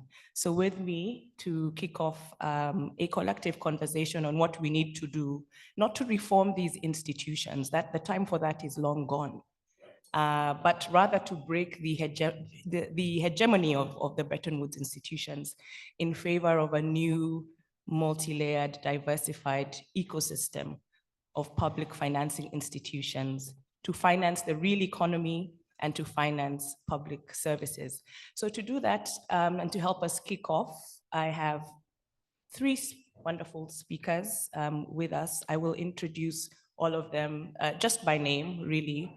And as you speak, please feel free to say a little bit more of your work as it suits you, and also to kick off the conversation in the way that you'd like to do it, and that includes singing if you would like to sing a song. So from Oxfam, Brazil, Viviana Santiago. Welcome, Viviana. From MENAFEM, Movement for Economic Development and Ecological Justice, Imen Sherif. And from the Argentinian National Workers Confederation, Marita Gonzalez. So I'll ask you to just come in one after the other, starting with Viviana, moving to Imen, and then lastly to Marita, after which we shall open the floor for discussions as we've been doing in previous sessions. So please, Viviana. Perfect. Can you hear me? Yes. Hola a todas y todos. Yo soy Viviana Santiago, soy de Brasil. Estoy aquí como Oxfam Brasil y es un gusto escucharles. Yo voy a hablar en español, así que las personas que no lo entienden, busquen sus audífonos. Quiero empezar agradeciendo al mecanismo de sociedad civil para el FfD, al equipo y a la coordinación. Este foro es vital, pero más que agradecer, quiero nombrar desde donde hablo. Yo soy Viviana Santiago, una mujer negra, activista, feminista, madre sola y directora ejecutiva de Oxfam Brasil. Parte de una organización que en Brasil se nombra desde el sur global, que insiste en decir la verdad, aun cuando incomoda. Y la verdad es que el sistema de financiamiento para el desarrollo que tenemos hoy sigue operando bajo lógicas coloniales, Sevilla y 2025 son una prueba de fuego para el multilateralismo. Tenemos un documento de resultados, el compromiso de Sevilla, y por primera vez ese texto reconoce el impacto del colonialismo y del racismo en las estructuras financieras globales. Eso no es menor y fue posible gracias a la lucha sostenida de movimientos antirracistas decoloniales del sur global y de la sociedad civil organizada. Pero el reconocimiento simbólico no basta. Sin acción concreta es solo retórica. También hacemos un llamado al reconocimiento del contexto histórico de las desigualdades globales. Las reparaciones deben ser parte del debate, especialmente en relación con los daños económicos y ambientales causados por el colonialismo, la esclavitud y la extracción de recursos del sur global. Eso implica no solo asistencia, sino cambios sistémicos en las políticas de deuda, comercio y fiscalidad, que continúan perjudicando a estas regiones y los grupos marginados. La dimensión racial del desarrollo sostenible debe ser reconocida. El FfD representa una oportunidad para delinear un conjunto ambicioso e integral de reformas en la arquitectura financiera internacional, que debe ser decidido de forma democrática, asegurando los derechos humanos, la igualdad de género y racial y la integridad ecológica. Eso debe incluir el reconocimiento y la reparación de las disparidades económicas y históricas y sistémicas impuestas a los países africanos y a las comunidades afrodescendientes en otras regiones, directamente vinculada a los legados coloniales, al racismo sistémico y a la exclusión estructural perpetuada por las instituciones financieras internacionales.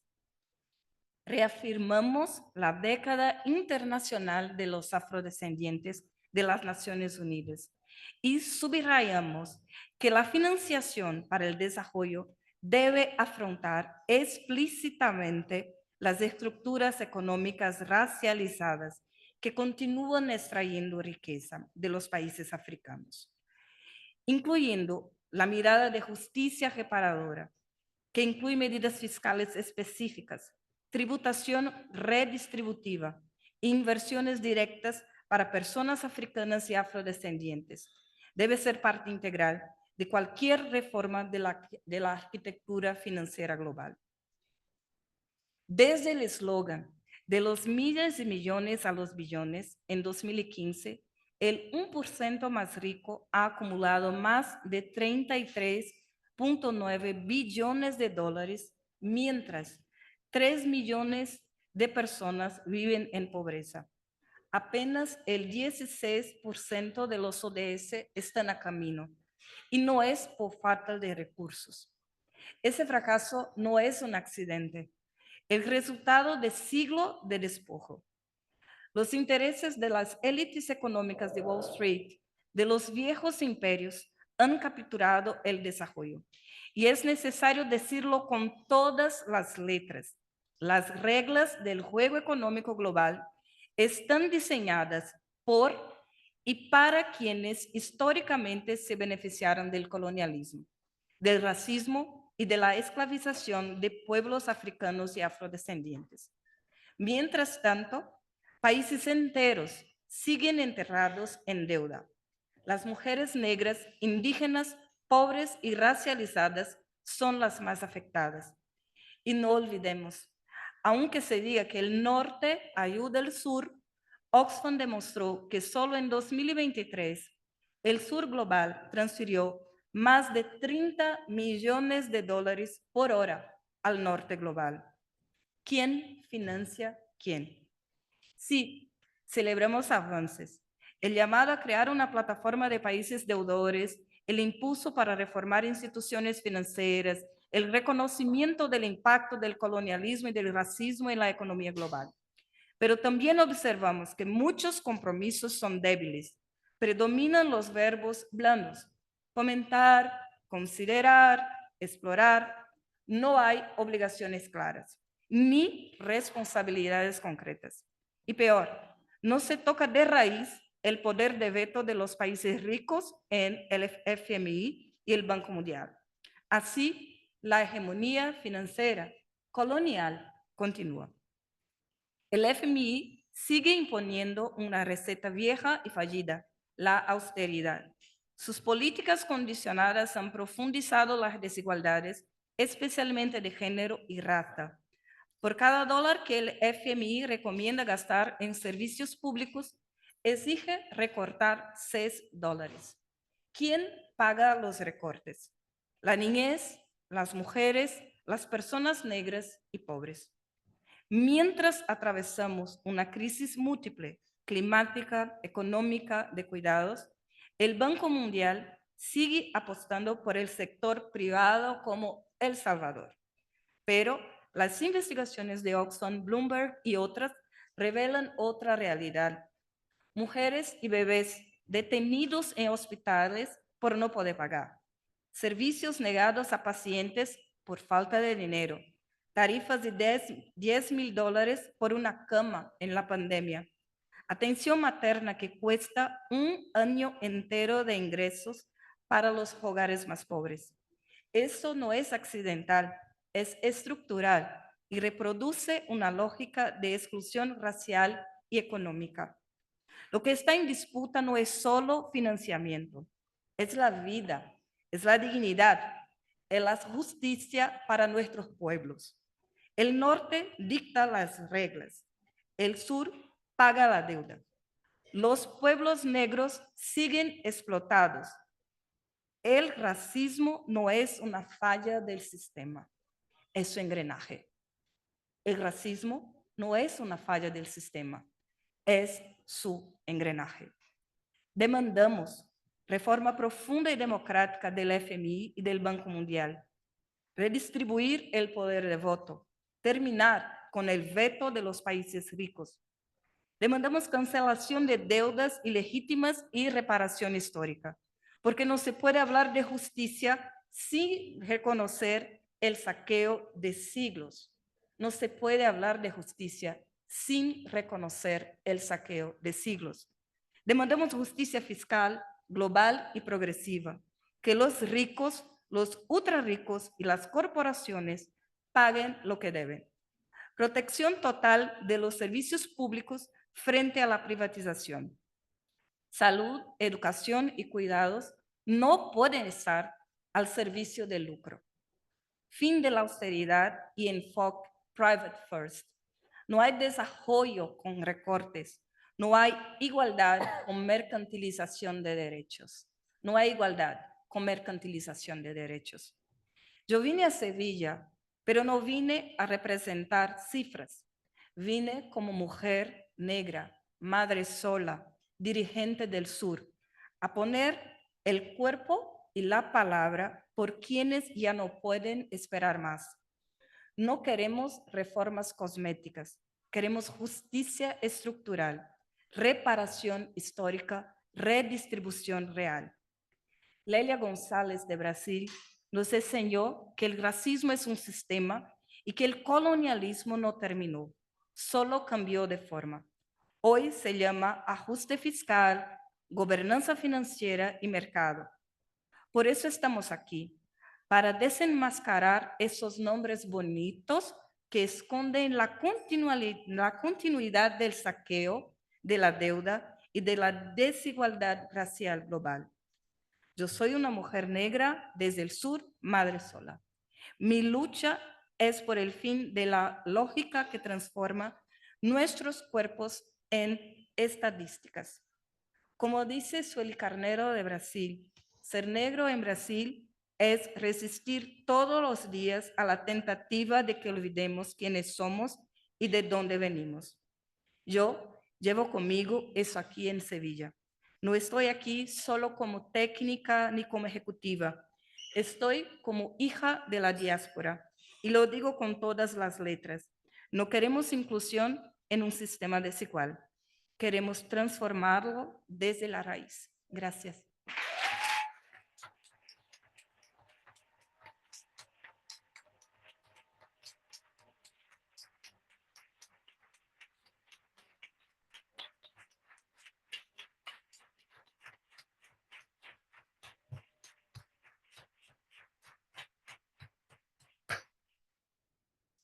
Now that's the exact kind of energy that we need for this session. Thank you so much, Viviana. I won't summarize what you said. I don't need to. I will just go straight to you, Iman, to give your thoughts and perspectives. Thank you very much. And I'm really proud to be part of this powerful panel with powerful women from around the world. So my name is Iman Sharif. I am a Tunisian, African, and Arab woman with all the struggle and intersectional of struggle that come with. So thank you for the opportunity to share my thoughts with you all. I believe this is a space of solidarity that we all need in this context. So I am not here to offer answers, and I believe we have here a lot of experts on the harm that the IMF and World Bank did for all of us in the last 80 years, especially in the global south. I am here to raise questions and concerns, urgent, painful, and shared with many of us here on how we should continue working to oppose to this all failing economic system. This financing for development conference is taking place at time of unprecedented crisis, at a moment when the very idea of shared international order is collapsing, and where the principles of international law seem increasingly hollow. Also, with the role of civil society has been denied in this conference, as you all know. As we gather here to discuss development, it is never enough to remind each other that a genocide is being carried out of Palestine before the eyes of the entire world. We are living in an area where double standards are no longer hidden. They have become the norm, where the banality of evil manifests not through extraordinary events, but through the very functioning of institutions that claim to promote space and progress and also development. So I must ask here, how do we speak of development in such a context? Are Palestinians not entitled to development? Do the people of Sudan not deserve dignity and future in their country?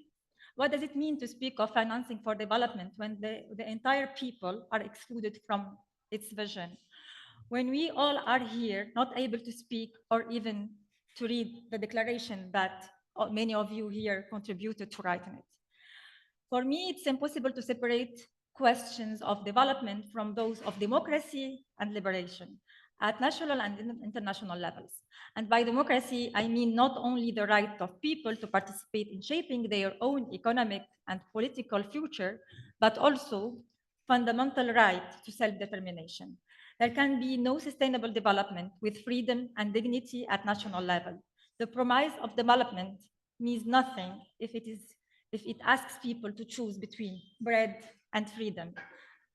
As so many movements have reminded us before, we want both and we want them now. Democracy must also mean something beyond the borders of nations. At the multinational level, it is clear that institutions that dominate global economic governance are structurally undemocratic. At the IMF and the World Bank, it is not one country, one vote, as you all know, but $1, one vote. The system puts power in the hands of creditor countries and sidelines the voice of the global South.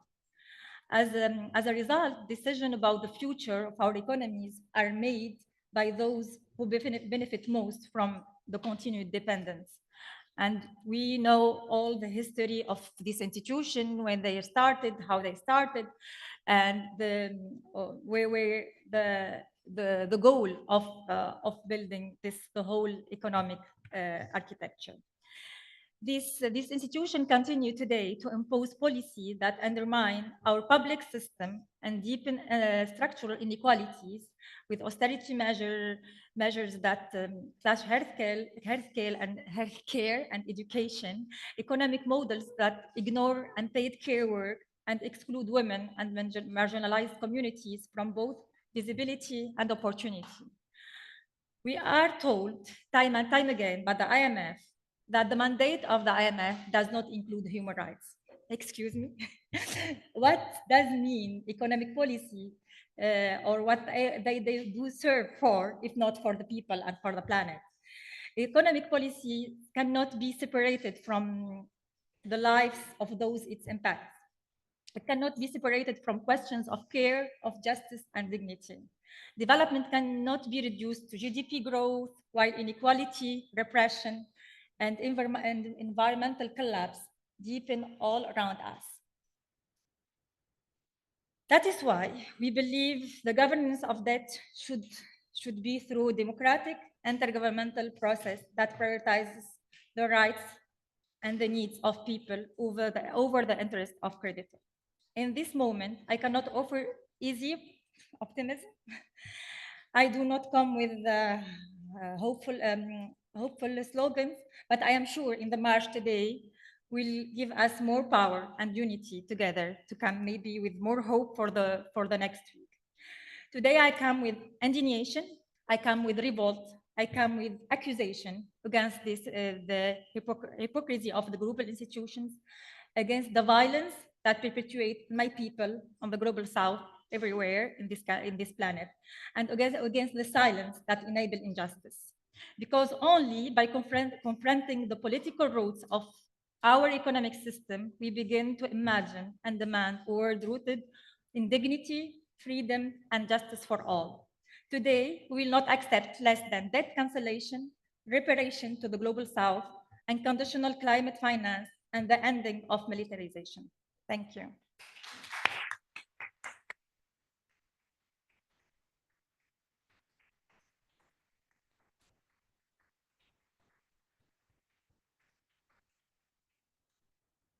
Indignation, revolt, and accusation. Thank you so much.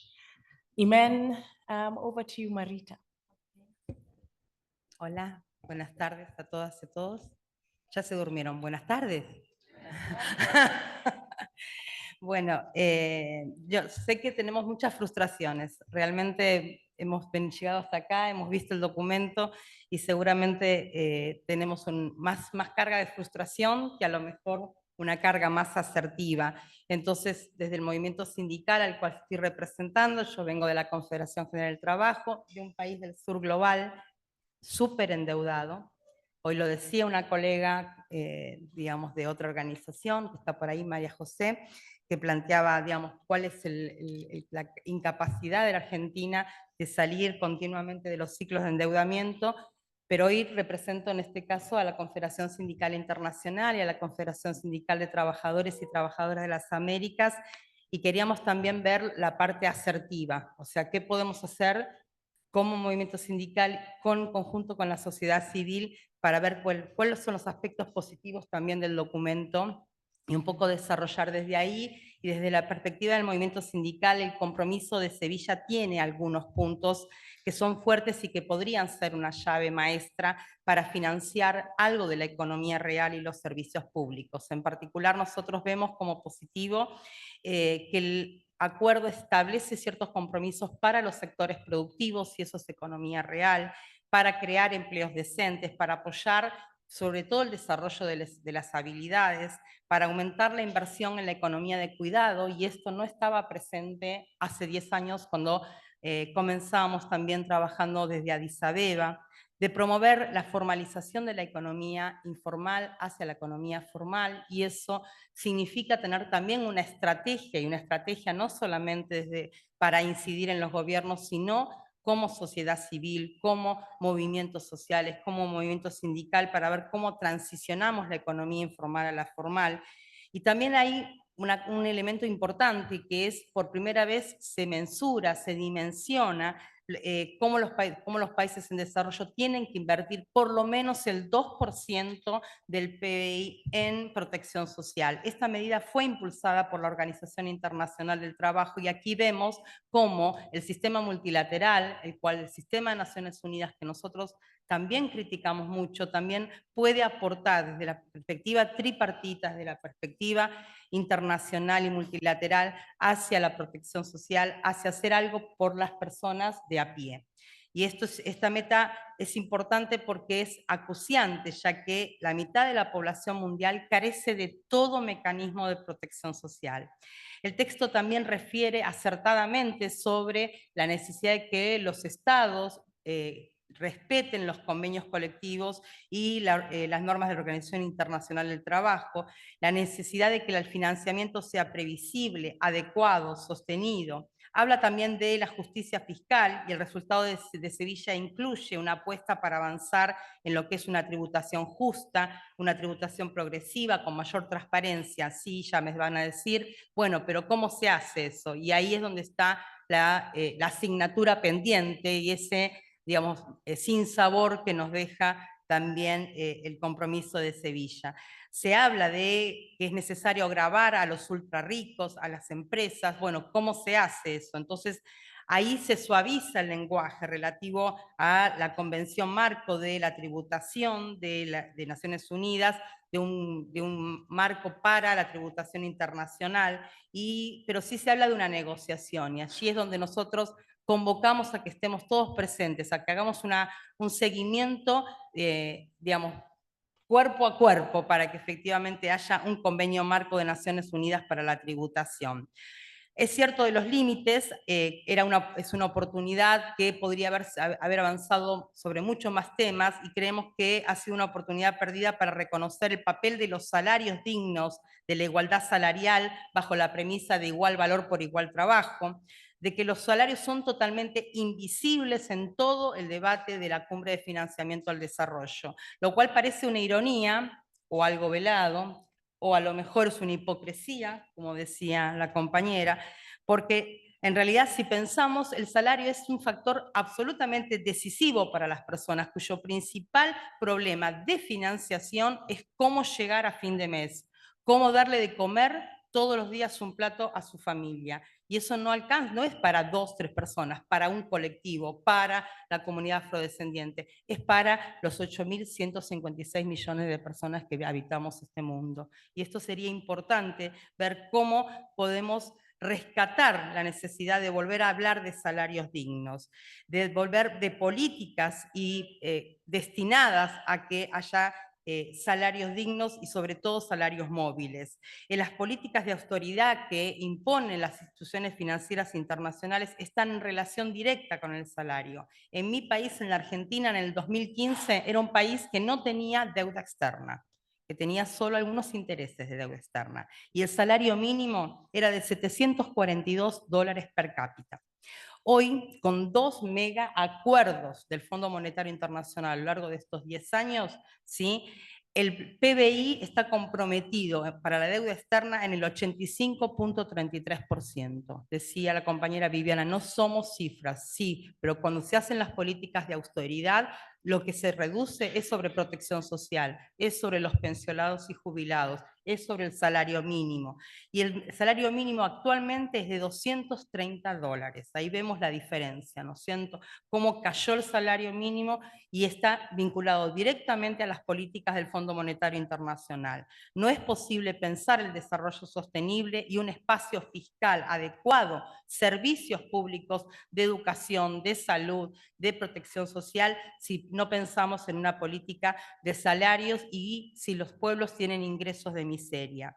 Por ello, los sindicatos seguimos trabajando e insistiendo en afirmar la necesidad de la política de salario, de la igualdad salarial, de la eliminación de la brecha de género, que deben formar parte central de las políticas de desarrollo sostenible y ser constitutivas del sistema de financiamiento al desarrollo.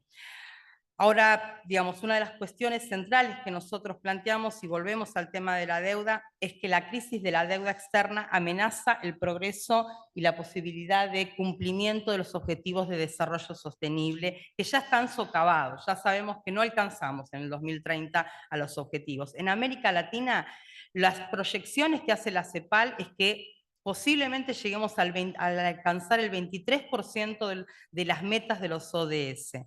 Ahora, si lo tenemos en cuenta, por ejemplo, en África, 1/3 de los países africanos por la deuda externa están afectando su 40% de la riqueza que generan. Entonces ese extractivismo a los que nos refería Viviana lo podemos desarrollar mucho más cuando vemos esa expoliación continua.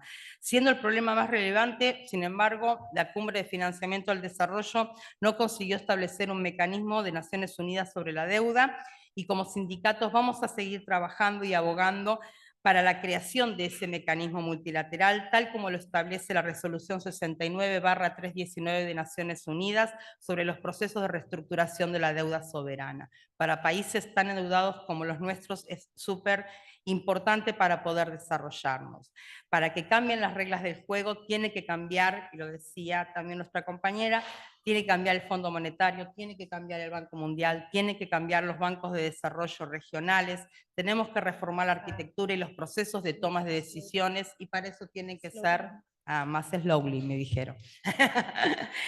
Digo, tienen que ser más democráticos, tiene que haber rendición de cuentas, tiene que responder a los países en desarrollo, y aquí coincido con los panelistas anteriores de que efectivamente el Fondo Monetario, el Banco Mundial responden a los intereses de los países centrales, pero además todos los proyectos tienen que promover el trabajo decente, los salarios dignos, la justicia social, porque esto implica claramente un compromiso de los derechos humanos, lo decía mi compañera recién. Finalmente, queremos rescatar lo que se dijo hoy esta mañana, que lo dijo Eva Granados, cuando dijo que hay una batalla global, cultural, contra la solidaridad. Nosotros somos aquí todos juntos, como sociedad civil, como movimientos sociales, como sindicatos, una expresión de la solidaridad global. Es lo que queda de la solidaridad global, y hacia allí tenemos que trabajar juntos. Como movimiento sindical vamos a seguir trabajando mancomunadamente con todos ustedes, con cada una y con cada uno, porque un modelo de desarrollo alternativo centrado en las personas, con justicia social, con justicia económica, con justicia ambiental, es lo que nosotros llamamos un nuevo contrato social, y apostamos a ese nuevo contrato social. Como se dijo aquí, Sevilla no se acaba en Sevilla. Nos une la esperanza y el trabajo mancomunado y permanente de todos y todas. Muchas gracias.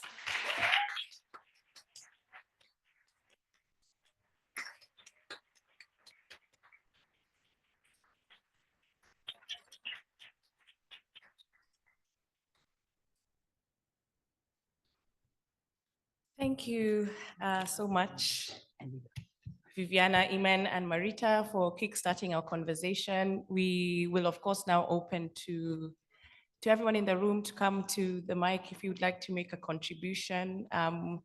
But I think as you start to come up to the mic, if you'd like to make a contribution, I want to thank each of you for pointing us to a lot of things, really. But one of them is about, and I think this has been common among you three, is pointing us to the importance of looking back, understanding the history or the historical context that has brought us here. As it's been said, unless we understand our history, whether that means what we've gained or in this case, for the most part, what we've lost, we might as well knock ourselves unconscious.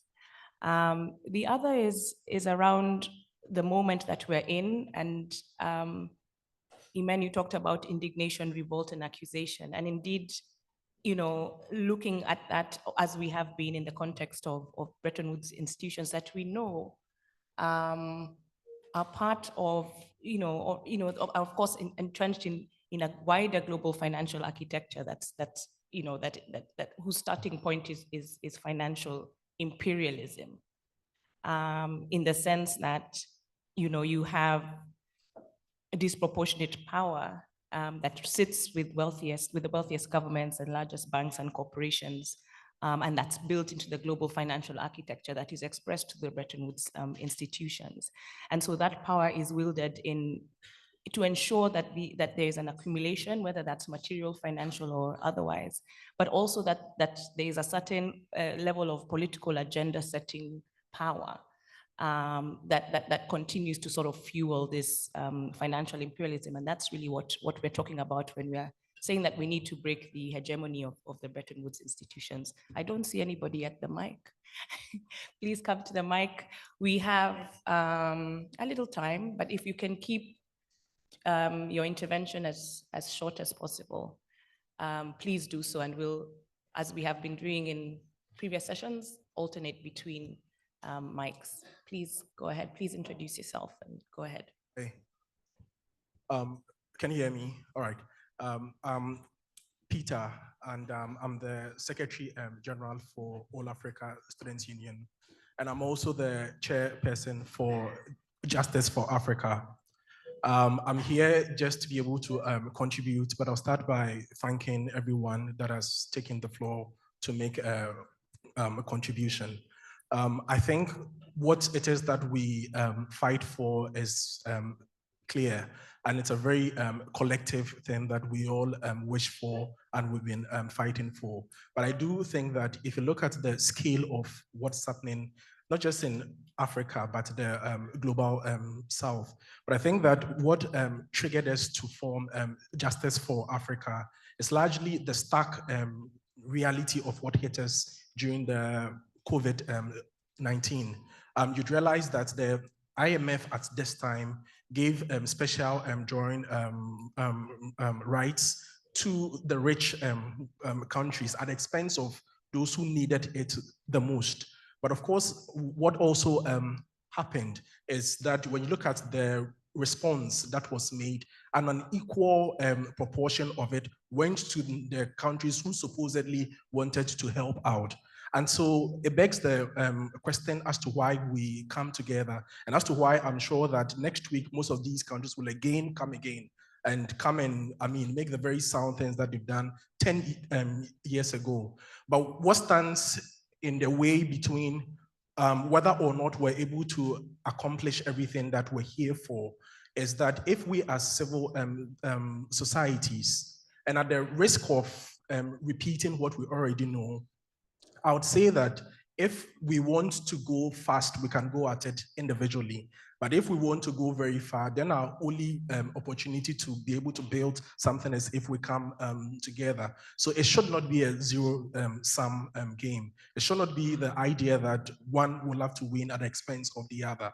And I do think that as young people, as student organizations, which is what we are, we tend to support the ideas that come forward. But a lot more of the times, if the ideas are couched or moved by young people, we don't tend to get the sort of solidarity that comes with it. So if you take an example, teacher organizations in our respective countries, when they go out to do the demonstrations, asking for pay rise, etc., students join them on the streets to ask that governments give them an equal measure.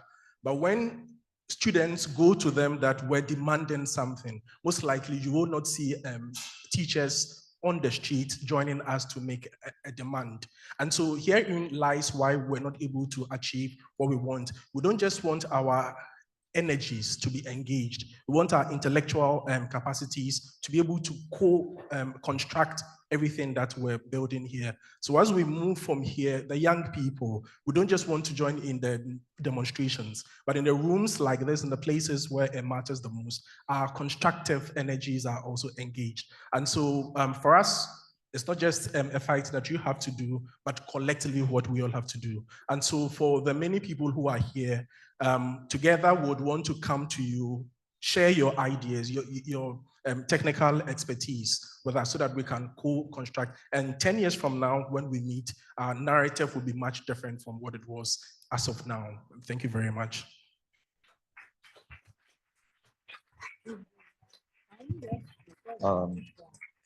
Hello, thank you to the all-women panel. I'm Ralph from Reality of Aid Asia Pacific.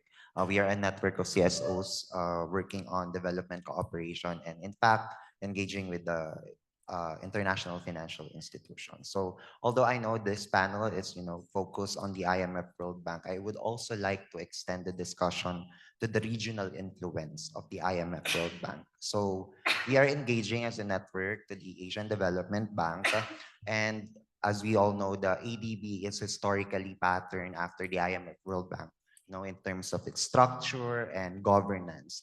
And in fact, the Asian Development Bank is one of the biggest development bank in Asia Pacific. And they're actually touting themselves as the climate bank of the Asia Pacific, although it has been, there's a lot of issues when it comes to the climate financing projects of the ADB. And so ADB as a bank has faced many issues and grievances from communities for their development projects which displace people, their land, their livelihoods, and also their rights in general.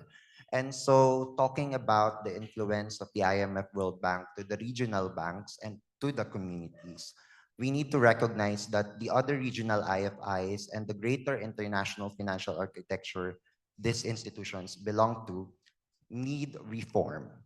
And the outcome document fails to deliver the much needed reforms that we are all calling for the IFA. And this includes reforming the entire MDB system, not just, and also, of course, the international financial architecture that the MDBs are, included. And I would like to highlight that reforming the MDBs, it does not end in recalibrating its governance through redistributing voting powers within. So for example, within the IMF World Bank, right? So to genuinely materialize a reform that we are all calling for, we have to democratize the international financial architecture by compelling the United Nations to create an intergovernmental process that will comprehensively review the policies and operations of these MDBs and will serve as a space that will oversee and hold them accountable.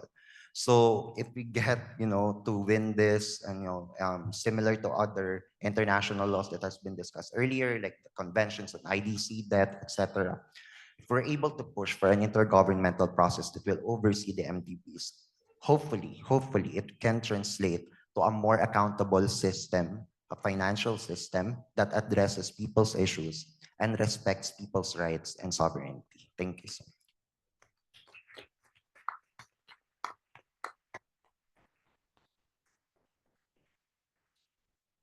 Hi, hello. Thank you, colleagues and comrades. So I'm Rodolfo Lahoy from Ibon International.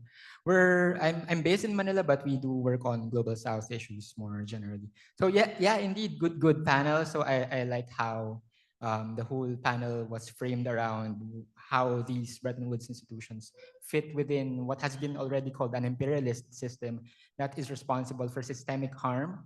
So speaking as, maybe I am part of the great grandchildren of the structural adjustment generation.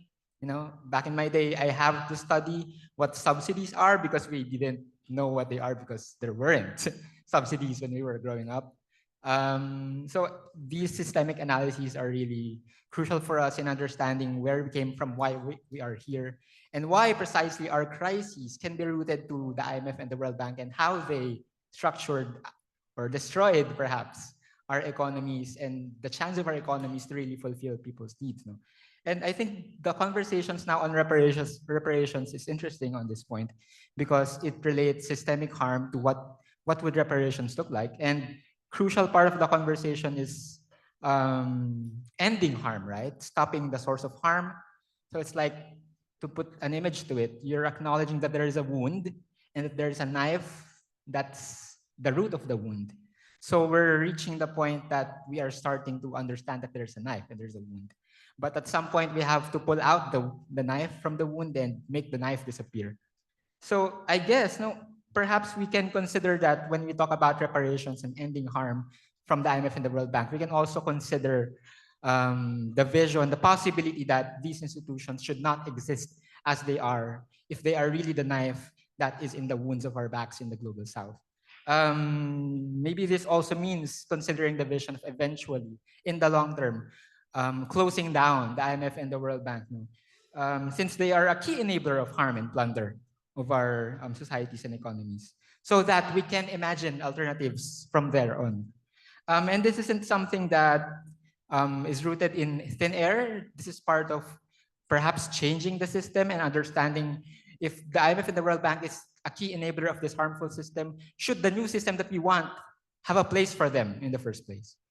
And this is something that has been going on for so long. In Kenya now, I heard already that it was mentioned in the morning, there are protests against the Ruto administration and still on the IMF-backed finance bill that has been protested already since last year. And they were already making the connections that we need to kick out, the influence of the IMF to address this tax issue in our country. And this is also not alien to us and our colleagues in Latin America. Fuera FMI, fuera Banco Mundial. In Asia, we are already, the social movements that we belong to and we are working with, they are already familiar with the need to shut down the IMF and the World Bank. So that's the first. And when we go here to FFD, we see that their roles in the outcome document is still stark. They are key enablers in the debt chapter. Their private finance and corporate model is the baseline of the private finance and business chapter. So when we're here, they're still calling the shots. And parallel to that, there's the International Business Forum. So where does that place us in the big picture? You have the Bretton Woods institutions calling the shots in the outcome document. You have big private sector calling the shots in their own spaces, and our spaces are taken away, given 4 minutes in a 3-hour program of the segments. So just to end, in what can we do in Asia when we engage sustainable development processes? One thing that we do is sometimes hold silent actions. During the openings of plenaries, some colleagues would gather in the hallway with their signs and their demands, to welcome, so-called, the member states and the delegates. Maybe I think it's time to be to ramp up and push further on ensuring that our voices are heard here, and perhaps this is something that we consider. And if there's appetite for that, it's something that I would surely join. That's it. Thanks.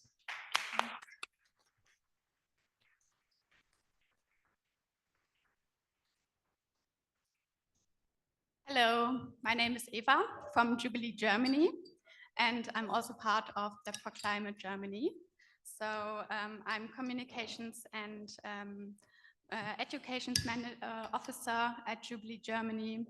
And our work is mainly to put pressure on German governments.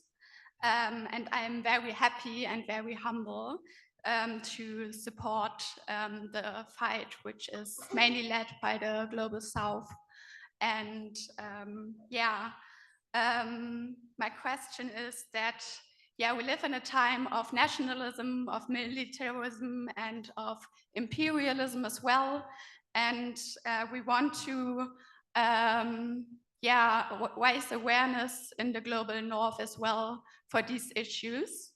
And sometimes we need to build this empathy and to humanize the people in the global south and to reconstruct and rebuild this kind of humanity and empathy. And I think often we lack the perspectives of people in the global south, because the voices of people in the global south are highly required in the global north as well. And my question is, how can we succeed in building global cooperation and collaboration between global north and global south without tokenize each other, or without tokenize BIPOC people?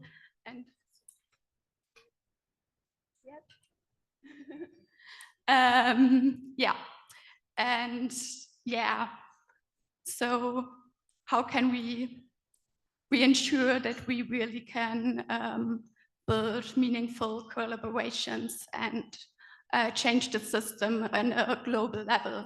Yes, thank you.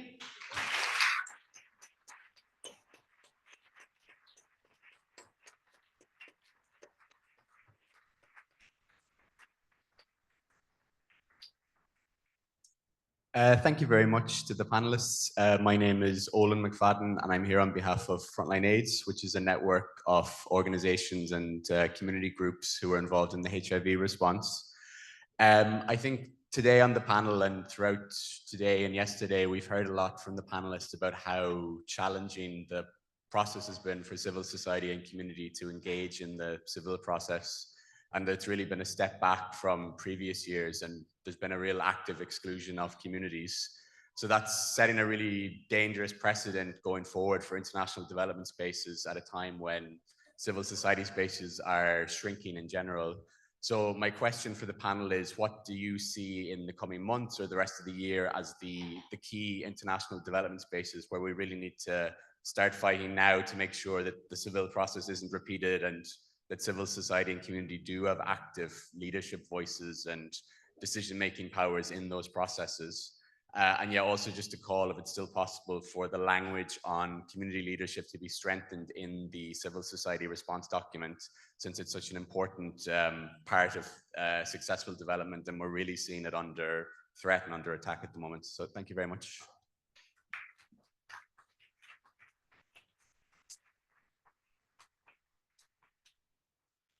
Yes, hi everybody. My name is Balkisa Bashir, and I work an organization called Barwaka Relief Organization.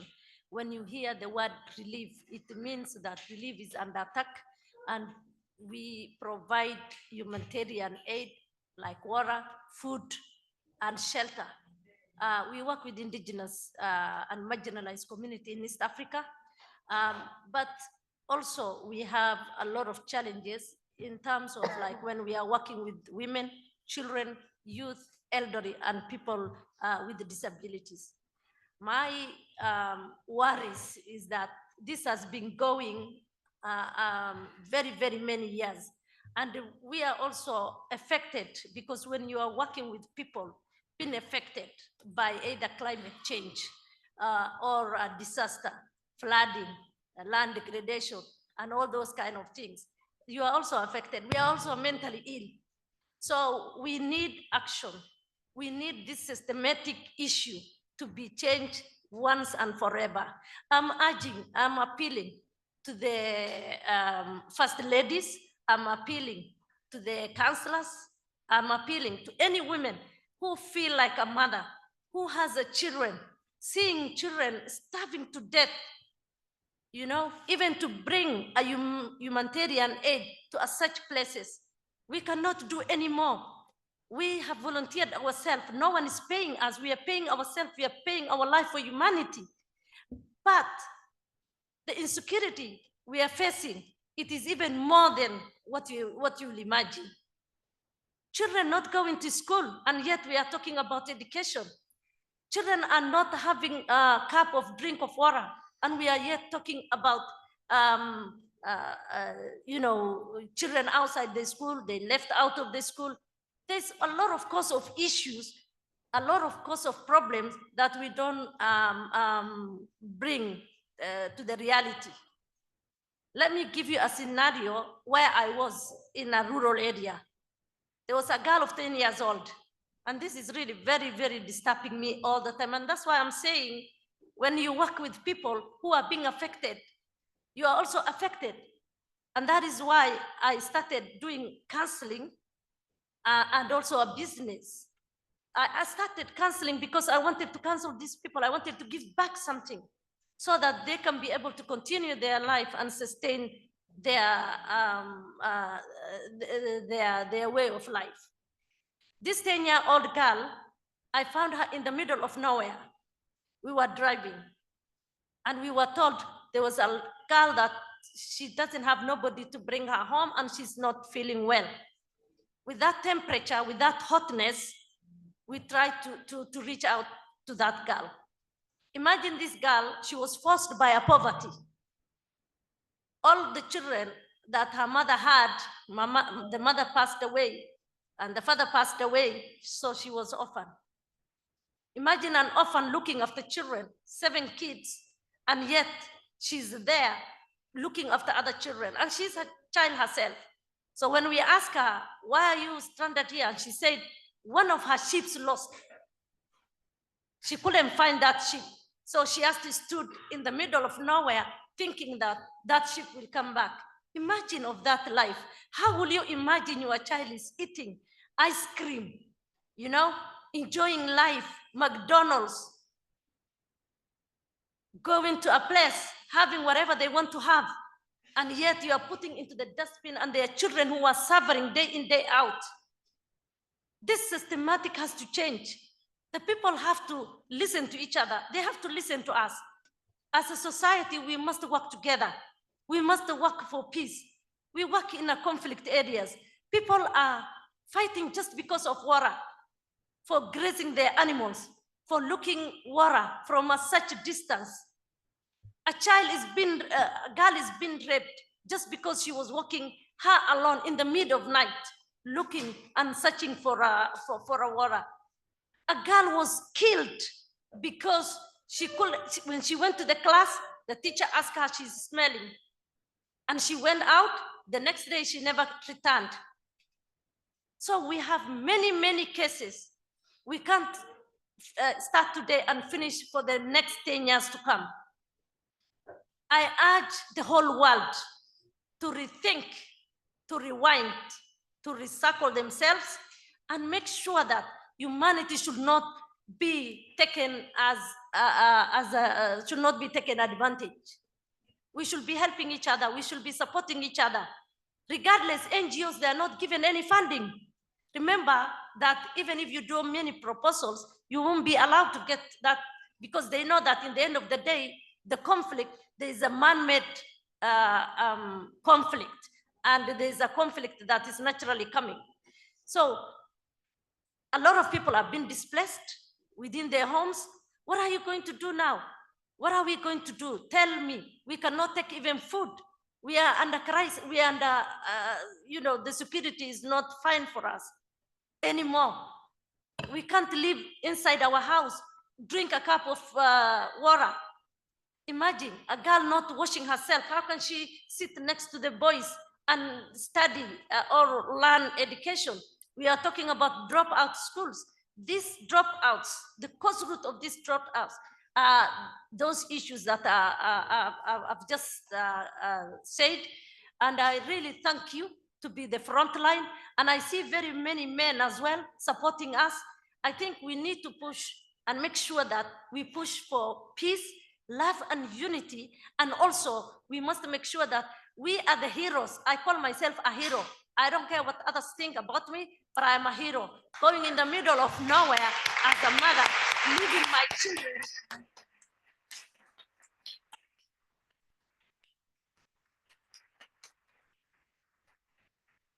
So we are not asking for money, we are not begging. What we are asking is for that equality, justice, and also we have to have an accountability and also a monitoring, because these guys who are getting the money, they are not really on the ground.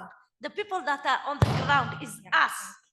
And we need to tell them, no, we need to have that, we need to be the front line, talking just like these women, beautiful women, talking about what is the issue that are concerning about women, because these are our children in the end of the day. Will you just look at a child who had not had any food, and then you are just eating in front of them? What the kind of morality do you have? What the kind of justice is that? What kind of equality is that? We need morality to come back. We need faith. Faith, you must have faith to respect yourself. We are women and we need to respect ourselves, and men will respect you. But please, you are the ones who are doing a lot of conflicts, and we need conflicts to end once and forever. Thank you so much. God bless you. Asante sana hata wewe.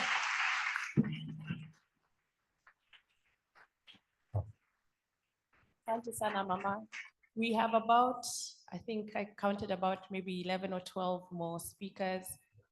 I keep saying I was not raised to interrupt people when they're speaking, so please don't make me have to do something I don't want to do just because of in the interest of time.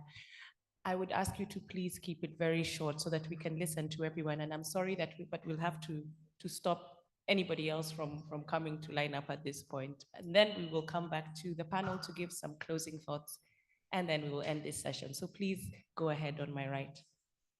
Okay, well, hello, thank you. Thank you for your words. Well, my reflection is that I think we just need to think about development, okay? First, my name is Salvador. I am from API, a civilian development NGO, that we have several years criticizing debt and demanding corporate responsibility. We are supporting Ecuadorian organizations like UDAP in their fight for made accountable Chevron for their crimes in the Amazon. So first, I would like to say justice for the Amazon and boycott Chevron. And why I bring Chevron? Because I want to make the relation with the development extractivists, okay? And because remember that Chevron is an extractivist company that now claims that follows sustainable development and all these energy companies. So my proposal is that I want us to think about development and specifically the so-called sustainable development, because right now, or in my opinion, sustainable development relies on green extractivists, okay? These extractivists that harms peoples and lands, mostly on the global south. Before they told it was about fossil fuels, but now they say it's for the green transition. So we are like forced to accept it without questioning it. So as we know, and some of you have said that this is leaving deep scars, and this is justified by the transition that's only about energy. And there is a transition that is not about politics or society. It doesn't fix the basic inequalities. So picking up what other companies have said, I think we need to focus on how we can bring practice in the governance that stop extractivists and create a post-extractivist society. I think for me, we have to criticize capitalists because capitalism is both on extractivists, racist, as well as colonialists that is present since 500 years ago, paraphrasing Vivian. And for me, there is no future and dignity within capitalism and its institutions such as the IMF, the World Bank, or the World Trade Organization. So my reflection is, let's think about ways for people, for regular folk, for civil society to control our own future. And because I think that sustainable development, as we know it, as they presented, is difficult in this creation and about thinking a new world. So how are we gonna do that? I think we need new ideas, or at least different ones for that are used by political and economic power. Because like I said before, big extractivist companies are heavily involved in the green development, presenting themselves as the paladins of the sustainable developments. And they have tricked us already with green capitalism, like greed, carbon markets, and no more fake solutions that benefit capital. So I believe that we need to think and fight and create a post-extractivist model right now. And I don't think sustainable development is strong enough to end extractivism. So, because I think that how we use the language that we use, the words that we use are important, and this word mainly come from the power, mainly from the global north. So we need to change the way of thinking.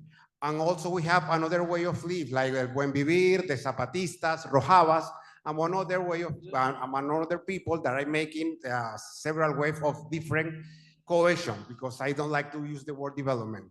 So I think we have been developing alternative way of life.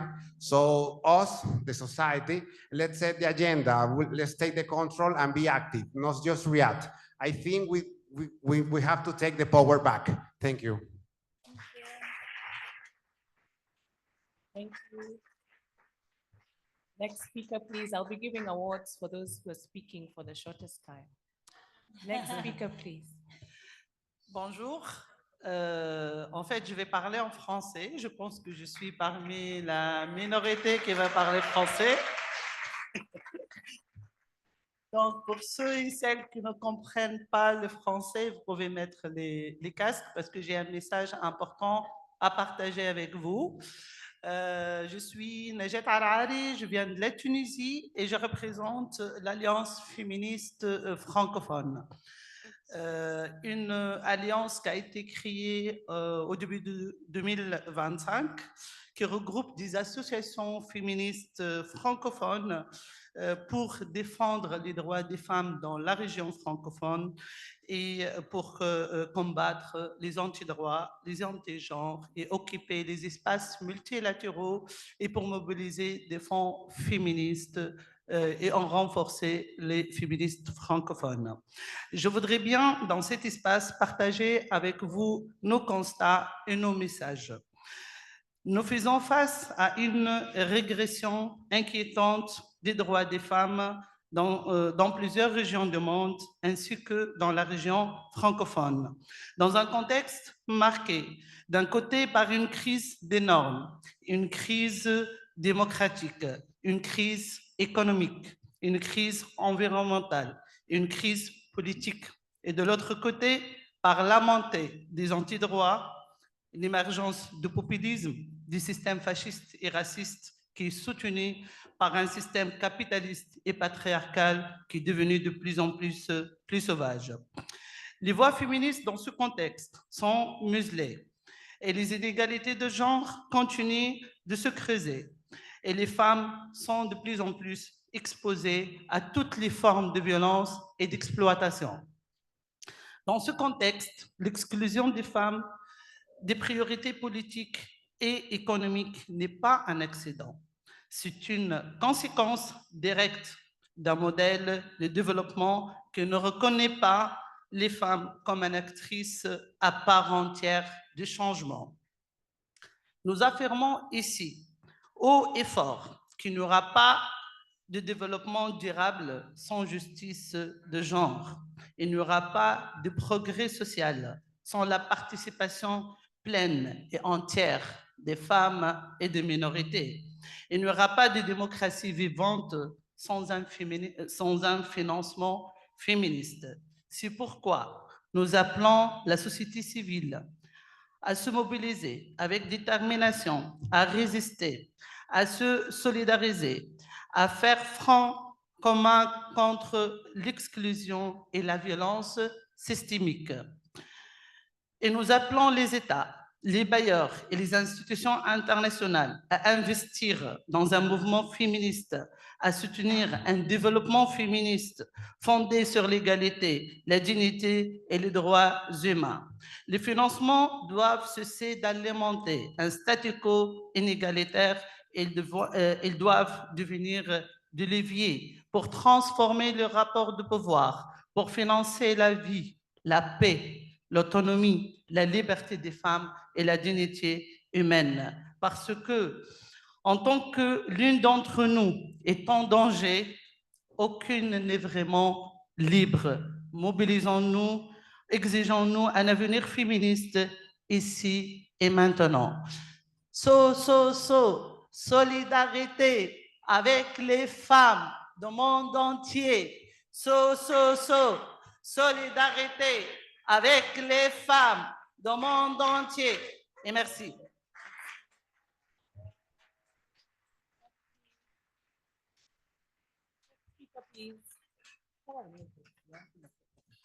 Hello, everyone. My name is Katerina Popovic, and I'm from International Council for Adult Education. But I'll talk to you as a citizen of my country only, which is Serbia, country in the Balkans in South and Eastern Europe. You might be surprised why. Well, my country is run by mafia government, and I'm not exaggerating. Its economic policy is run by the World Bank, International Monetary Fund, and European Central Bank. My country is being exploited by democratic European countries and the companies from Germany, France, and so on, and of course by Chinese and Russian companies. There is no disagreement among them when it comes to the exploitation of my country. We are fighting this regime for many years already. The last 7 months intensively, hundreds of thousands of people on the street. University is blocked. I'm teaching in university, we do not receive salaries for the last few months. Just yesterday evening, we had a huge protest, 100,000 people on the streets, and brutal attacks by the police. I suppose you're not surprised that European media are hardly reporting about that. Just this morning, I received the news that hundreds of my students have been arrested, and my colleagues, professors too. And you know, very soon we expect visits like German or French politicians or the others, European Commission, Marta Koss and Ursula von der Leyen, who we will meet, I suppose, in the coming days here, telling us that Serbia is making a progress and our president is doing quite well. So what I'm saying, what I'm calling is not only the solidarity, but also the awareness raising about the fact that there are countries, even in Europe, we are a global south within the Europe. There are countries who are also exploited by the global system, and the global system is smashing human rights and democracy in a bit more subtle and gentle way than in other parts of the world, but still it hurts and invites for solidarity. Thank you. Thank you.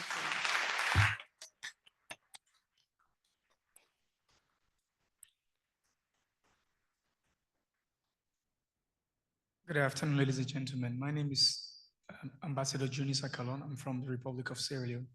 I'm here in my capacity as Director General of the Youth Association in Sierra Leone. My concern here is on behalf of the youth of Africa and the youth of Sierra Leone. We've seen how we all are normalizing the trajectory towards global war, World War III.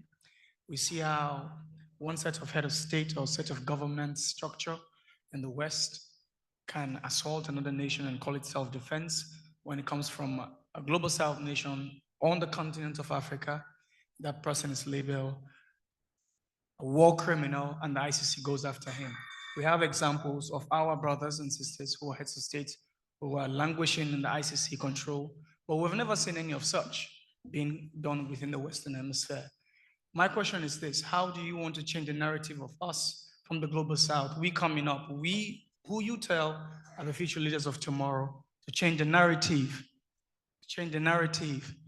of our continent, to change and stop all the illegal activities such as the crossing of the Atlantic and the other oceans just to come to have a better life. And yet still, we have instruments empowering these people in office, structures and architectural framework from IMF and World Bank, and yet still we go in and go out into international meetings.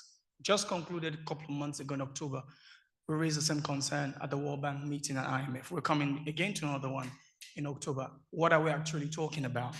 Are we going to keep paying air tickets to come have nice pictures and go back to the continents from which we're coming from with the same disaster escalating, and we find new terminologies to frame them and make them look nice? Or are we actually looking for solutions that can be implemented at local level, that someone within the constituency or within the village can relate to what I'm talking about and say, okay, let me be part of the solution instead of being part of the problem?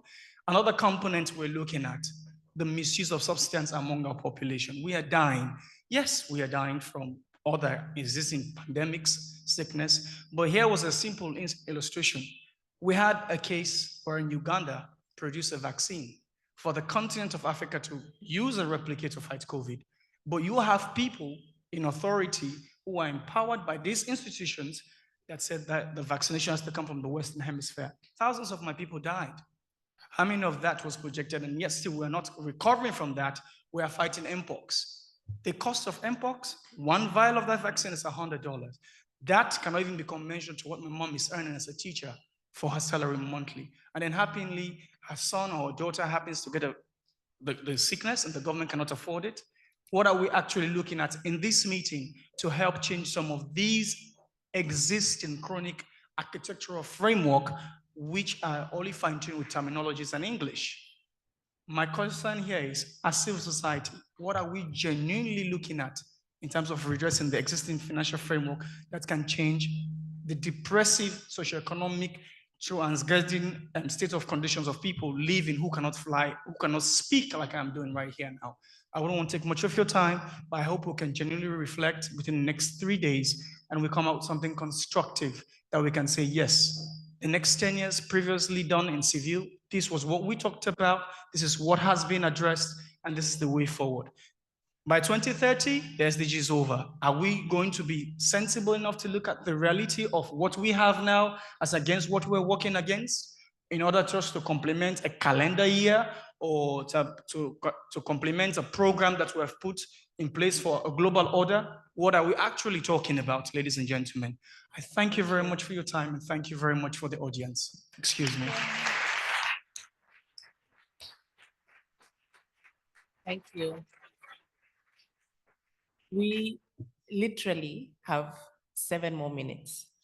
And so for the last 6 speakers, you have to be really, really quick because these three panel members also need to give closing remarks. So I beg you, I'm now at the point of begging. Please keep it short so that we stick with the program and we're able to hear from everyone. Please. Glory to God who has enabled me to stand here. For some of us who know in Africa, even getting the visa is a tug of war. The fact that I am here, glory to God. I am called Joanita from Uganda.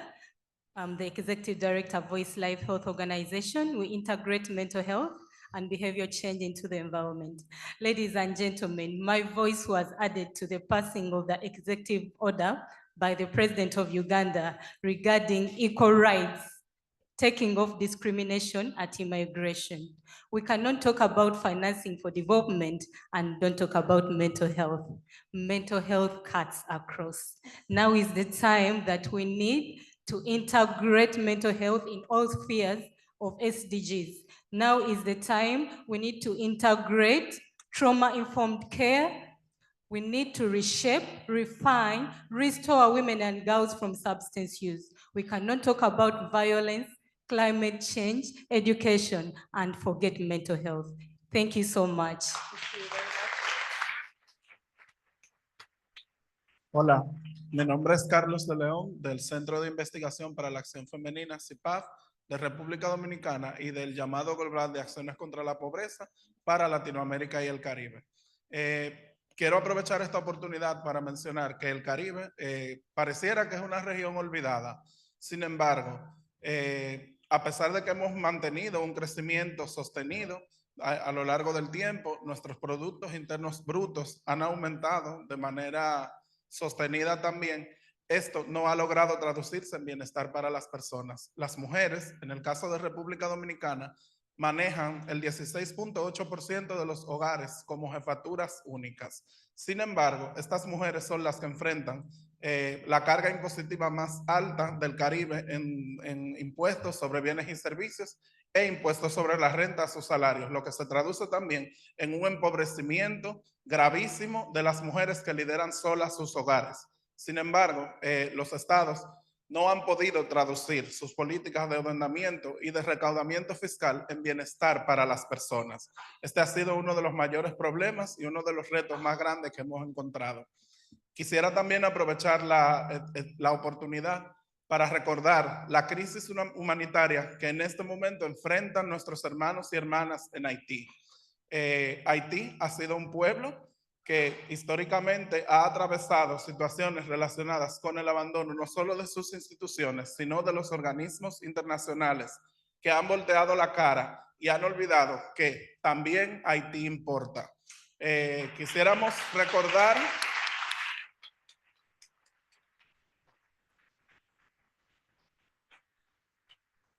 finalmente recordar que desde República Dominicana también existe un compromiso para apoyar a nuestros hermanos y hermanas en Haití y por eso estamos haciendo esta mención, porque es necesario recordar también que en el Caribe existen personas que se encuentran en situaciones de vulnerabilidad grave. Muchas gracias por la oportunidad.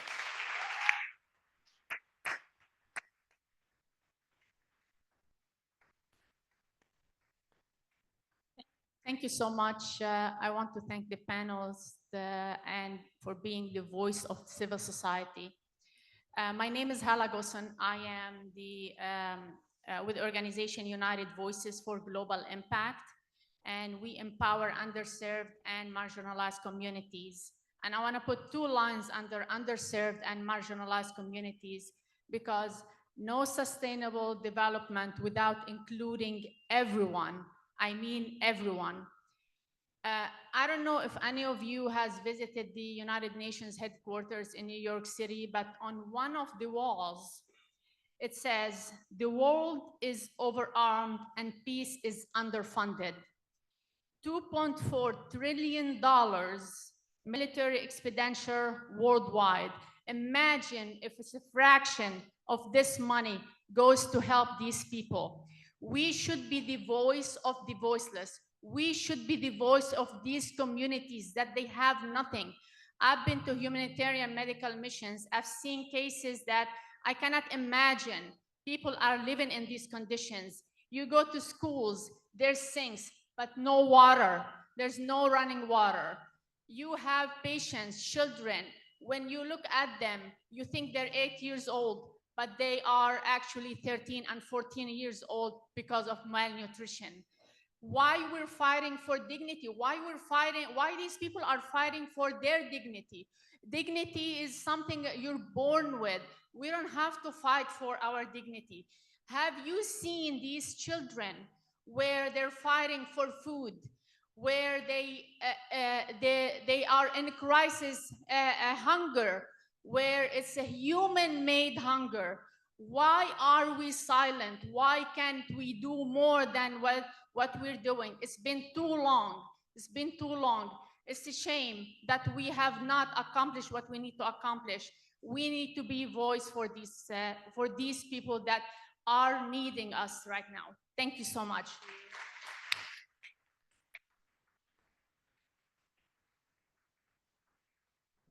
Thank you to the panelists. My name is Andrew Mamedu from ActionAid Nigeria.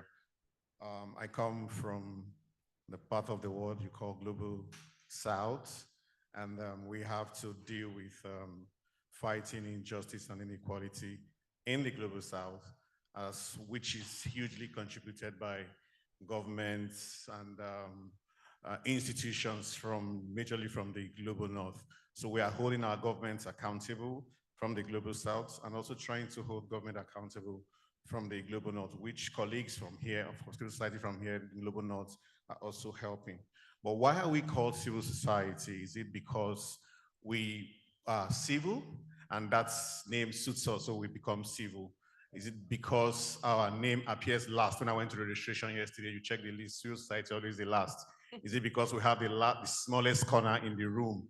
Is it because we take things calmly? We forget that engagements on these issues is not only about cooperation. Engagement is about from cooperation to confrontation.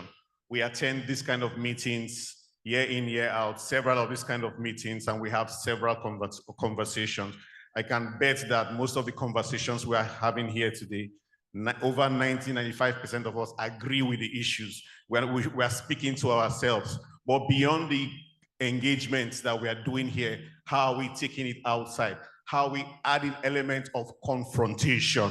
So if we are asking that, we are not added in the conversation, the main conversation starting from tomorrow, and we are discussing and writing letter and lobbying and begging, please add us. Should that be the way it should go? Should it be that civil society should be the first point of call, should the first contact that should be in that list and be given the room to speak tomorrow? And if it's not happening, how about we, for instance, tomorrow, before the meeting starts, we cause a major blockade. I know we're over 1,000 here. We would have spent at least 1 million plus to get to all of us for us to spend ourselves to be here for this event. If we're going there tomorrow, we block the event for a while, cause some disruptions, positive disruptions. They would hear us, they would listen to us. If we go back to our country, we go to IMF offices, we go to World Bank offices, and we are blocking their offices simultaneously. We have simultaneous actions going across the world. We will get the fast and urgent response that we desire. Thank you very much.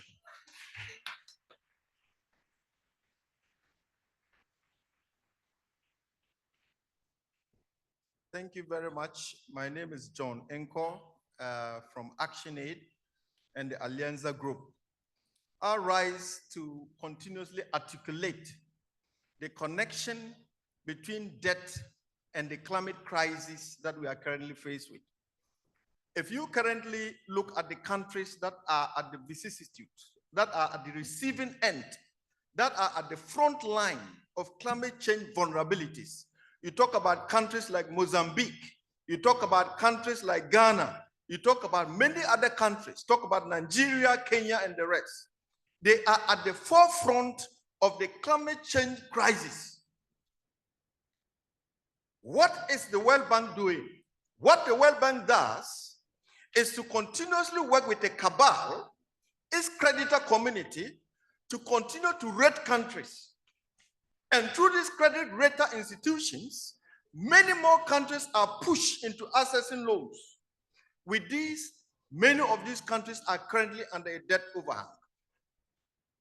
Feminist alternatives are thrown to the dogs. Many more women have to trek long distances to get water. Schools do not have furniture. If you go to Ghana now, nurses that have been trained for over a couple of years are sitting at home awaiting postings. The hospitals don't have nurses. Schools don't have teachers. Schools don't have furniture.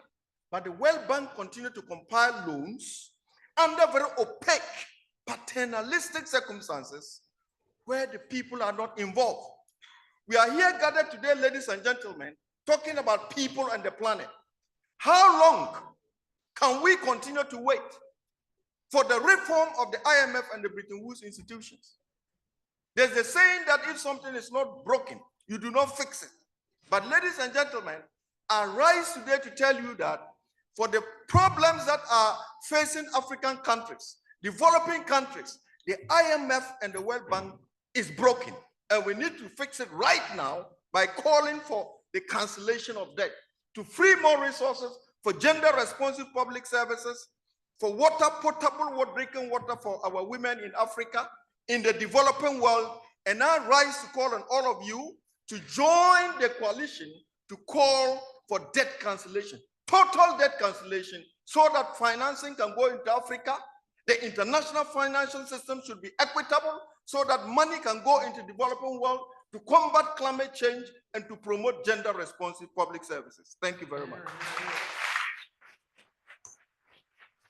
Thank you, John, and thank you to all who have spoken so passionately and powerfully from the floor.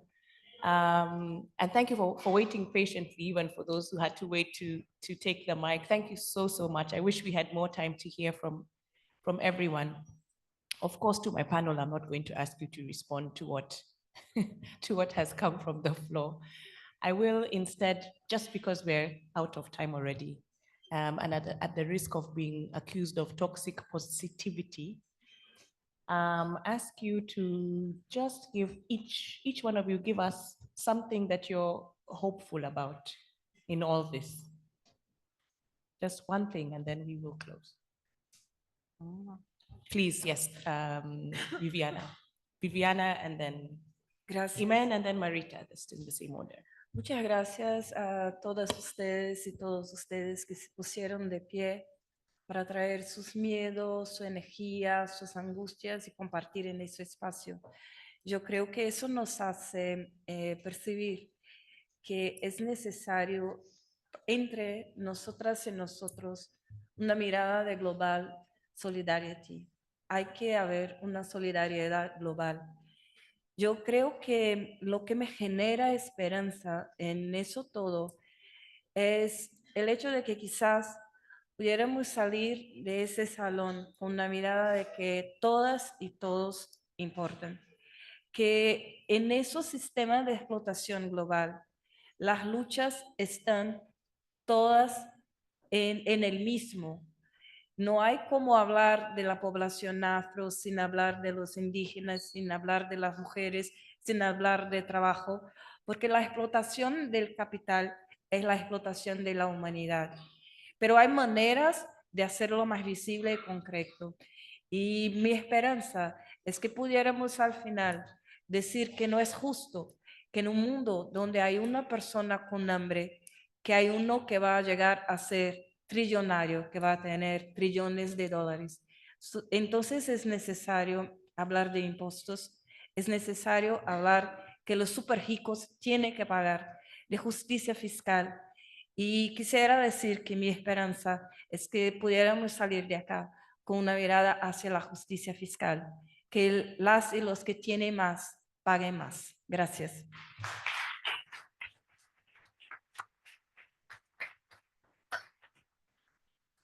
Thank you very much, and thank you all for your contribution, I think for the moderation. So if I have a positive thought now is that I have a belief that the whole system is going to be changed soon, if not during this conference, and this conference is just a step, and we'll continue fighting. I ask us all to be united and to continue fighting. Thank you.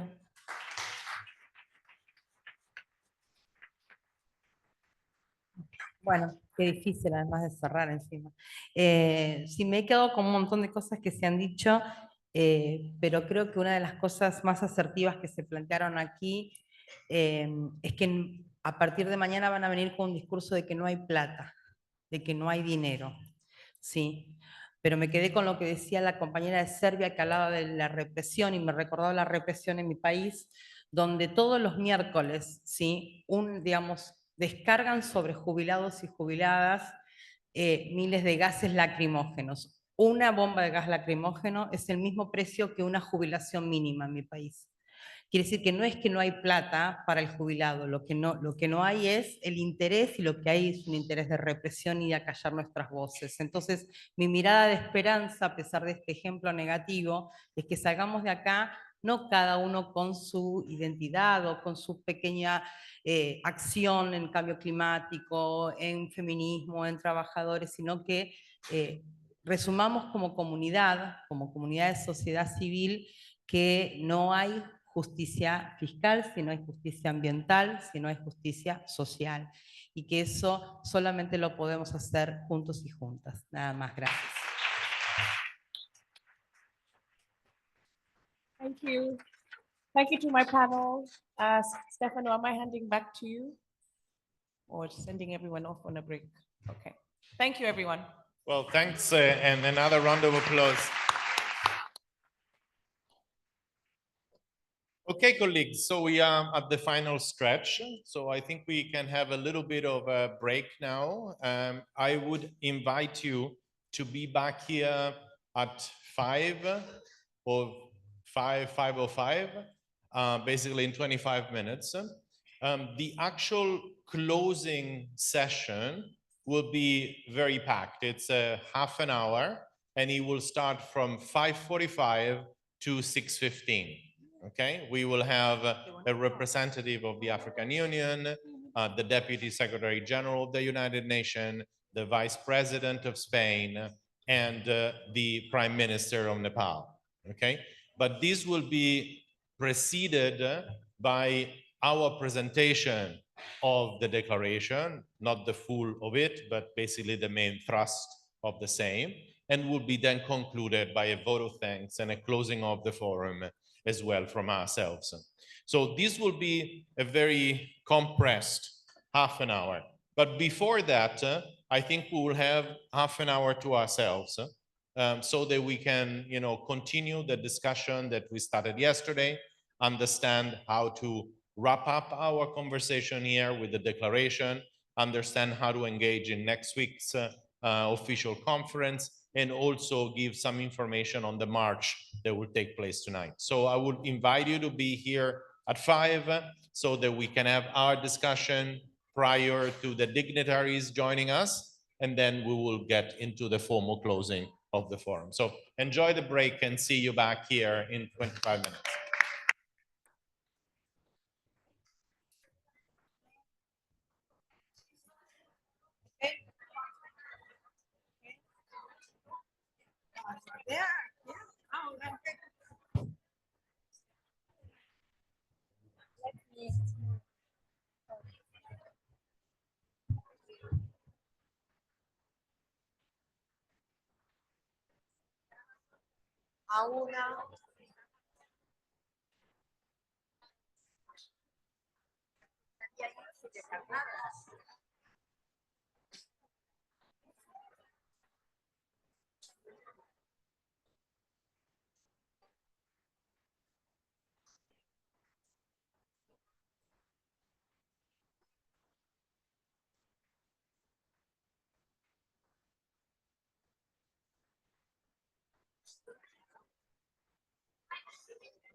It seems like we're presenting the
রাষ্ট্রপতির সঙ্গে meeting হয় তো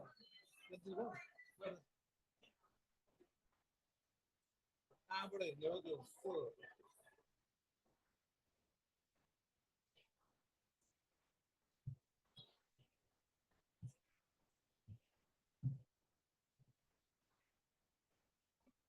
হ্যাঁ সবাই মিলে প্রধানমন্ত্রী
Okay, colleagues, I think we can start coming back to the main room.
Okay, colleagues, can you please invite people in so that we can get started?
Okay. Okay, colleagues, please, I beg your help. It has been a long walk. Please take a seat, close the door.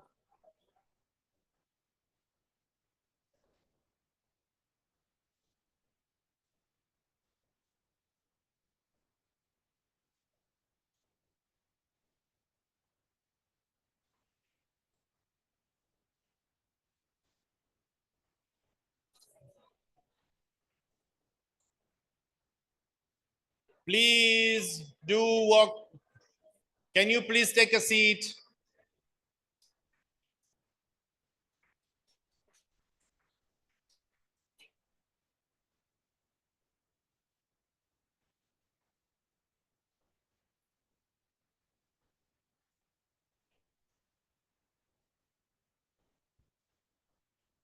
Please, in the back.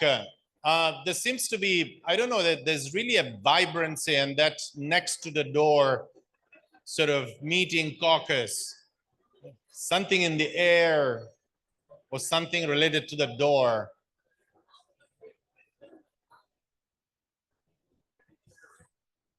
Colleagues, please come in. Close the door. Who is in, who is out, is out.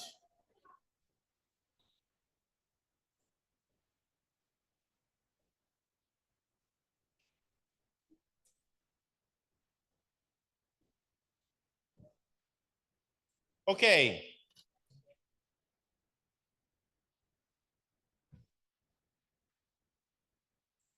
Good. Okay, so we need to do a few things together before the formal session, okay?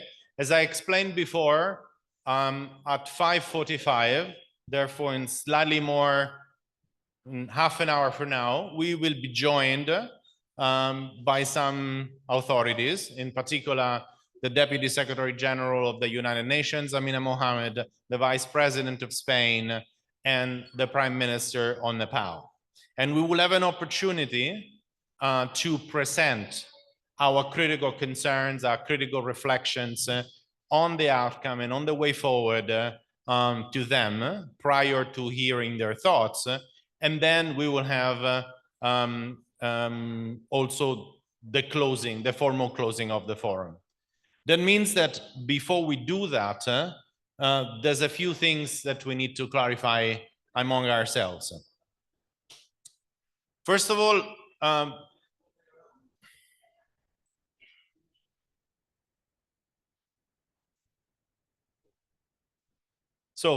I think it's important to speak about the declaration. You know, we tried to listen carefully throughout this 1.5 days of discussion and try, in a sense, to integrate as much as possible, not only what was explicitly commented on, but also the sentiments that we've heard throughout the day. In particular, today, I think we had 3 very vibrant plenary discussion. I think the first one in the morning has reminded us very clearly that as much as we continuously advocate for shifting the barycenter of decision within the United Nations, intergovernmental democracy is not enough.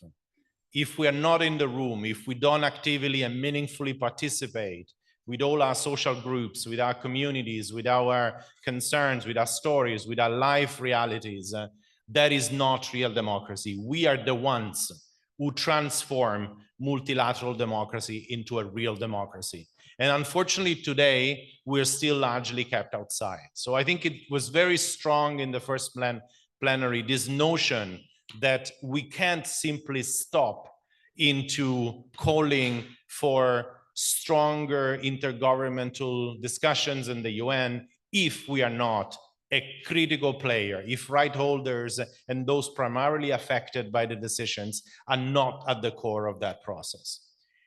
The second plenary, always in the morning, I'll be addressing the issue of rewriting international law. And another message that was conveyed very clearly is the fact that if international law is rewritten under closed door without our participation, it becomes an instrument of oppression. And it's only if that is really re-envisioned, rewritten, recreated with the active participation of right holders and those affected by those very same international laws, then it can become an instrument of liberation. So once again, I think that was an important message that was conveyed by the second plenary.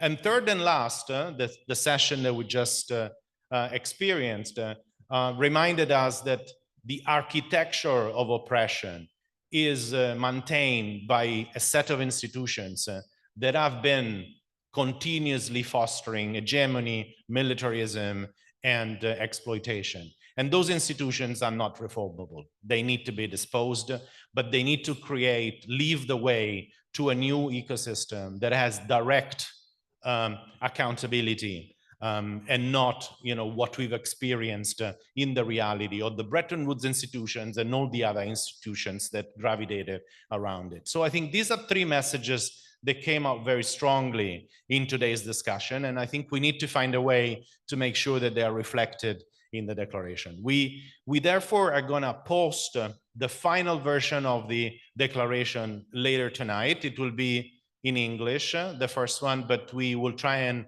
ensure the translation, at least into Spanish, if possible, overnight.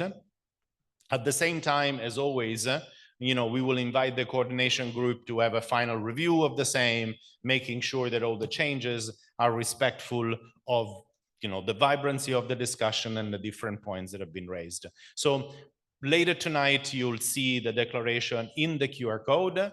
And then I think probably tomorrow morning, in the course of the morning, it will be made official and public, and it'll be launched in the context of FfD4. Of course, the declaration is long, and therefore we also need to prepare a short and sharp press release that we can also use to communicate with press, and we hope to do it again by tomorrow morning. Lots of things that needs to happen by tomorrow morning. But that is, in a sense, the culmination of the forum, the way to capture the energy, the enthusiasm, the passion that I think has dominated the last 1.5 days. But we don't end our engagement here as the forum closes. Tonight, we will all be taking the streets, as you know, and therefore I'm wondering if there is anyone here of the organization of the march, so that we can have a bit of greater detail or where to go, where to head. There you go, Angeles. Please come on board and tell us more about it.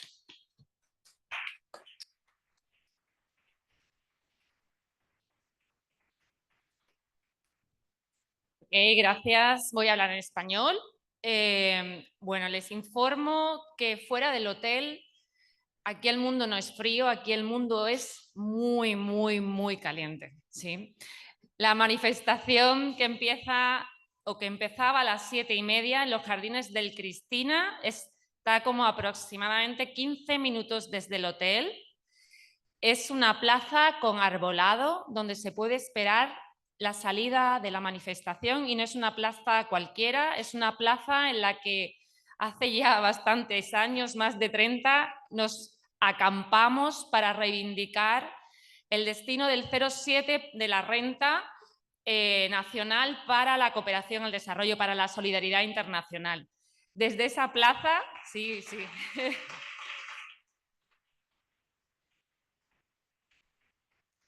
Desde esa plaza, que para nosotras tiene un valor simbólico, vamos a salir caminando juntas y vamos a intentar retrasar la salida a las 8 de la tarde, porque el sol, y sobre todo en la avenida cerca del río, es muy fuerte y va de frente. Les pido, por favor, personas mayores, personas que tengan alguna enfermedad, patología, que sepan que son especialmente vulnerables con el calor, nos pueden esperar en las setas, donde sí es el final. Ahora les explicaré. Las setas hay sombra, o pueden ir a una marcha más tranquila. Hay un espacio de cuidados también, donde le vamos a acompañar. Y también les recomiendo que hay botellas de agua en los laterales que se pueden llevar. Llévenselas. ¿sí? Algo para cubrirse la cabeza, protección solar. Nosotros tenemos una frase en Sevilla que es, cuando le quieres desear lo mejor y se van, no le decimos que te vaya bien, le decimos vete por la sombrita. Váyanse por la sombrita, por favor, ¿sí? Vamos a ir todos acompañadas con un cordón de seguridad de compañeros y compañeras que se han prestado a hacer esa labor. Van a llevar un chaleco amarillo.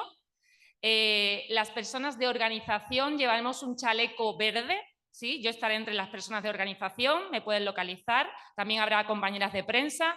Vamos a ir todas juntas por el río, por la avenida de Paseo de Colón, hasta llegar a un punto que va a ser la calle Reyes Católicos. Allí vamos a hacer un cambio del cordón de cuidados y de la cabecera también.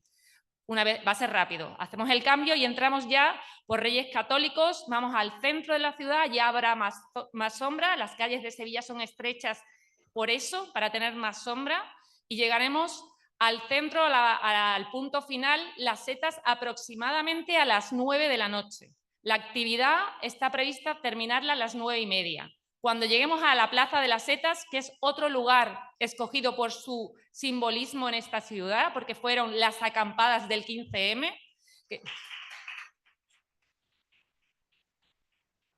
Vamos desde la reivindicación de presupuestos, de más presupuesto para la solidaridad internacional, a una democratización mayor de lo que son los sistemas financieros y de lo que es también la política. Allí fueron las acampadas del 15M y allí hay una gran escalinata donde cerraremos el acto, primero con una sorpresa que no les voy a desvelar, ¿sí? Que por eso son las sorpresas, y luego con la lectura de las reivindicaciones tanto del foro feminista como del foro social. Bueno, por favor, avisen a todos los compañeros y compañeras. Nos vemos a las 7:30 para salir a las 8 en los Jardines del Cristina. La agenda de organización, seguridad y cordón de cuidado, nos vemos a las 6:30 en la entreplanta, ¿sí? No, perdón, en el hall. Y cualquier duda, por favor, al teléfono. Nos vemos en las calles, que ahí no hay que pedir espacio de participación, esa es nuestra.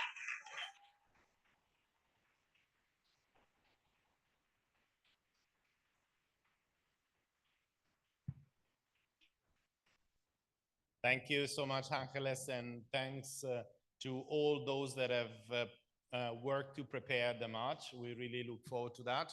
That is, as Angeles said, that's our moment, a moment in which the streets are ours. So now the next question is, we do the march tonight, what happens from tomorrow onwards? So we left each other on the challenge that was reported in plenary of the restriction of participation. And as you probably noticed, we did use the morning plenary and particularly the presence of the Secretary of State to really convey very clearly those demands. And I think we can report that something is moving in response to that. I do not yet have final arrangements, but many issues seem to be somehow on the move. First of all, we got reconfirmation. Then from Tuesday onwards, all sessions, all plenary sessions and all roundtables should be open without any secondary tickets. That means that they are just open to all those that are willing to participate. In terms of the sessions tomorrow, the opening session in the morning and the first roundtable, we will receive a number of tickets that will allow us to enter. We are still negotiating the numbers, but they should be probably some 100 tickets for the plenary in the morning. At the moment, they're a bit lower, but I think we're trying to increase them, and a slightly lower number for the afternoon. Now you're asking yourself, how are we gonna deal with that? I think we're gonna deal with them in a first come, first served basis. We'll try and collect the tickets in the early morning, and then we'll try and distribute it to the first people that come to the plenary session before the start. But we will send a message by email and by WhatsApp as well for those that are in the WhatsApp group to clarify this, and hopefully you can also, give word around to all your colleagues as soon as this is sorted. I'm afraid that, I would have liked to be here with all this information well organized before, but it was this last minute reality that did not allow for that. But we know that this is only passive audience, right? We're not happy with that. It's good to be there, it's good to listen to what happens, but it doesn't respond to our call for agency. So in terms of the roundtable, again, we don't yet have confirmation, but we should be able to have at least a couple of civil society people introduced in the formal program of the roundtable. We still don't know which ones. We still don't know if this is 100% confirmed, but that's what we're struggling. We have demanded that we'll have one formal civil society speaker on each of the program. Okay, so we're still distant from that, but there is some movement in that direction. Let's see if that movement is real and is actually expanded to a meaningful participation. We're also waiting reconfirmation on how many interventions from the floor will be allowed in each of the roundtables. We have pushed back against the idea that in 180 minutes of a roundtable, civil society is provided 4 minutes to intervene. And yet we do not have a clear response to that, but we hope that by the end of the day or tomorrow morning, we'll have greater clarity and hopefully will be positive clarities. Third, we have requested the possibility to host a press conference with all the international and UN press on the premises, because this allows us to voice clearly our frustration, our disappointment, our concern, and our proposals. This is still in the making. We are told that probably we are not able to request it as civil society. We need a member state or a UN agency to do that. Spain might, because we don't have confirmation of that, might request the space for us. That's what we're negotiating, and that's another piece that is in the motion. We have also been given confirmation that we have a small, but yet a room in the UN premises, probably for some 30 people. We'll see how we can make best use of it during the conference for some strategic meetings, conversation, in addition, of course, to what we do with the side events. Are all of these sufficient? Of course, they're not. And I think the forum was very clear in the fact that we're not here begging for 2 minutes more, 2 minutes less. But we wanted to at least get an immediate response. And the immediate response is not only important, considering all the engagement of so many communities and groups, but is also because we cannot allow that such a regression continue. We need an inversion of the trend. So even if the inversion is very small, is not sufficient, and at least in our view, should not change a thing in our narrative of exclusion and lack of participation, at least may provide a few opportunities throughout the program to voice our analysis, our concern, our sentiments, and our proposals. We hope to be able to provide to all of you a more comprehensive update, whether it's tonight or early in the morning, with greater clarity on this information. And of course, not only greater clarity on this, but then whichever achievement eventually we manage to grab, how to engage with it. In terms of the thematic roundtable, the work streams, the thematic work stream of the mechanism will be the one leading the process. But this is also an opportunity maybe for many of you who are interested in some of these to connect with that particular process, engage, and possibly maintain that engagement from this point onwards. I think I've covered all the different areas. Again, it's a highly suboptimal situation, and certainly something that doesn't resolve the reality of that shrinking space, something that we've experienced in the negotiations, in our continued advocacy. But at least you know, there has been a response, and we certainly thanks in particular our Spanish colleagues who immediately took up the issue with their government, and hopefully that will not only just smoke, but will also bring some results. But again, it's important to recognize that these small steps are nothing if compared to the reality of the fundamental marginalization, undermining, and exclusion that we've experienced throughout the process, and the fact that generally the outcome doesn't speak to our concern, our priorities, and the urgency that we've had in 1.5 days of the forum. Let me just conclude before we take a little breath and then we prepare for the closing with a few votes of thanks. First of all, I think we need to thank our interpreters.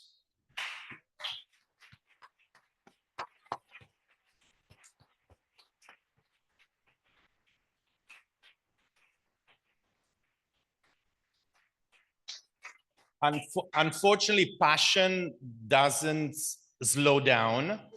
And I think as a result of all the passion that has been infused over the last 1.5 days, I think they have been on the run, you know, from the moment we started. So I think we really need to thank them for their efforts and their attempt to make justice to the vibrancy of the discussion. Secondly,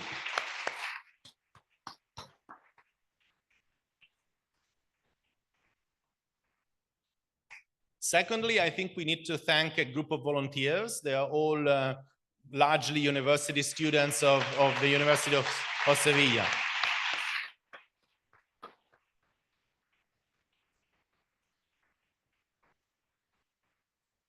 They have welcomed you, they have taken you around, insisted that you step back in the plenary, but they've also followed the discussion because these are the issues they're studying and they're engaging with, and for them, it was certainly an inspiring moment. So we hope to see them in our ranks as they move forward in their path. Thirdly, I think we want to also recognize all the workers. All the people that are normally invisible, you know, it's the people that organize the space, that have cleaned it up, that have organized the food and everything. Those that you've seen, but also those that are invisible because they are behind. And it's always important to pay homage to all of them.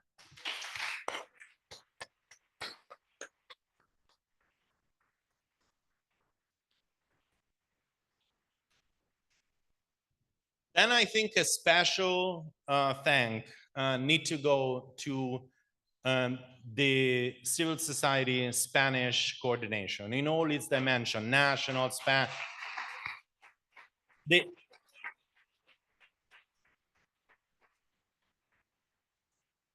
They jumped on a running train. They did it with incredible enthusiasm, commitment, and political determination.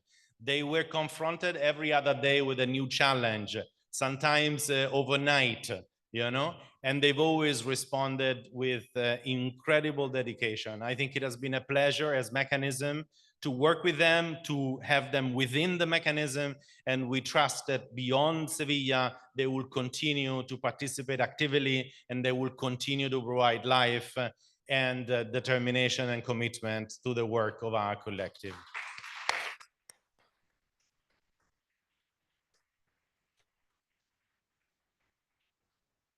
And lastly, I'd like to thank all those within the larger collective, the mechanism and beyond, that have played facilitation roles within the thematic workstream, within the region, within particular task groups, the facilitation team itself, all people that have worked really far beyond the call of duty night and day to make sure that throughout this process, we could express our sentiments, our concerns, but most important, our concrete proposals on how to invent, recreate, re-envision a different international financial architecture and a different global economy that is just to all our people and communities. So thanks to all of them, and by thanking them, thanking all of you as well.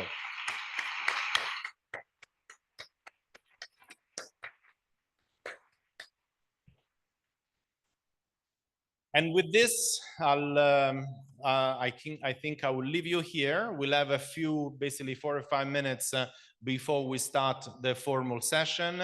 And I hope you can stay seated and so that when the authorities arrive, we will welcome them in, and then we will initiate the formal segment that will close the forum. Thank you so much once again. Thanks.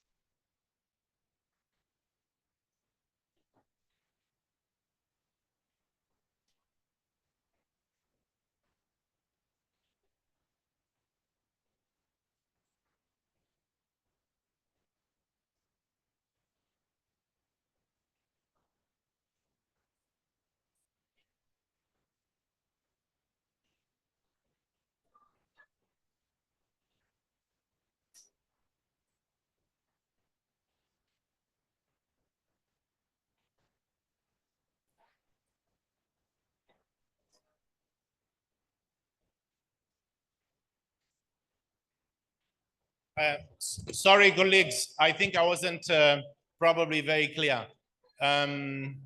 We have a security issue until we all seated. And so I need to ask you to take your seat, to, maybe stop taking pictures and everything, because until we do that, they're not going to walk in. It's just a security issue. Sorry. I think I wasn't clear enough.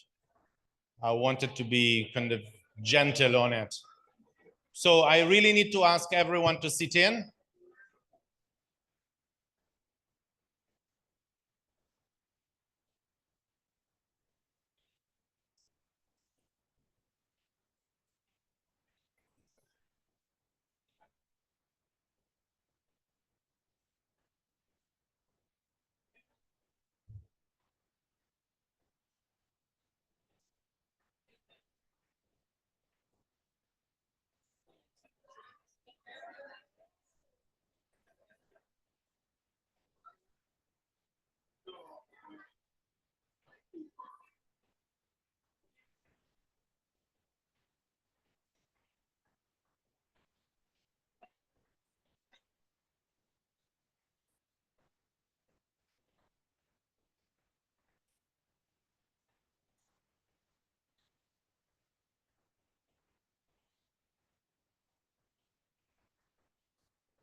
Okay, sorry, I know I've said it already, but so my credibility is undermined. But we actually have them all the three here. So please just take your seat and they are walking down. Thank you so much and sorry to keep you waiting.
Hola. Good evening. I'm very pleased and honored to moderate this closing session of Civil Society Forum. Let's welcome our honorable guest to this very important session. Our guest this evening is the Right Honorable Prime Minister of Nepal, KP Sharma Oli.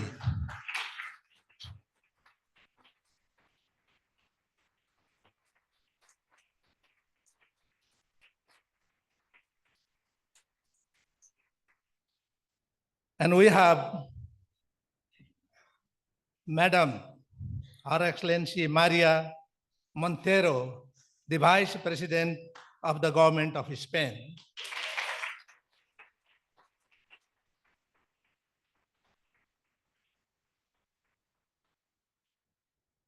Another distinguished guest in this evening is Madam Amina Mohammed, Deputy Secretary General of the United Nations.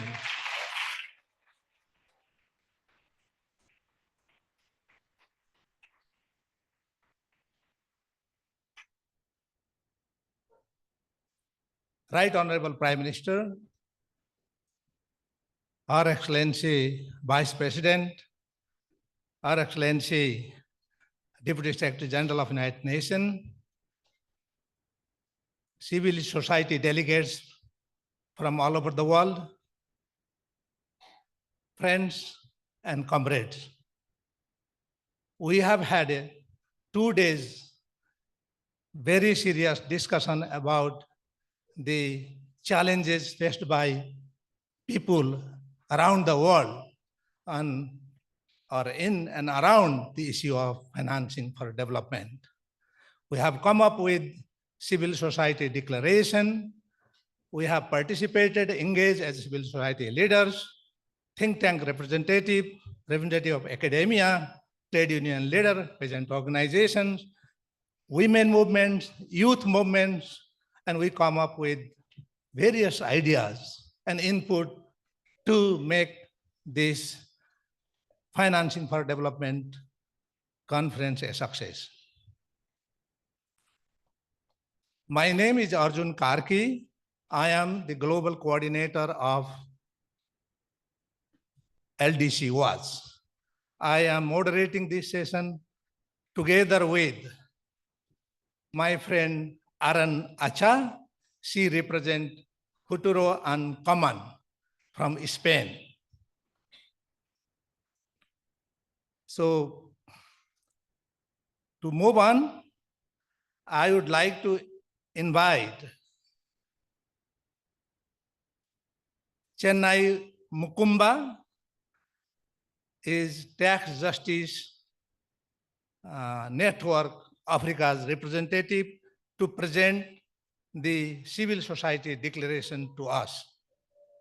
Please come to the podium.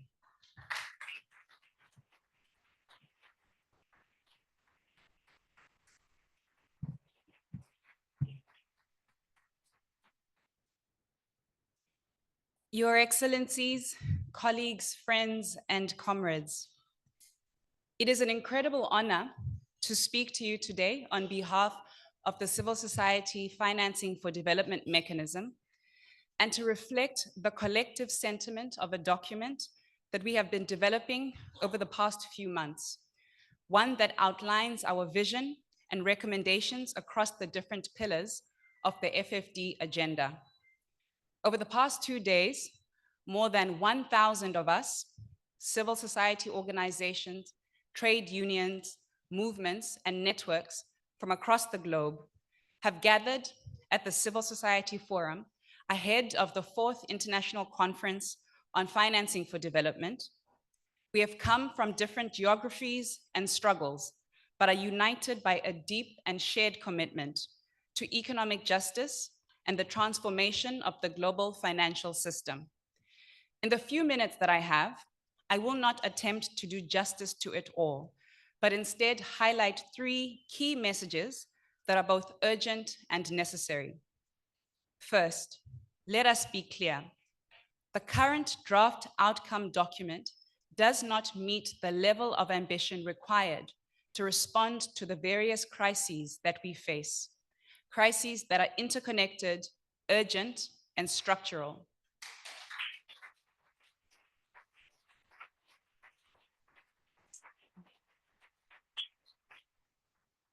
We are confronting growing inequalities, both within and between countries, unsustainable debt burdens, undermining public services and human rights, structural gender and racial injustice, illicit financial flows, shrinking civic space, ecological breakdown, and the erosion of multilateralism, all the while seeing an increase in global military spending and a decrease in overseas development assistance.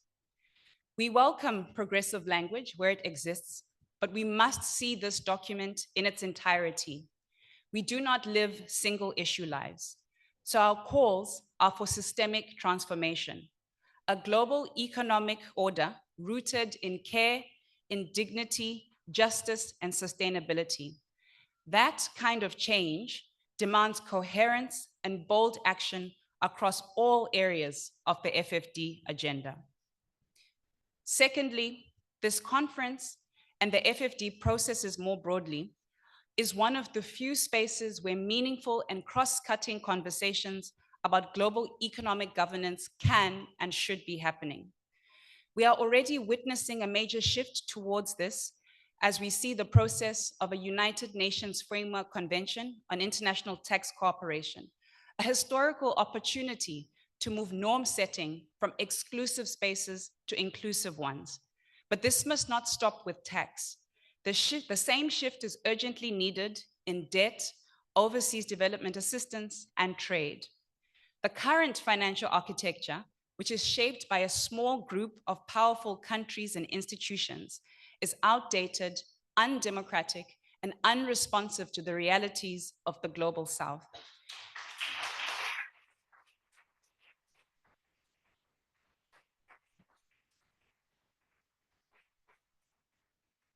If we are to build a truly fair and effective multilateral system, governance reform must be central to the FfD4 outcome. Thirdly, and finally, we turn to the United Nations because it offers us a promise of greater inclusivity, greater transparency, and greater accountability. But that promise must be realized in practice. Throughout the lead to this conference, and even here in Seville, civil society has been sidelined. We have not always been meaningfully included, even in spaces that are ironically labeled as multi-stakeholder. It does no good to shift negotiations to new spaces if they replicate the exclusion and opacity of the very institutions we are calling out. To be credible, the FfD process must center the voices of those most affected by global economic decisions, communities that are on the front lines of austerity, women that are upholding crumbling public services, workers that are in precarious labor markets, and peoples whose future are being mortgaged by systemic injustice. As I conclude, the FfD agenda is not just about mobilizing more finance. It's about reclaiming the purpose of that finance. Finance must serve people and planet, not profit and power. This is the vision.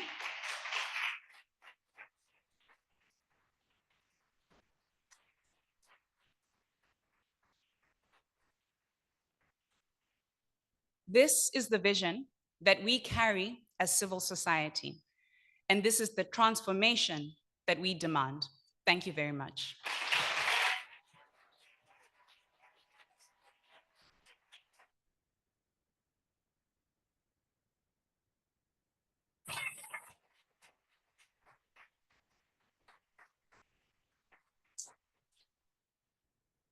Thank you, Chennaya.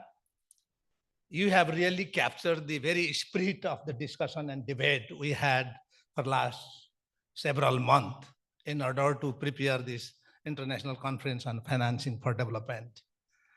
I would like to request this August gathering, give another round of applause to Chennaya.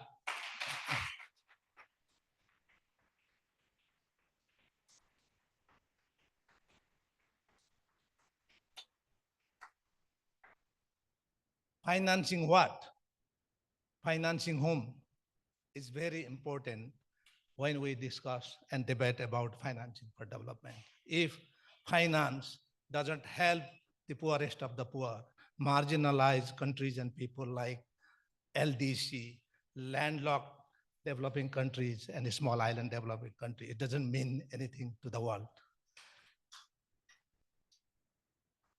Now, I would like to welcome Deputy Secretary General Amina Mohammed to speak to us about civil society's declaration and civil society discussion and debate, how United Nations would see our voices and concern. Please, Amina, over to you.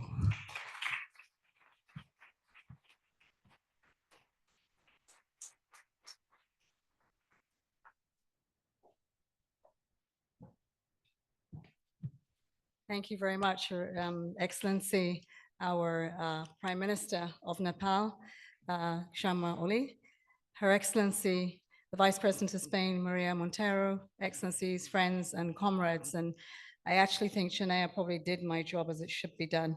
The declaration was very clearly something that resonates in a lot of the work that we've done and tried to push in many fora like the Pact for the Future. But it's a real honor to join you this afternoon. And I have three messages I wanted to try to close this important forum with. First is a message of really deep gratitude. Thank you for your tireless engagement, but that's what civil society does, if I remember, in this process. But you have shown up, you've spoken out, you stood firm, and you were still speaking right at the end through your declaration. I know you will speak through the next 4 days. And it is about a demand for a financing system that serves people and planet. You've also reminded us that development is not just a matter of capital flows and balance sheets. It is about justice, it is about accountability to those who are often excluded from the decisions that shape their lives. As civil society, you've kept the ambition high and the complacency in check. You've pushed this process to be more inclusive, more honest, more transparent, and more grounded in reality. The Civil Society Declaration that I just heard now is a testament to that fact, and I will take back, Shania, 3 big messages: that the commitment of Seville does not meet the ambition that is needed to meet the crisis outside these halls. Number 2, as the Secretary General has said long, the international financial architecture is also not fit for purpose. And the purpose is the 8 billion people outside this room. The third is perhaps the most important. And, you know, in 2015, we were very clear when we said leave no one behind. And so the question of inclusivity is really hard in an intergovernmental space. It's a member states of 190 odd, and they all think differently about that space in their countries. And so I think you all know that when we get consensus in times like this, that it is usually the lowest common denominator. Because what's important is, can we carry it forward? Can we get out these doors and continue to fight the good fight? So your reminder that we are really excluding people, the space is shrinking, and we're not doing as we should do, is another message that I take out here in terms of civil society being sidelined at this conference. I will continue to say that your voice is still indispensable. Financing for development will only succeed if we have a system that is truly just, it's equitable, and it is people-centered. And I think I heard you say profit, not the bottom line for being on the back of people and planet, something like that, but not on the backs of the poor. In the last 2 years, the UN has held a series of multi-stakeholder engagements and discussions on a new agenda for financing for development. And I was there in Addis and the build-up to that, and it did set ambitions. And you've continued to walk this path with us. The severe commitment, we believe, in these circumstances represents a synthesis of a lot of bold thinking. We protected Addis, and we did bring a few more hooks in there that will help us deal with the international financial architecture, that will help us look at the debt question now being brought into an intergovernmental process in the United Nations, which many disassociated from that shouldn't. And we know that now that's actually in the commitment. We need to follow that through. We think it can be a framework that will set out a different course, one that creates most good for most people. Second is a message of solidarity. We are navigating a turbulent global landscape. There is mounting debt, declining trust, widening inequality, exclusion, and an international financial system that too often works for few and not the many. But in the face of these challenges, we've not given in to cynicism. And I think that we believe you haven't either. That's what I see in the declaration. Yes, frustration. Yes, many things that you said there that we cannot say, this is not happening. We have to do better. But I think together we remain committed to the promise of the UN Charter. We remain committed to the raising living standards, finding solutions to our common challenges, and really building a more peaceful and prosperous future that everyone is included. The commitment is important to a world of ballooning debt, weakening economies, and a threatened environment, and leaders diminish capacity to secure their country's development. At the bottom of it, that's what it is. In 5 years, we will reach the end of the SDGs, yet we are still decades away of achieving that promise, that sustainable development for all. Our work is growing more urgent. Our collective action and our ability to stand together is as important today as it's ever been. And so again, the messages that you take out of the declaration should go through these 4 days and well out into the corridors and the cabinets across the world. As the international order shifts, FfD4 demonstrates that we can still unite in a global community. We're here in Sevilla to deliver for all, to reform the international financial architecture, make it more effective, fairer, and inclusive. But make no mistake, civil society, we know, has to remain at the center of this work. It's your voice on these issues, loud in our parliaments, loud in our governments, loud in the multilateral institutions, that will ensure that we get an inclusivity and a sustainability, an ownership of it. Third and finally is the message of hope.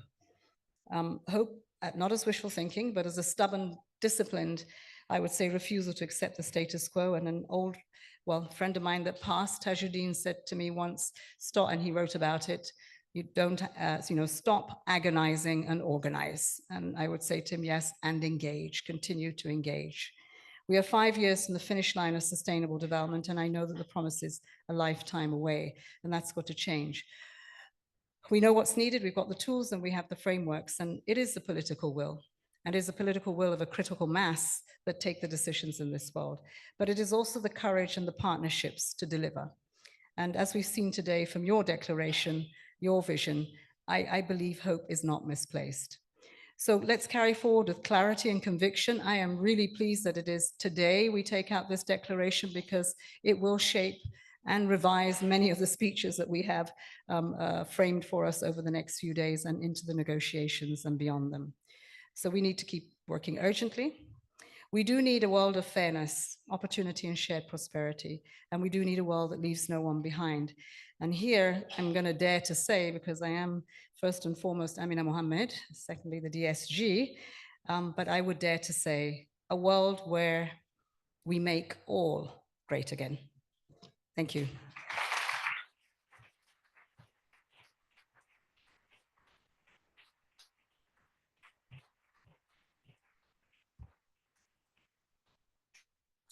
Thank you very much, Madam Mohammed. We agree that multilateralism can only be constructed with the loud voices of the civil society through meaningful participation, both on our own forums as well as the multilateral spaces. I will welcome now María Jesús Montero, first Vice President of Spain. We want to recognize the role of Spain as a host country and as an active member of the United Nations.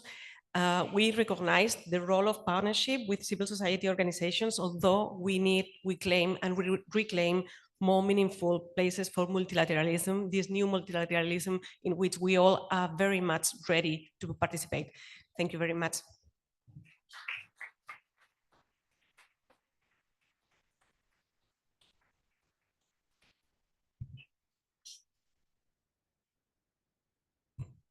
Good evening, Prime Minister, Vice Secretary, Excellency, friends. Es un placer estar aquí, participar en esta sesión de clausura de este foro de la sociedad civil de financiación al desarrollo.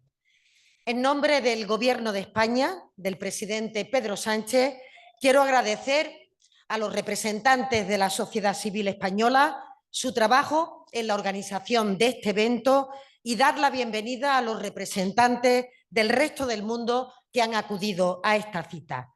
Gracias, thank you very much, por venir a Sevilla.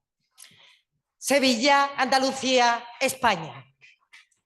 Como habéis podido comprobar durante estos días, estáis en una ciudad acogedora, vibrante, cálida, en el sentido hospitalario, pero también por las elevadas temperaturas que estamos viviendo. Sin duda, son una nueva señal de que el calentamiento global es una cuestión que todos los países tienen que tomarse muy en serio. La emergencia climática requiere que la sociedad civil eleve la voz y las demandas, porque la descarbonización, la transición ecológica, cómo hacer evitable y sostenible ciudades y pueblos, son retos a los que tenemos que dar respuesta de forma colectiva y de forma global. España es un país que, a diferencia de muchos otros países, acoge siempre la voz crítica constructiva de la sociedad civil. Lo hacemos con ilusión y con la voluntad de incorporar vuestras propuestas a las políticas públicas. Gracias por esa declaración. Y mirad, soy muy consciente del valor que tiene la aportación en esta conferencia de este foro, no solo porque se enriquece enormemente el trabajo a partir de vuestro análisis, de vuestro conocimiento, sino porque sabéis de primera los desafíos a los que nos enfrentamos desde la más inmediata cercanía. Os desplegáis sobre el terreno tocando la realidad con las manos, palpándola, viviéndola en primera persona. Y esa cercanía hace que escuchar vuestra voz no solo sea pertinente, sino imprescindible. Gracias por compartirla con todos nosotros y nosotras en estos días. Desde la misma designación de España como sede de esta cuarta conferencia, empezamos a trabajar de forma intensa con un triple objetivo. En primer lugar, como anfitriones, para garantizar el éxito de este evento, no solo el más relevante que hemos celebrado en nuestro país, sino también una cita que ocurre en un momento clave para el futuro del multilateralismo. Porque más allá del reto que supone acoger a más de 200 delegaciones oficiales, más de 4.000 representantes de la sociedad civil, el éxito de la conferencia pasaba también por garantizar la celebración de este foro, de este en concreto, de la sociedad civil. Un espacio en el que se da la voz a la ciudadanía, que enriquece el multilateralismo desde la empatía, la capacidad de ponernos en la piel de los demás y escuchar sus razones y prioridades. Todo ello para que nuestras palabras se conviertan en hechos, en realidades concretas, que no se la lleve el viento. Reafirmar ese compromiso con el multilateralismo también pasa por hacer que los ciudadanos recuperen la confianza en él, pasando de las declaraciones a los hechos, a la acción, de los buenos deseos a las realidades. Todo para mejorar de manera práctica y efectiva la vida de la gente.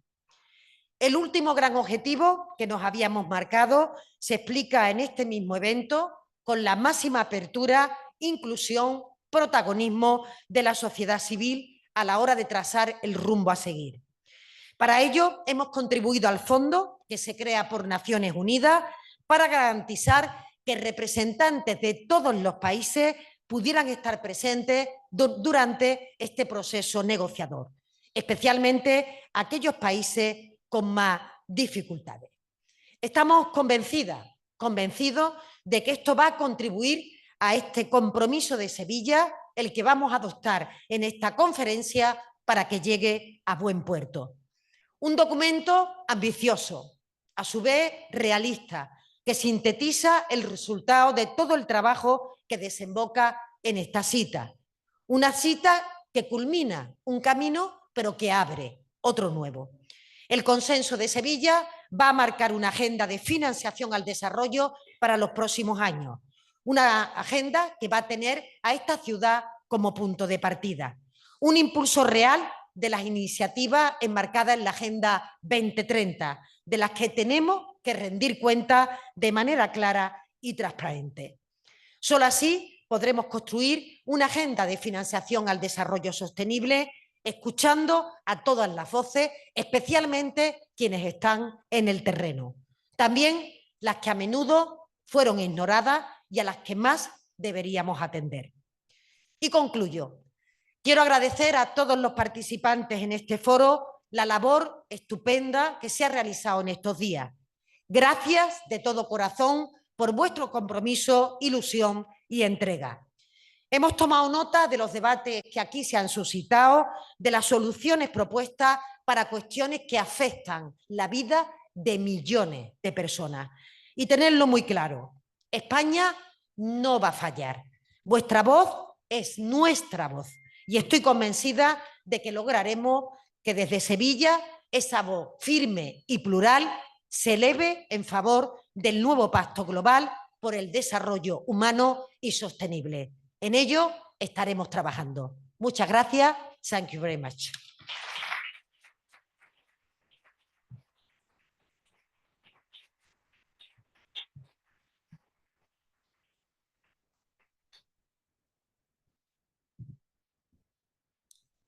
Muchas gracias, Madam Vice President. Thank you very much for your very encouraging message and also highlighting the very issue of climate finance and also recognizing the critical voice of civil society in your statement. Now, I would like to invite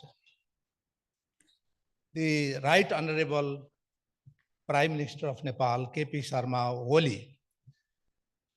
Right Honorable Prime Minister is not only a celebrated political leader of Nepal, but Right Honorable Prime Minister, you have spent your significant amount of lifetime struggling for justice and democracy and human rights in Nepal, and that was highly recognized. That is highly recognized not only in Nepal, but all over South Asia.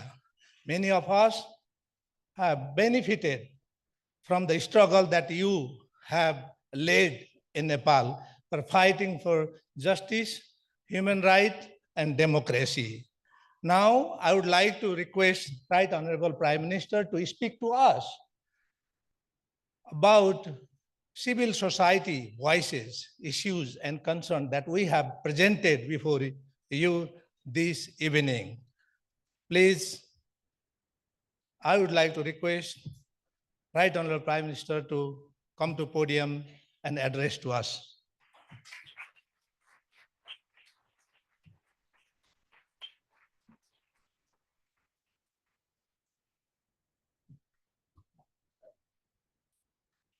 Madam Vice President of the Government of Spain,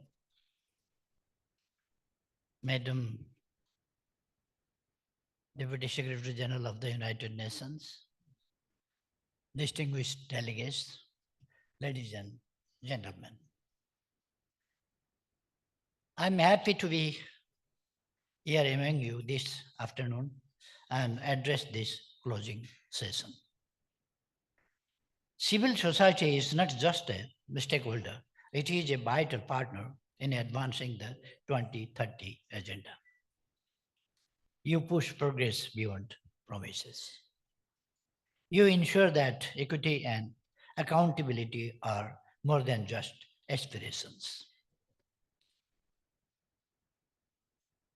You amplify voices that are often unheard, ensuring inclusion in both policy making and implementation. You are not just participants. You are catalyst of change. We deeply appreciate your unwavering contribution to the financing for development process. Your presence strengthens the inclusivity of the UN process. Your voice enriches the outcome document. Your advocacy helps turn vision into tangible result. Your continued engagement has found expression in the Sevilla commitment. We also appreciate your strong and consistent support for Nepal during our role as the co-facilitator of the outcome document. Dear friends, ladies and gentlemen, the Sevilla commitment to be formally adopted tomorrow, tomorrow offers a renewed framework to address the pressing challenges of development financing. It recognizes the urgency of closing the 4 trillion SDG financing gap and lays out bold steps to catalyze investment and reform. Among its key highlights, tripling MDB, Multilateral Development Bank, lending to support social investment and transformative growth, doubling efforts to help countries achieve at least a 15% tax to GDP ratio, mobilizing private capital to generate decent jobs and promote inclusive growth,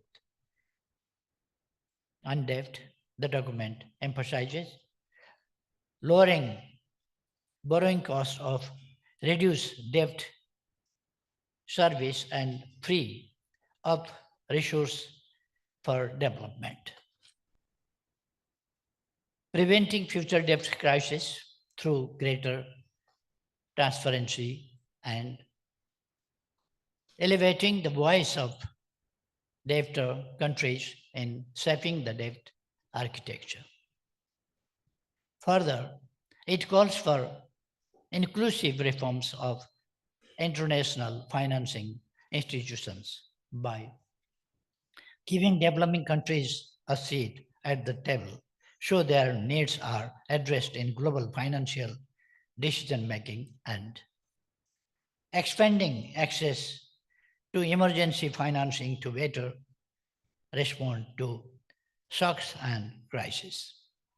We know that there are unmet commitments and unfinished agendas. In development cooperation, debt sustainability, and international financial system reform. Still, we recognize the process we have made and the momentum we must now sustain. Let us not grow complacent. Let us push together for broader and deeper reforms. Ladies and gentlemen, Nepal remains firmly committed to good governance, transparency, the rule of law, human rights, and the principles of multilateralism. We have created a space for civil society to participate meaningfully in national development, public policy dialogue, and democratic governance. And we fully support your meaningful participation in global decision-making process. Indeed, your strong advocacy has helped strengthen the ambition of this outcome. As we move from commitment to implementation, your continued engagement will be indispensable. Together, let us turn words into an impact for the people, for the planet, and for the shared prosperity. Before to conclude, I would like to appreciate your declaration and the conclusions drawn and expressed through the declaration here. And the financing should not be for other purposes like weapons or wars or deaths, but financing should for the people and the planet. Your conclusions are very, very correct. And I would like to express a strong solidarity for your declaration and your commitments. The conclusions drawn here are far-sighted and very, very meaningful. And at the appropriate time, before to start the international or global conference on financing, development financing, or financing for development. It's a very, very proper time you have organized this. And after long discussions and exchange of opinions, you have reached in this conclusion and declare your precise ways and opinions. That's praiseworthy, and I would like to again extend my solidarity and support to your declaration. To conclude together, we can deliver better outcomes on our promises for a just, equitable, and sustainable future, leaving no one behind. Thank you so much.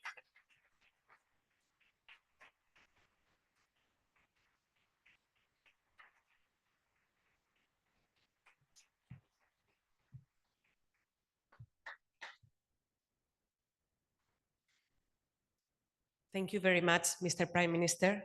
We count with Nepal as a state member of the UN, especially coming from the global south, to lead for a new multilateralism that is resilient, inclusive, diverse, respecting human rights, especially the minorities' rights, and listening and taking into account the voices of the civil society. I want to invite now Lidi Nakpil from the Asian People's Movement on Debt and Development to deliver the vote of thanks and the closing remarks on behalf of the Civil Society Finance for Development Mechanism. Lidi.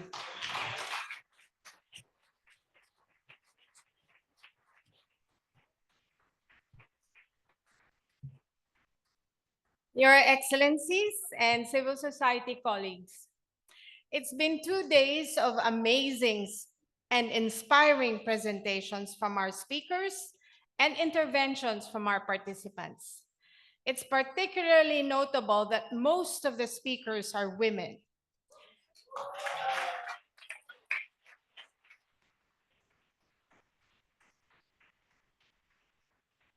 And the best speakers are women.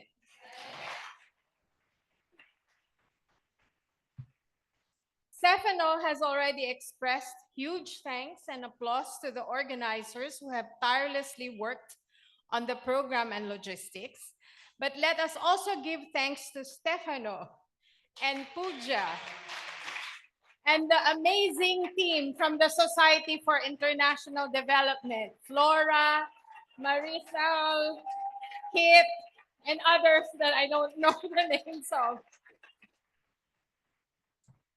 We should also give a big thanks to each other for the patience, the perseverance, and the passion we have given to our work, and we have been giving to our work, fighting for the trillions that are urgently needed for economic justice and climate action, fighting to ensure that these trillions are mobilized in just, equitable, and ethical ways, fighting for reparations for historical and continuing harms, and fighting to change the international financial system that is not only failing us, it is a system that is designed to perpetuate and intensify exploitation, subjugation, injustice, and inequality. It is the system that is a legacy of colonial conquest and a core part of neo-colonial globalization and imperialism.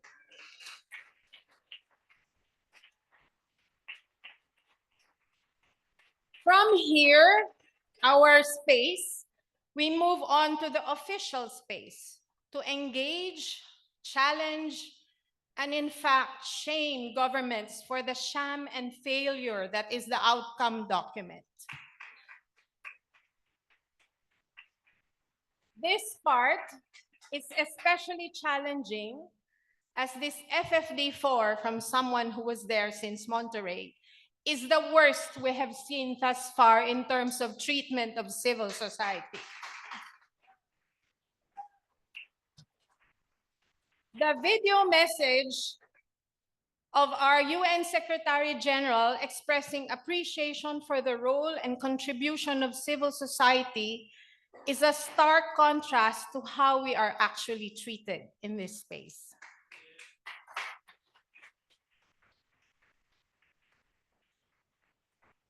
But we must persist. We need to confront our adversaries, those who stand in the way of change, and carry out our fights in all arenas of contestation and struggles, no matter how frustrating. The biggest challenge, or our most urgent task actually, is beyond the hallways and spaces of the UNFFD4. This is the task of building our movements and building our power. We have been fighting for many years, and yes, we have achieved some important victories, but we are still very far from changing the system. We know it is not enough that we have well-evidenced and sharp analysis, very well substantiated and articulated proposals and demands, And I believe that these people in this room are far better experts on these issues than more than half of the government delegation, or maybe most of them.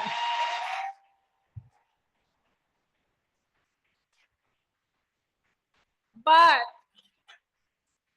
if it were enough to have more superior arguments and ideas and policy proposals, if that was enough, we would have won a long time ago.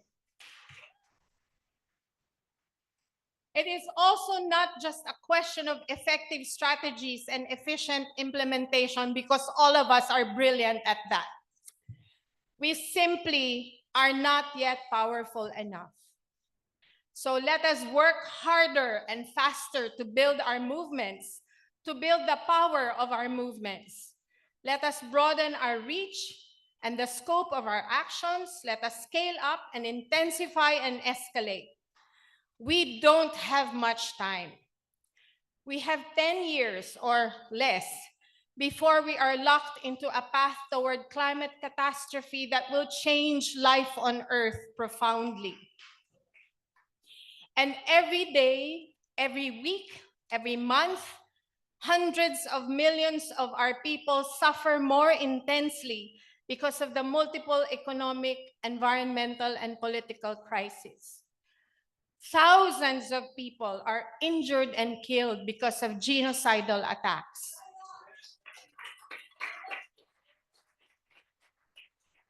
So, let this be a moment when we promise each other we will fight harder, we will work faster, and we will go the whole distance. And in closing, most of us know that this June 27 to 29 are the Global Days of Action on Finance, reparations for economic justice and climate action. We would like to show you initial photos of actions across the world the last 2 days. And today is the day when we will have actions in Sevilla, so everyone will be there. And there were actions in more than 40 countries and in 150 cities and towns across the world. So I hope the video is queued up and then we will show. Thank you very much and a good evening.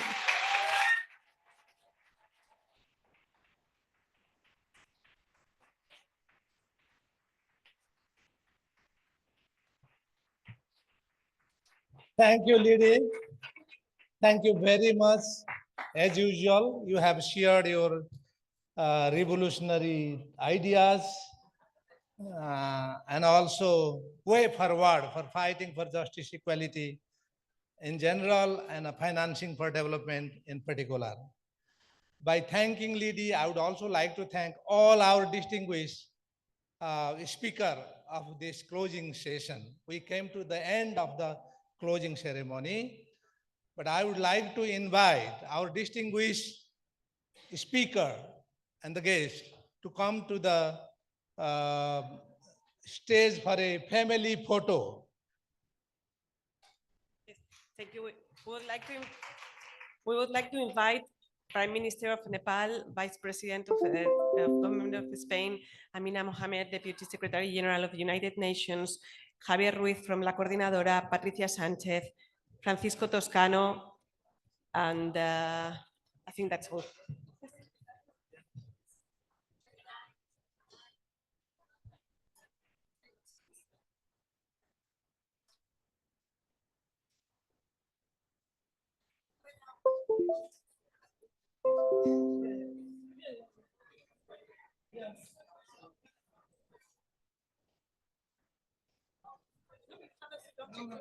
Don't include on the stage.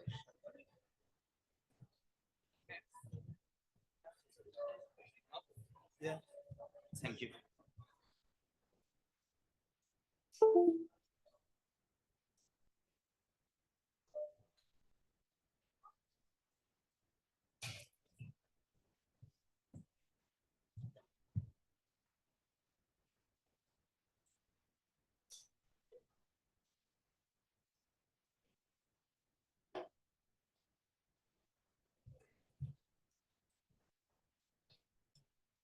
So I can hold your hands. It's okay, Colette.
Oh, yes, from Senegal.